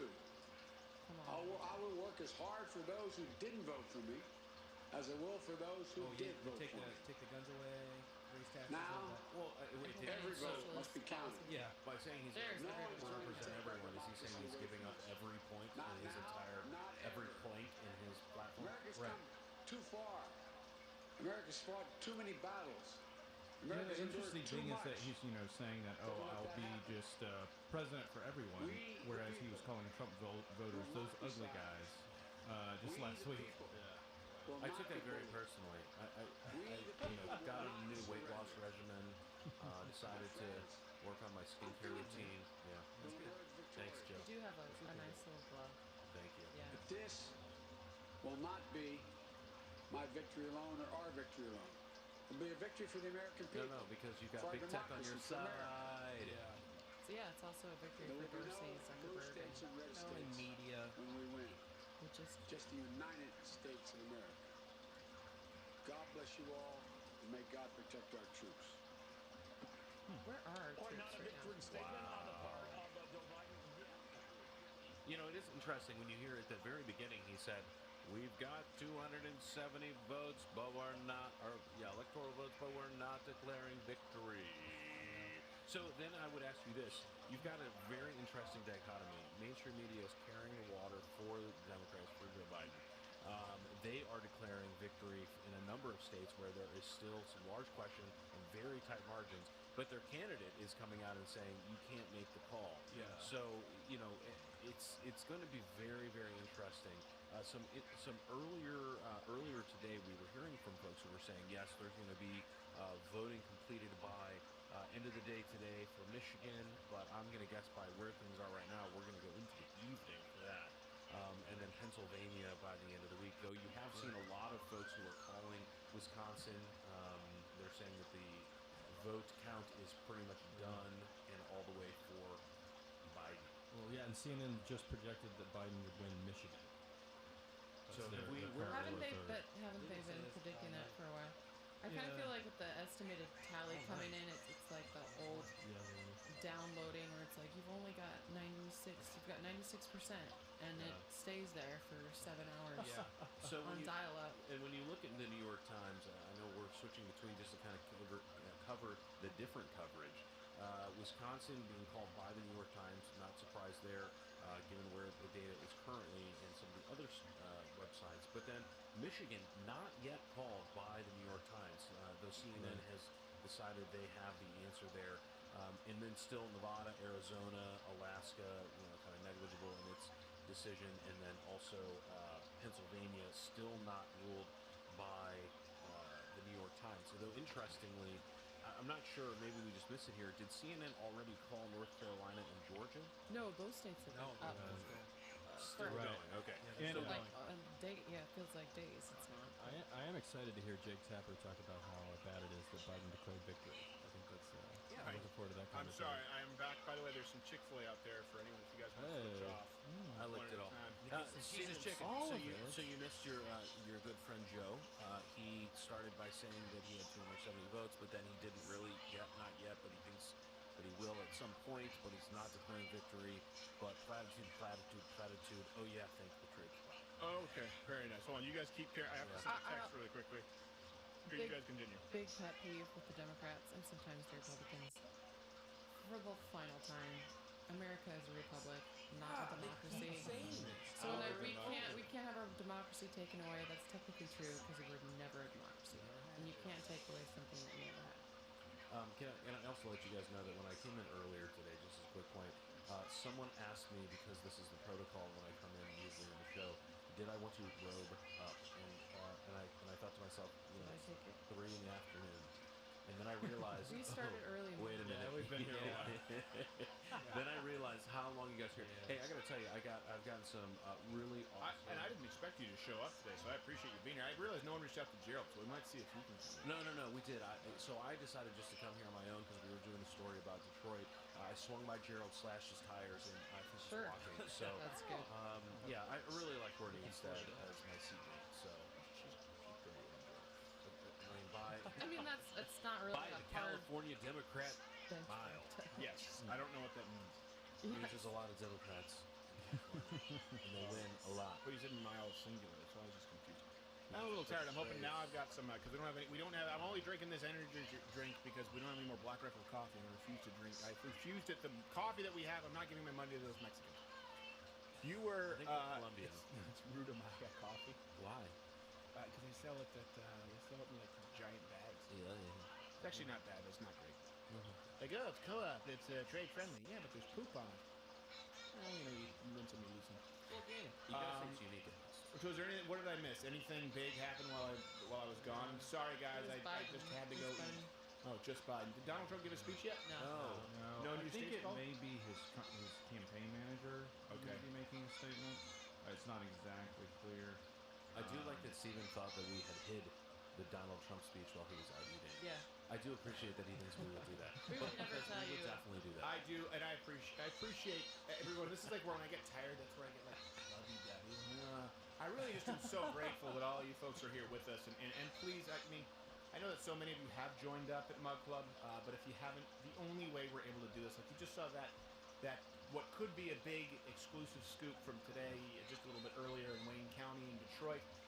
That doesn't happen. It doesn't happen if we don't have. Sometimes we're not even necessarily looking for these stories, but we have the infrastructure, and that infrastructure is entirely because of you, Journal. So please do consider louderwithcrowder.com/mugclub. You enter in the promo code Crowder election stream, and you will get $30 off. So everyone is a student or active military, and you know what? Not active. Well, you're not actually active military. I don't mean stolen that, but I'm saying you get the same price as people who are active military or veterans or students. And today we are all students of life, so I think it's appropriate. Speaking of students of life, Reg, did you switch your flight to leave later today? I don't think anything's been switched yet. Oh no, Johnny Boy's gonna be taking care of it for you. Yeah, no. But I'm saying. I think yet. Reg is here begrudging. Now, no. I think you wanted to go home. I think that Reg is one of those things. You ever have one of those friends in school who, like, you just think it's like almost like a man crush. You just think is really cool, and you want to be best friends. But they're like, that's Reg. You know how many times I email him and he just sends back an ellipsis? And I'm like, but does this mean he's gonna write me? Do you know how many times I've seen Reg like, yeah, he's gonna be responding, and it's like, and then it's like, so he's typing a message, and then he just goes like, and nothing ever comes. Reg is hard to get. Oh man, I'm hard really to get. mysterious. I got to keep this mystique But going. easy Gotta to keep love. Everyone interested. Easy to love. Yeah. So we do have an update here. I don't like it. Yeah, it's not a good update. CNN and Decision Desk both called Michigan for Biden. Wow, voter fraud really pays. Yeah, the thing here is that, when you have Wisconsin and Michigan, and we already know that I think Trump has a lawsuit in regards to Michigan, right? Yeah. And then he's already going to have a recount in Wisconsin. I think it's Wisconsin. Yeah, that's right. It's No. We have the recount in Wisconsin, definitely. Do we have a recount in Wisconsin and a lawsuit in Michigan, or the lawsuit in Pennsylvania? We have a lawsuit in Michigan. I'll put it in there so we can bring that up. It's crazy. We've done all this morning, and I've already forgotten about it. Do better, Reg. So it's interesting to me. It's not so significant to be calling states when you know, well, we're going to have a recount anyway. Right. We're going to have to go through this.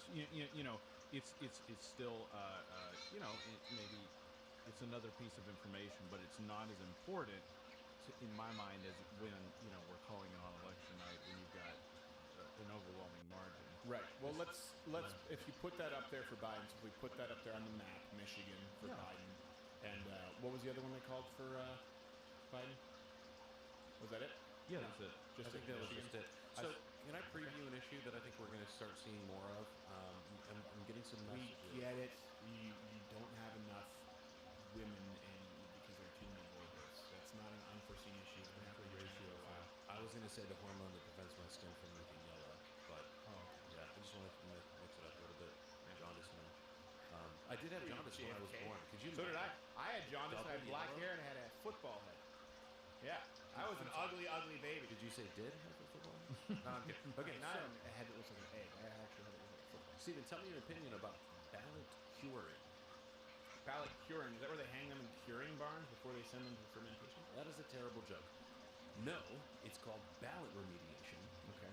And it's when you go in and fix an absentee ballot or a mail-in ballot that was done incorrectly. And I just got a message that was talking about how there are folks who are sending out messages into Cobb, is it DeKalb or DeKalb? Gwinnett and Fulton County. Never have been. You're the sucker. Boom.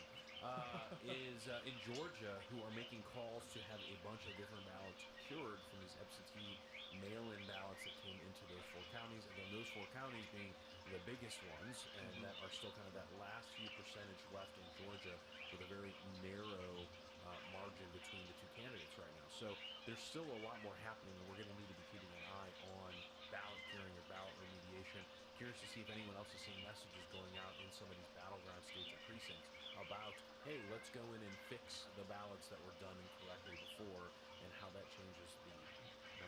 Was anyone able to bring up the voting pamphlet, the information on filling out ballots from any of the states, Missouri or? So I saw one from Allegheny County, and it said you have to use a blue or black ink pen, or your ballot may not be. Where did you see that? It's got a picture from a client of mine who is in Philadelphia. Did we send it? Sorry, so they can bring it up. Nope, I will send it right now. Sorry, in Pennsylvania, not in. So in Pennsylvania, because we had a lot of people who use Sharpies in Pennsylvania. We had And Michigan. Michigan, Missouri, Pennsylvania, Arizona. They mentioned specifically Sharpies, and they mentioned those specific polling stations. So in Pennsylvania, at the very least, we know they don't. They are telling you not to use a Sharpie. There's also, I've got one from a guy in Ann Arbor. He said felt tip pen issue here. Let's see. I butcher this name. Washington County polling station at the Church and Temple Beth. He wore a Trump 2020 mask, and they asked him to take it off and go back to the car, give him the mask, so they knew he was a Trump voter. Then he came back, and they Can they do that? I don't think you're allowed to campaign in a polling. Well, you're not allowed to wear political gear. Yeah. I mean, come on, you can't walk in there and just be wearing a full tracksuit for any candidate. Oh, you said a Trump mask. Yeah. Anyway, he went back and they gave him a filter pen and a Sharpie, and there were ball tip pens there, but they didn't give it to him. He wrote in, let's see, blah blah blah. I'm sorry if I'm totally screwing this up. That's okay. If you need to leave and go get some food, since I got food, you can go, and then I can carry this for a little bit. I did receive a message that said that I don't need to leave for food. Ouch. Oh, she is. She does care. She is a delight. She does care about me. Did she say maybe you need to do more push-ups? No, she says I look like a Planks. weirdo. No, actually, I'm pretty good at push-ups. I'm the push-up champion in the office. Oh, really? Yeah, it's really easy when you hold a gun on everyone else while they're doing it. And I was gonna say, what's Brandon? Just put your foot on the arch of their back. This is Oh, your lawyer. yeah, bunch of wimply armed little. Bunch of desk jockeys. You know, it's one of those things. Like I said, I mean, I'm not really like sad even if if Joe Biden wins, which just doesn't really change our fight. I'll be unhappy about it, but I'm not going to be in the depths of despair like people are when Trump won. But there is something that just doesn't really feel like a win for Biden right now. You know what I mean? It doesn't feel that way. When Barack Obama won, I didn't have any. I was like, okay, all right, Barack Obama won, and I remember that I knew he was going to win against McCain. And then against Mitt Romney, the polls had it so that Romney actually had a chance. And then when it happened, though, I was like, okay, Barack Obama won. This is a very different feeling if Biden were to actually win, where it's like, this does not feel like a legitimate, it really doesn't feel like a legitimate win. There are too many things that just aren't adding up. And I don't mean that I just don't like Biden, because I don't, but I actually don't dislike Biden more than Barack Obama or than Hillary Clinton. It just, do you know what I mean? There's just something, it doesn't feel like this is an actual winner-loser election. And I think part of it is that the people who are, scolding us saying, oh, any doubt that Biden, that he's not the victor, that this is all disinformation or conspiracy theory. These are the same people that have been telling us that there was going to be this blue wave, right? That it was going to be a Biden landslide. So it's like, I'm not really inclined to believe you right now if you've been, telling me that Biden's been up by 10, 11 points, when it's already this narrow. So yeah, it does seem pretty fishy. We were able to find some of the ballots that I think one from Pennsylvania and another from Missouri, and they do both mention a black ink pen or a blue or black ink pen. Now I don't know. And in Arizona it said not a Sharpie, so that's the difference. In Arizona it said do not use a Sharpie. These ones are just sort of inferring that you're an idiot. In Maricopa County they were saying that they said that it was okay to use a Sharpie. They tweeted that out yesterday that they'd updated their ballot. So I don't know that angle will turn out to be anything. It'll just depend. But it also depends, again, on the type of ballot, right? I didn't even use any kind of writing utensil. In fact, they had a little stylus, and I did an electronic one when I cast my vote yesterday. So what you're seeing is across the different jurisdictions, they have different standards. It's part of the problem, but you have standards that allow for making sure that you don't get the bleed-through issue or things like that, and that it's the responsibility of the voting officials in those jurisdictions to do that. Yeah. Okay, so let me ask you this. They called it Michigan for Biden, which I don't believe. Hold on a second. My dad is texting me real quick. If you want to have Dan Crenshaw, he can come on right now. So if you guys can. Let's send him a congrats. Yeah, we should send him a definitely. congrats. And he couldn't be on earlier this morning, so I do have to read him right a little bit. Yeah. That Victor hangover, I thought. Yeah, but you sent that thing to them so they can have those notes. I sent it to them, and I got some other ones I'm sending them right now. So we'll get to that when we good. hereafter. But let me know when we have Dan Crenshaw on, and of course we can get that on the social, guys. Obviously, people are really who are you? I'm not tweeting right now. There are other people that access to my Twitter and my Instagram, but I want people to know that Dan Crenshaw is coming on the show, and I want to gaze into that baby blue. And I think it's going to be a lot of fun because he's coming off of a victory lap, but he could not come on this morning, which surprised me and disappointed me, and makes me think that he will not work hard enough for us as Americans. Wow, good thing you're Canadian. Boom. No, I was born in Detroit. Like I said, Canadian. I don't like it.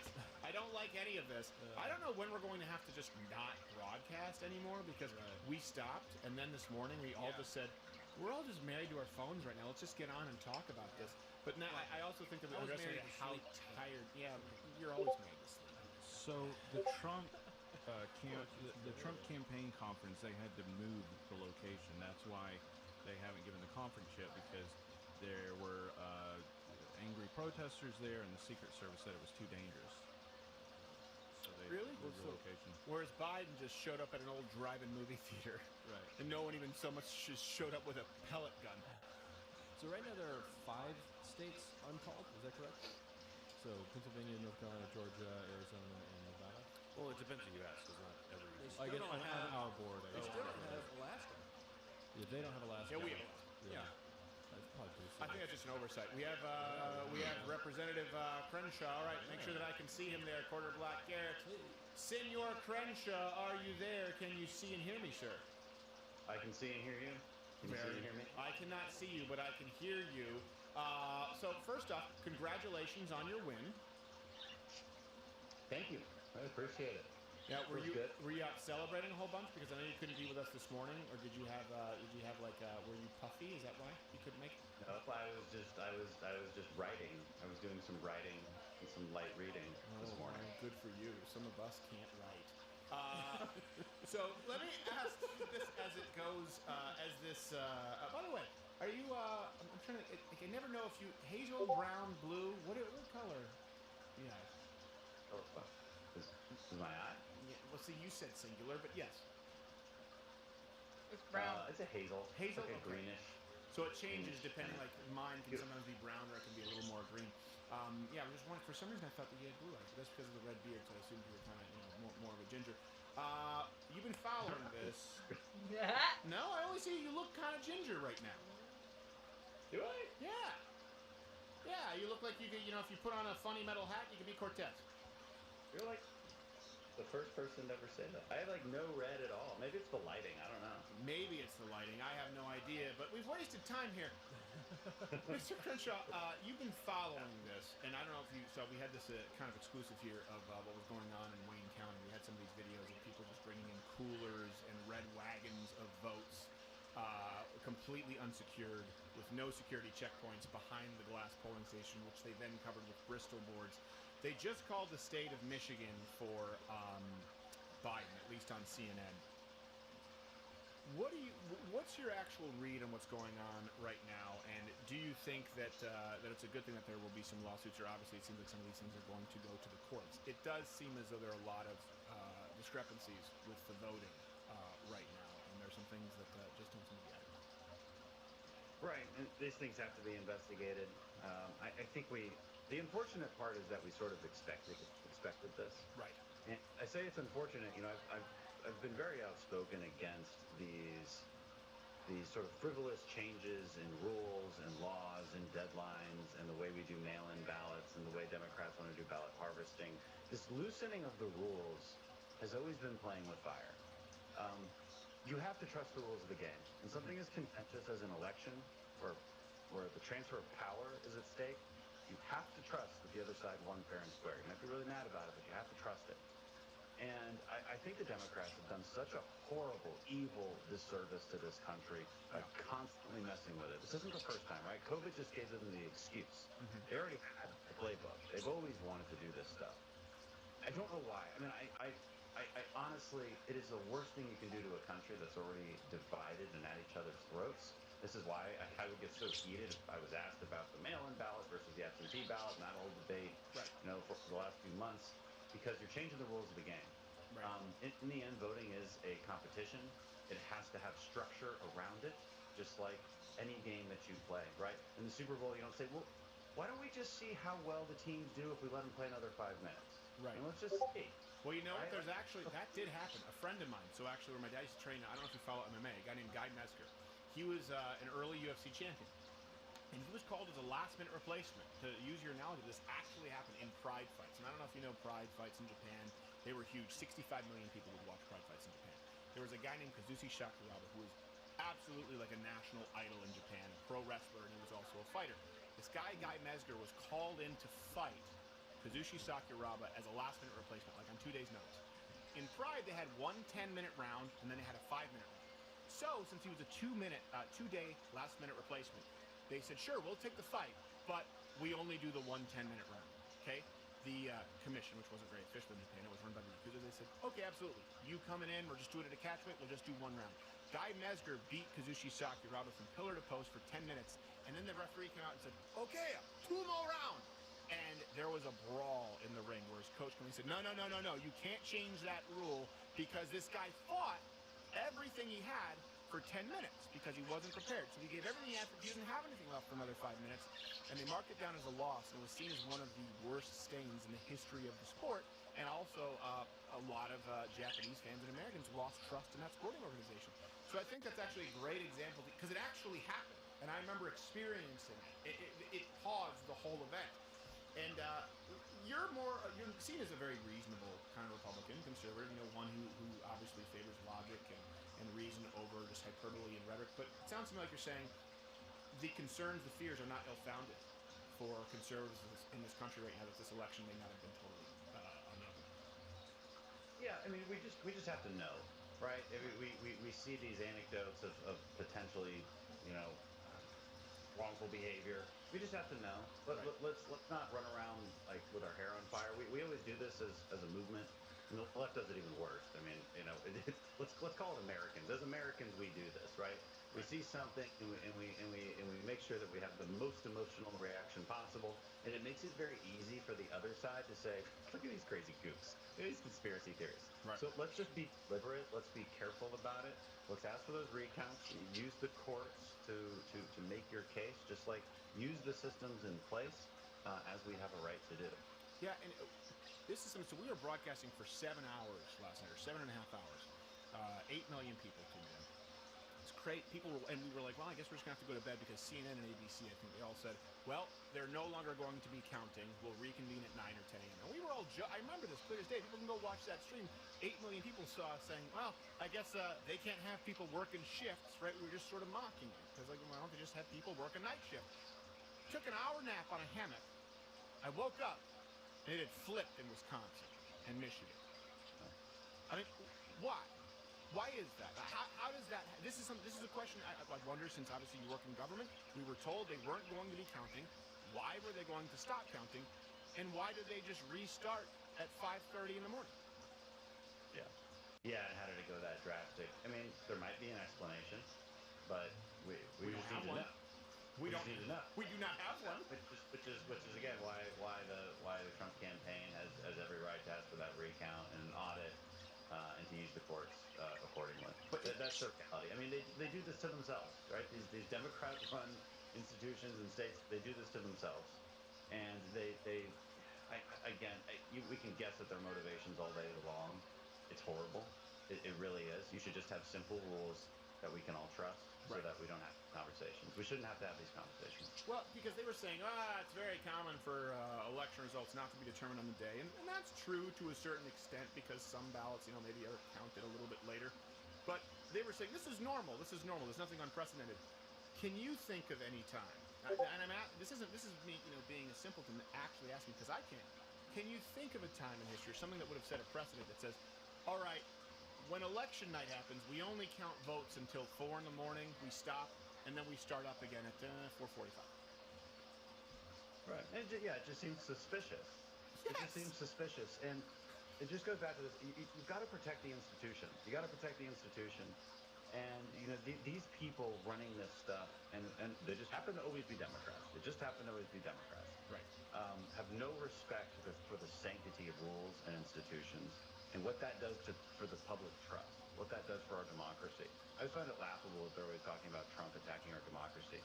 They've never actually offered any real substantive complaints or example of how he does that.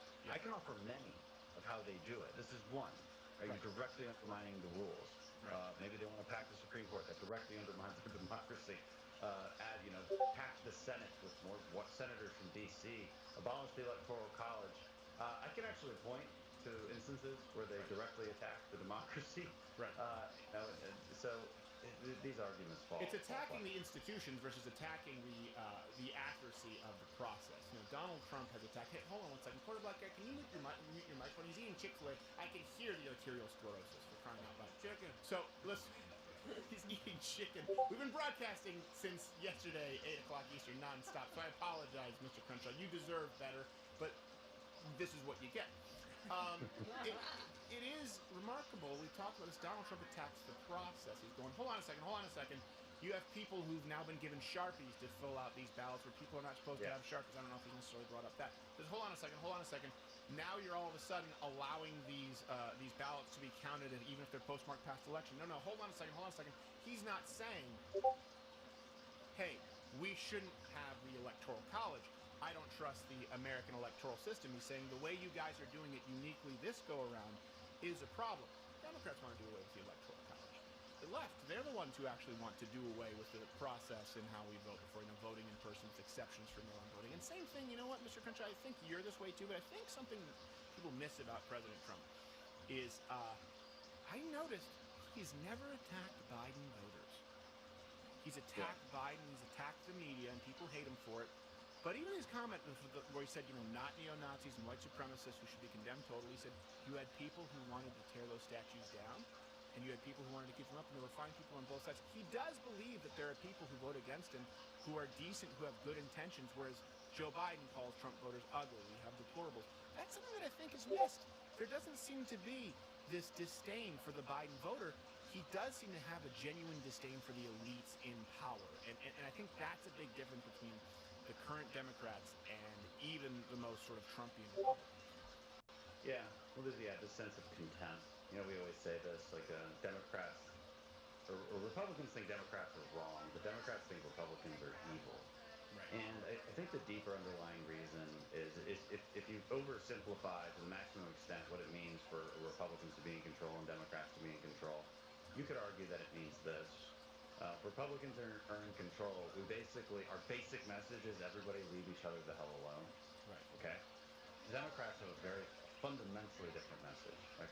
They want more control. They want to implement their social justice, their benevolent programs that they think are going to fix your life, whether you know it or not, or whether you want it or not. Right. And they like this sense of control. They believe you should be a different way. It upsets them to an enormous extent, and you disagree with that. Yeah. And this builds that contempt, right? Like, so this stems not just from partisanship, but from our disposition, psychologically speaking, and what we want from government and what we want from society. Yeah. We have to understand sometimes, we have to take a step back and just understand that we are wired totally differently. As a conservative and a liberal, we're just wired differently. We come at this from totally different angles. Understanding that is a good first step to, I think, making it through this political life. Yeah. No, I think you're right. I think that generally conservatives have contempt for authority, ill-gotten authority, and I think that generally liberals have contempt for people who don't fall in line with the collective. I don't have contempt for someone who's voting for Biden because he bought what I think are intellectual falsehoods. I do have contempt for the person spreading them. I do have contempt for the person saying, you won't pay any more in taxes. And I go, well, I know that's not true, and I run a business, and I know that's not true. I don't have contempt for the person who doesn't know it. Let me ask you this, because I know you're busy, and everyone is busy, but obviously since now you're a victor, that you can breathe a sigh of relief. Not that it was really going to be a problem for you. How do you see this ending up? Do you see, first off, if you have a gun to your head, I'm not threatening you sitting representative, I'm just saying a hypothetical scenario, gun to your head, who do you think wins it, Joe Biden or Donald Trump? And in either scenario, what do you think the follow-up is with the courts? For example, if Joe Biden is called to win, do you think that they could have a fight in the courts, and then it could end up going to Donald Trump? Yeah, I mean, I'll be honest, I'm not good at this kind of punditry. I don't find a lot of utility. Oh, good for you. We're playing a game here, Dan. No. I can just be hopeful. I'm going to give them good vibes. I think Pennsylvania seems like it's got to be for Trump, and I'm watching the polls continue to come in for Arizona, and then maybe you don't need Wisconsin and Michigan, right? Maybe that's the path. I don't know. I'm just hopeful. I do want to give a shout out to Texans for voting against tyranny and socialism in a very profound way. Yeah. Texas is not turning blue. It was still way too close. It was. I mean, we thought it was going to be a lot closer. So, Cornyn won pretty handedly. We didn't lose the state house. I think on net we didn't lose a single seat. Mm-hmm. We didn't lose a single house seat. Even those really, really close ones that we thought we'd lose that previous members had won by a fraction, we won those by more. We didn't flip any, but I think next time we probably could. Right. So, I mean, it's for Texas, I think it's a good day. I mean, there was a serious stoppage point. Democrats are really going to have to reconsider wasting hundreds of millions of dollars. You have to understand, too, like everybody was outspent in Texas. I'm one of the few who was not outspent. And everybody else was though. So where'd you get those Big Daddy Warbucks there, Mr. Crenshaw? Get them from the secret Bilderberg meetings? People, I don't even know what that means. I don't even know. little Bohemian Grove peeing on redwood action, and then all of a sudden someone passes you a $100 bill. Uncle Samson the wiser. I know your game. No, I think you ran a good campaign. I do think it was too close for comfort, though, Texas. I said Ohio's not a swing state these last few elections, and I said I would be more surprised if Ohio went blue Texas. And I didn't think that either are going to go blue. But I would like to see that. What I would like to see is maybe a bit more of an initiative in Texas to educate a lot of the California transplants, because I know that there's a little bit of animosity. Like, don't bring your policies here. But maybe there could be more of an effort from people like you and people in positions of power in Texas to let Californians know, hey, this is why you left that. This is why Texas is better. This is why your company is here. This is how we preserve it, rather than just take your pot and your Prius back to California. I feel like somebody should do a video where we take California policies, explain those, and then explain the outcomes that come from those policies, and then post it on Instagram to their 2 million followers. Oh, a little bit of self-congratulations there. Well, listen, you're taking a victory. You're taking a victory lap, and I don't blame you. But I am glad to see you win. And I do hope that, like you said, I do hope that gap widens a little bit more, and Texas becomes more of the Texas that we know it to be. It was good, but I do think it could be unquestionable would be nice. I don't think it's Californians changing it. That is a bit of a myth, in my opinion. I think your typical super liberal Californian isn't thinking, I want to go to Texas. I think they think, I want to go to Colorado, maybe Arizona. Yeah. I think your typical more conservative California comes to Texas. So I think it's our youth, starting to vote. Young people just, from a dispositional standpoint, tend to vote Democrat. I think that's really what our obstacle is Mr. in Texas. Representative Crenshaw, Trump's campaign is speaking right now, so I do have to go to that. Really quickly, where's the best place for people to find you and your podcast? Well, I know, but you're important, but right now we have to hear what they're saying. I'm assuming there's going to be fireworks. Appreciate it. Hey, podcast is Hold These Truths. Thanks for the shout out. Hold These Truths, absolutely. And of course, Instagram, you make some funny videos. You actually create some campaign ads that don't make me go, I gotta watch my fingers. So I appreciate that about you. I hope we have more of you out there. We need you. Thank you so much, Representative Crenshaw. We'll talk to you soon, brother. See you. Be well. Okay, the Trump, I don't know, who is this exactly, but she looks cold. It's only coming through my left hand. That's on their end. Who? Is this from CNN? Son of a bitch! We missed it because we had Dan Crenshaw? There are several people speaking. Oh, great. Giuliani's back there.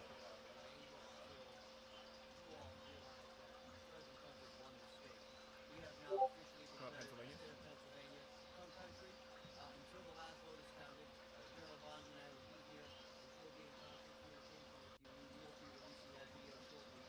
Oh, was that Bondi? Was that Penn Bondi? Sorry, for people watching, I don't see anything.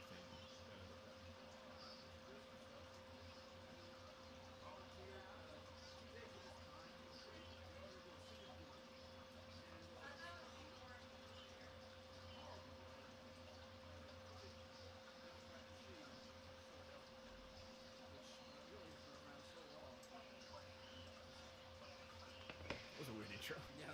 It's a shame. This is just, I just want to set some horrible vibes. Your microphone.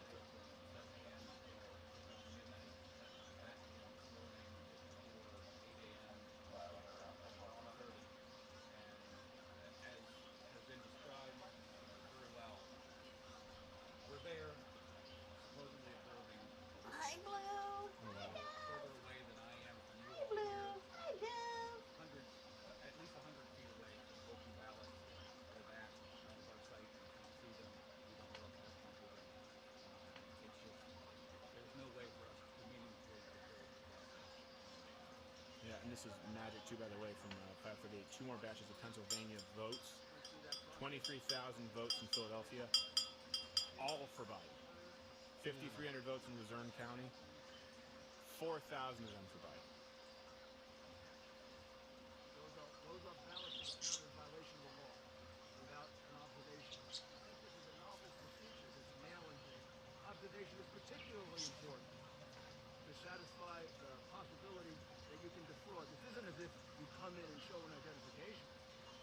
So that's what we're going to be seeking here and in Wisconsin, and quite possibly nationally, if there's as much evidence in And keep in mind too, we've talked about this before with the voter fraud or the ineptitude. The two can kind of be one and the same, right? Like we've talked about some states, there can be no signature on the ballot, and the signature doesn't necessarily have to match the signature they have on file. That's one of those things that someone who's observing should be able to watch for. If they can't even see through the glass because of wallpaper, or these guys are saying that they're further than from me to you across this room, how are you going to be able to check for a signature? How are you going to be able to check that these ballots are authentic? Not to mention they could also be ballots of people who may be deceased. We've had those examples here in Texas. I mean, this is something, there's ineptitude, and then the ineptitude of the Postal Service and of mail-in voting can eventually lead to outright fraud. And this is where you're seeing these absolute insane 23,000 votes in Philadelphia, all for Biden. That doesn't happen. 23,277, all for Joe Biden. Yeah, and I think what's interesting is that, you know, we're relying on a lot of these people who are counting the votes, or maybe citizen volunteers and these election workers, and you sort of think we're at a point where Democrats are willing to burn down cities. Would they really, refrain from just throwing some ballots in the trash can or whatever, right? I think that's what people, it's become so polarizing, especially on the left. They are so against law and order, and they don't see anything wrong with, assaulting people, even shooting people, burning down car dealerships, smashing windows. And so you just think, well, good. If they're willing to do all that, are they really going to say, well, I can't do anything to these ballots because I'm a good election worker? It just seems that atmosphere. It just I don't know. It's unsettling. Well, I do have some good news. My cold seems to have dissipated. No, that's good. I'm just having a little bit of lozenge now, but it's moved away from the nose. Maybe it's maybe Jocko's right. You just need to not sleep. Right. No sleep. Oh, I thought Half Asian Bill had left. Hey, can you bring up some of those examples? I know that have been in Discord there, Reg, of some of the ballots, from what I understand, with no names on there being returned. And, if you can bring those up, Reg, because what I would like to do is actually, as you do that, I'm going to go to our segment here that we had on the mail-in voting fraud. So we have the number up to a total of, what was the total number here? It's not showing up. It was about 2.7 million. For example, in California, you have, we have 2.7 million. A lot of them are because either ballots were sent out to people where they didn't live anymore. Some people received 2 ballots. Some ballots had signatures that didn't match the signatures, or they just had no signatures at all. And from what I understand, we're seeing more of this going on right now. I think Reg, that's actually, I guess Tokenawa will be looking for those there, somewhere there in our channel. I think there's one right here. What was that? No, these are more recent ones here, I think. Are they not? A more recent example of, hold on a second, I want to make sure I get this right. Oh, that's only use the ballots in black ink. No, there's something I just missed. There was something that just came up here. One second. Are you thinking of the? Oh, here you go, from Jason Wilkes. No-name ballots. There's a picture right here from Jason Wilkes on Twitter. It's actually a clip. Oh, is it a clip? Let's see it. Okay. Can you bring up that clip? Let me know when you got it, Tokenawa. I'm looking at this clip here right now. I thought you had left. I'm glad you're still here, Half Asian Bill. I knew you were going to think I was going to leave, and I thought about telling you no, but then I thought you'd be happy when you saw me again. Yeah, absolutely. A little. I have no idea when we end this broadcast, because this is not going to be done for a while. No. I'm gonna leave for another 7 hours and then come back. So, will I see you at 3 a.m. or? You know what's funny is I'm actually really not upset about Joe. I wouldn't be upset about, and I said this about Joe Biden winning. What upsets me more is, like Dan Crenshaw just said, I just don't have any trust in him. I wasn't nearly as upset when Obama won against McCain or won against Romney. I'm more so upset that it feels like one's been pulled over on the American people right now. That's what's upsetting more. So it's not that someone won; it's that this doesn't seem good. Yeah, because when Obama won, it was like the system, you assume the system worked, but that it didn't go in your favor. Right. Nah, maybe we'll get him next time. There but are yeah, if just so the many system's examples broken, that's a different. errors all across the board. Yeah, there are just too many. Do you have that clip there, Tokenawa? Okay, let's show this clip. Apparently, this is about ballots with no names on there or something or other. Let's see. This is more interesting. And what have you seen? Actually, ballots that don't belong to anybody. They don't show up in the voter registration. There's no name attached to them. And what are they doing with those ballots? I'm challenging them. And Okay. they're supposed to put them in a box to be then Okay. in multiple ballots that have several different numbers. One person is different numbers. We have full lists of them. We're writing everything down all day long. So are they improperly filled out and you're looking to disqualify them? And where is this? Is this to Michigan? No name, they don't have a home. Or if the person was born in 1921 but registered to vote in 1900, that kind of doesn't make sense. So, but that's not on the ballot. When you vote, your ballot is just a ball. I like how she What softened are it. you That saying? kind of doesn't make sense. And by kind of, I mean it's insane. Like it'd have to be the toxic. Look, she's keeping an open mind for vampires, all right? All right. Whose Good. ballot is it? Sometimes Yeah, and this is in Detroit. Oh, I recognize that hall. I feel like we've been talking about it all afternoon. So, in other words, she's one of the few people who managed to make it behind the Bristol board curtain. And when she is trying to challenge these things, they're just not putting them aside. There needs to be a recount. Keep in mind here, that's enough. I think we kind of got the point. There needs to be a recount. Places like Michigan and Wisconsin. Not for the reason that people thought there were recounts in Florida. There might have been some confusion over ballots, and that really the issue with Florida was that it was too close to call. And I understand that.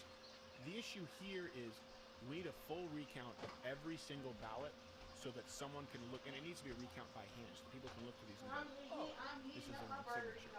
Oh, this was done with a Sharpie, was actually a vote for Trump. Right now, it's not that it's too close for comfort, it's that there is a huge portion of these ballots that can't be trusted. And there shouldn't be a problem with recounting those at this point. Again, we should assume that this was something that was going to take place because this is unprecedented in an amount of mail-in ballots and different ways of people voting. What did you expect was going to happen? For crying out loud, when you get a new iPhone, you don't know how to work the new software for a little bit. What is going to happen? It's always a little buggy. This isn't something that Republicans just came up with as an excuse for, we need... No, we've been saying this for months. Right. This is how it will go if you have mass mail-in voting. We've been saying it would be a mess, so it is a mess, and it's not surprising. Yeah, that's really, I guess, what this isn't surprising to anybody. It is surprising to me, though, that it flipped entirely in that span of darkness when everyone was... Yeah, that's a little questionable. That, to me, is the weirdest part in all of this is, hey, everyone, go to bed, we'll reconvene. What didn't they say they were going to reconvene at 9 or at 10? Yep, something like 9 that? or 10 in the morning. And then 45 to an hour 15 later, we're back, and we found 120,000 votes for Biden. Well, how'd that happen? Maybe you shouldn't have gone to sleep. You screwed up. You trusted us. Can't believe you closed your eyes. What do you think? I guess is this about as good a time as any here to probably call it a day? What needs to happen? Like what could happen in the future? That might be a good way to wrap it up. What could happen in the future with the map? With the map? Yeah. All right. Well, here, let's take this map. Let's put on Georgia, North Carolina. Let's give that to Trump. So Georgia, North Carolina to Trump. I don't know if someone's there with the map. Someone. Okay. Georgia, North Carolina, Pennsylvania. Okay, that's 268. So I don't know what you did earlier, Audio Wave, or you had it at 270, but I'm gonna have to beat you over early. Then he's gonna have to win one of those, or there's a recount in Michigan where people see some stuff that maybe some foul play there in Wayne County. So I don't think he's gonna. I think there's more of a chance of him winning Nevada than I think Arizona. Nevada is so close. I mean, what is it? 8,000, 7,000 votes? Yeah. It's a pretty narrow situation. So I'm kind of surprised that. But what does Can't beat 'em up 'cause they're bigger than you, and you just can't shoot 'em. Man, is there something talking about men? Why are they not calling They Arizona? all Because that's want one a thing that girl. certainly when you look at the other states that they call for Biden. Mary, dear old dad, they make me so mad, man. Arizona. Is that the Sharpie thing? Do they just Talking have really stupid about people? man. Even in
And so that is an example, maybe unlike Kenosha, where you could have portions of that county, Maricopa, that are, it's almost like you could fit 2 or 3, maybe even 4, sometimes from what I've heard, at least like 2 or 3 typical counties in Maricopa County. You may have a portion of that county that is very conservative, and that could be the remaining, whatever it is, 10%, 15%. It's a very non-homogeneous county with a large area, very different neighborhoods. So when you get precincts coming in, you can't say, well, look, the first 10 precincts were X, and so the rest will be X. You've got to recognize the difference between. I almost wonder how the police patrol Maricopa County. I mean, you must have a crazy fleet over there because it's huge. So there's something there they're worried about. They're not, again, it would be nice to know, but the media doesn't go through their job to educate us. Go ahead. Yeah, so Ben Shapiro has some of these numbers from the Trump campaign, and I think this makes sense to me. He says, so here are the latest stats I'm hearing via the Trump campaign. They're sounding pretty confident Trump has a serious shot at taking Arizona and Pennsylvania. We already know about Pennsylvania that it's looking pretty good, but in Arizona, Biden leads by 93,000 votes. There were 605,000 votes cast on election day, right? And so that is what we're counting right now. Trump only needs to win 57.7%, and Team Trump says they're pulling in 62% in Maricopa County and 72 to 80% in other. No, they haven't counted election day. I think what he's saying is they counted the mail-in first. So that's what I'm saying. Yeah. So what's remaining on election day? So in other words, if those numbers are true, then Trump probably will win. Yeah. So he needs to win 57% of the day of voting. Right. Yes, and they're saying that he's winning 63. Yeah. So one thing I was going to say. Thank you, Ben Shapiro, for doing the job that Wolf Dean's blitzer wouldn't. What are we really expecting from Wolf? I mean, you gotta throw the guy a ball that he can hit. That's the one thing I remember from 2016 is that I think it's King, the guy that was running all the different stats, and this blitzer, he was trying to translate it for him, and blitzer just couldn't get it. Yeah, no. So that is right. I wonder, is there anything that we can find in Nevada? Has Nevada mainly counted the mail-in votes? And what remains? Is it the same day votes? Is it election day votes? Because if that's the case, Nevada could also surprisingly go to Trump as well. If it's the flip side, if they've counted same day votes and that's why it's close, and then they're going to count the mail-in votes or the early voting afterward, then it would be pretty much a lock for Joe Biden. Yeah, I'm pretty sure Nirvana. I'm pretty sure. I'm pretty sure Nevada is counting the mail-in ballots after. Okay. Yeah, that seems correct. I'm surprised that it's this close, but I would still be surprised if it went for Trump. Yeah, especially if they haven't counted the mail-in vote, and that's what's coming in after. That would be a significant majority. Yeah, no doubt that'll be But how does it happen that Philadelphia? Unless this is coming from, I believe it was from Nate Silver, right? If someone can bring this up from Nate Silver, the Philadelphia. How does that come in? 23,277 votes in Philadelphia, all for Biden. How does that happen? Now, are they just saying that that's 23,277 out of 30,000 votes? Doesn't sound like it.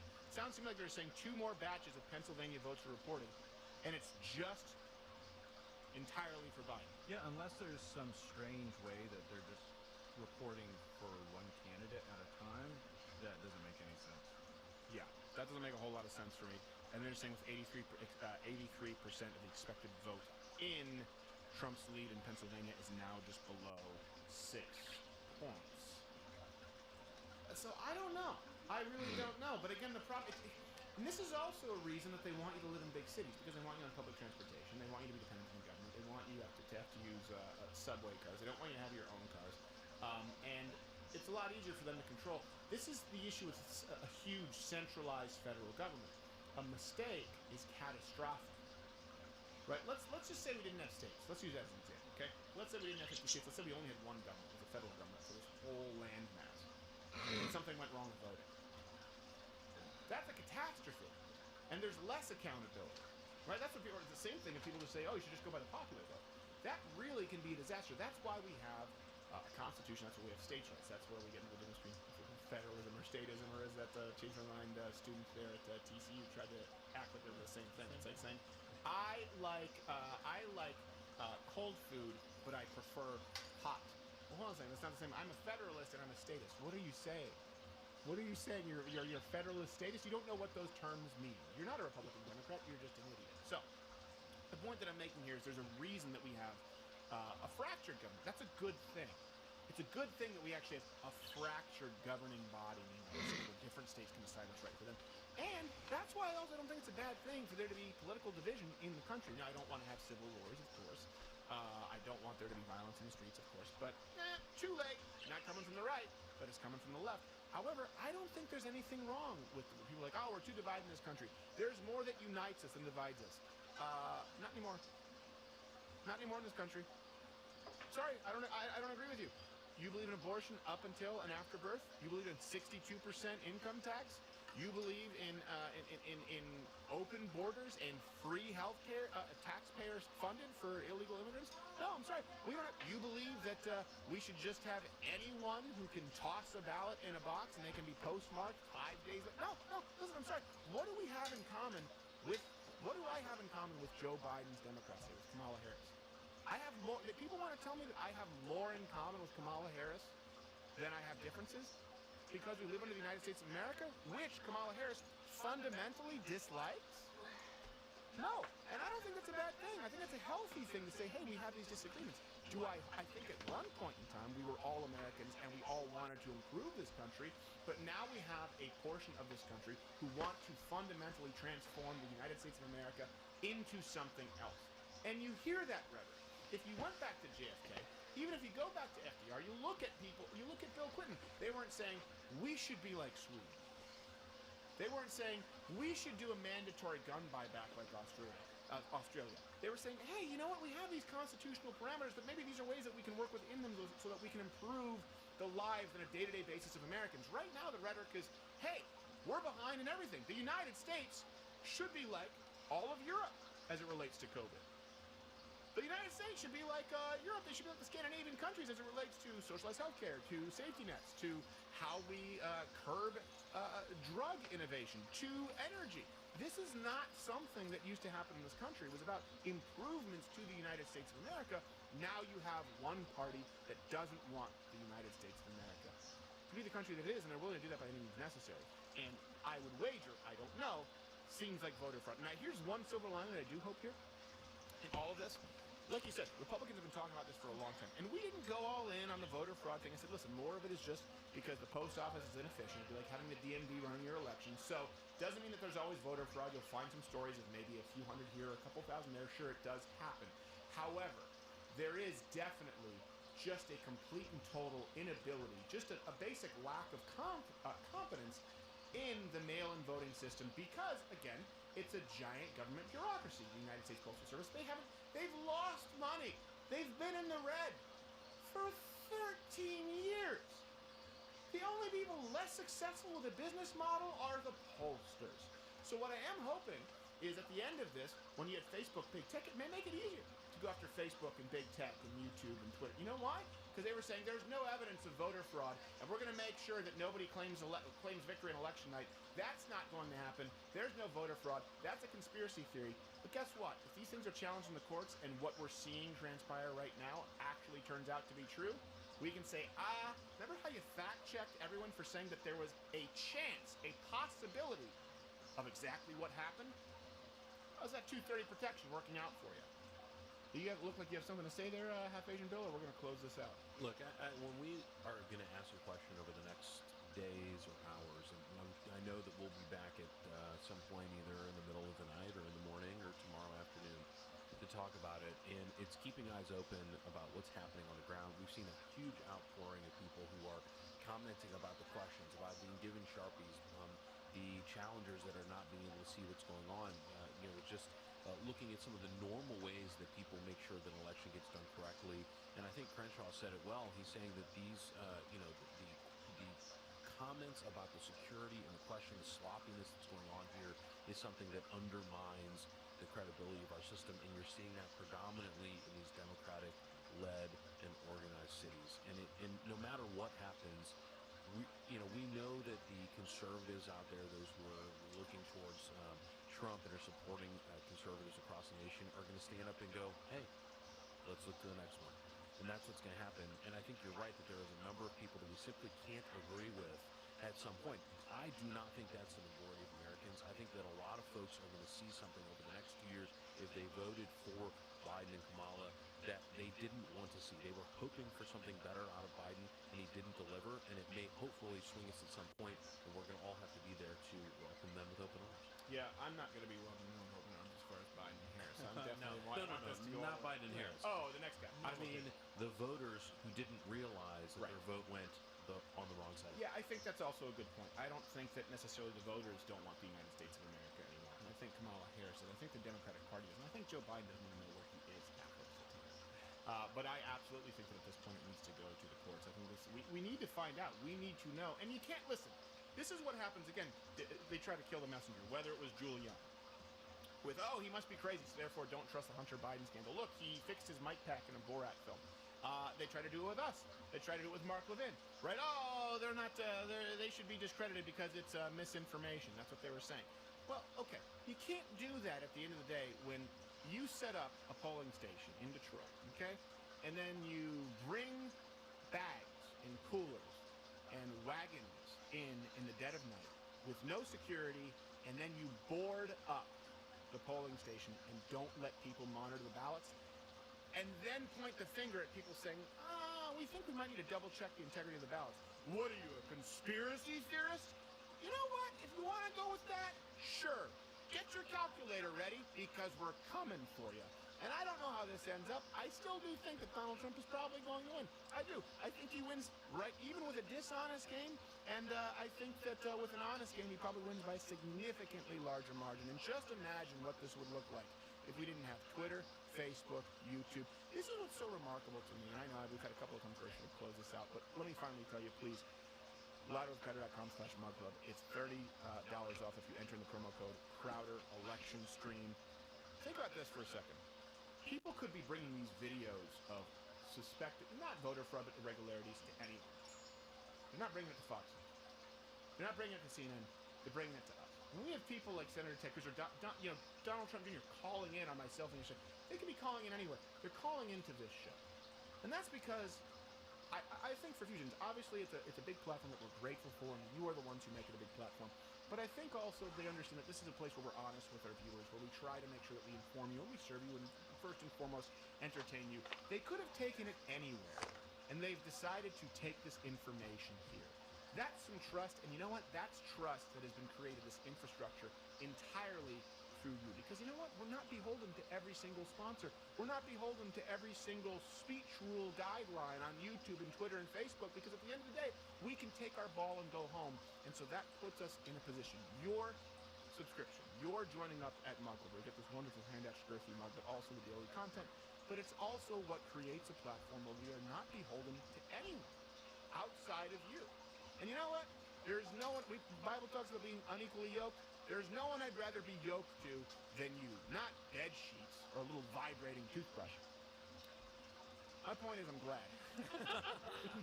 I'm so glad you said toothbrush. Yeah. The point is I'm glad for viewers like you. And I do think that this is a real tipping point. And what I'm kind of surprised by is when I grew up in Canada, when George Bush was president, think about this for a second. They thought that the United States was under the thumb of Halliburton. Like, Halliburton, oil. Well, first off, that doesn't really, right now, it doesn't really matter because you have so many companies that got into fracking that they thought big oil, big pharma.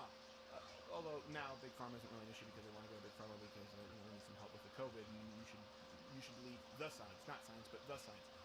But for some reason, we don't hear those same cries like we heard of Halliburton with big tech from the left. Every single Democrat at that hearing said, I think you need to censor more content. Look, I believe that all human beings inherently look out for their own selfish interests, okay?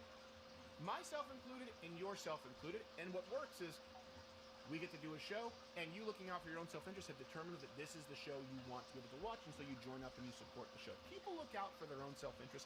That's why we believe in conservatism. I believe, as a general rule, if we simplify it, when people are left to make decisions individually as to what's best for their family and their life, they do it relatively well. I believe that a bureaucrat in Washington, D.C., or Nancy Pelosi, I don't think they do it very well. So understanding that people do act in their own selfish interests, and most people do understand this. That's why they accused us of going to war for oil and Halliburton, because big, evil, greedy oil company. Why does that disappear? With the most powerful corporations that have ever existed. Why with the Democrats? Well, first off, why does it disappear with Joe Biden, with Wall Street banks? We look at the big money, the big dark money in his campaign. Why all of a sudden do we not think that he's a puppet candidate? But why all of a sudden does the left not believe that Twitter, Facebook, and YouTube are looking out for their own self-interest and a complete lack of transparency, speaking from both sides of their mouth, and having the luxury of the legal protections of being a platform with all of the perks that come with being a publisher and being able to selectively edit content. Why all of a sudden do we go Halliburton Oil because they got a contract? Do you have any idea how small the drop in the bucket that would be compared to just the bottom line, just the spreadsheets on Google alone? What I'm just saying is, yeah, I think people act in their own selfish interest, so let's apply that idea across the board equally, especially with big tech, who have absolutely tried to pull the rug out from under the American public with this election. It's close, and I think Trump's probably going to win, but oh my gosh, if it was anywhere near being fair, and if we actually had the town hall being an open town hall, right now what do we have? We have a town square where half the people aren't even allowed to go in there, and then they hold an election. So let's apply it equally. You know what? If you believe that people act in their own selfish interests, and you believe that we shouldn't all be yoked to everyone's selfish interests, so we should allow folks to make their best decisions as it relates to their municipality, their family, their state, and then a federal level, and if you believe that if businesses act in their own selfish interests, fine, but they shouldn't get subsidies from the government, they shouldn't enjoy certain protections, we shouldn't play favorites, well, guess what? You agree with me, and congratulations, you're conservative. Remember that next time you vote. I don't know when we will be with you next. Maybe it'll be tomorrow, but for sure next Monday. Good Morning Mug Club. We will see you then. Thank you so much for making these last...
Okay.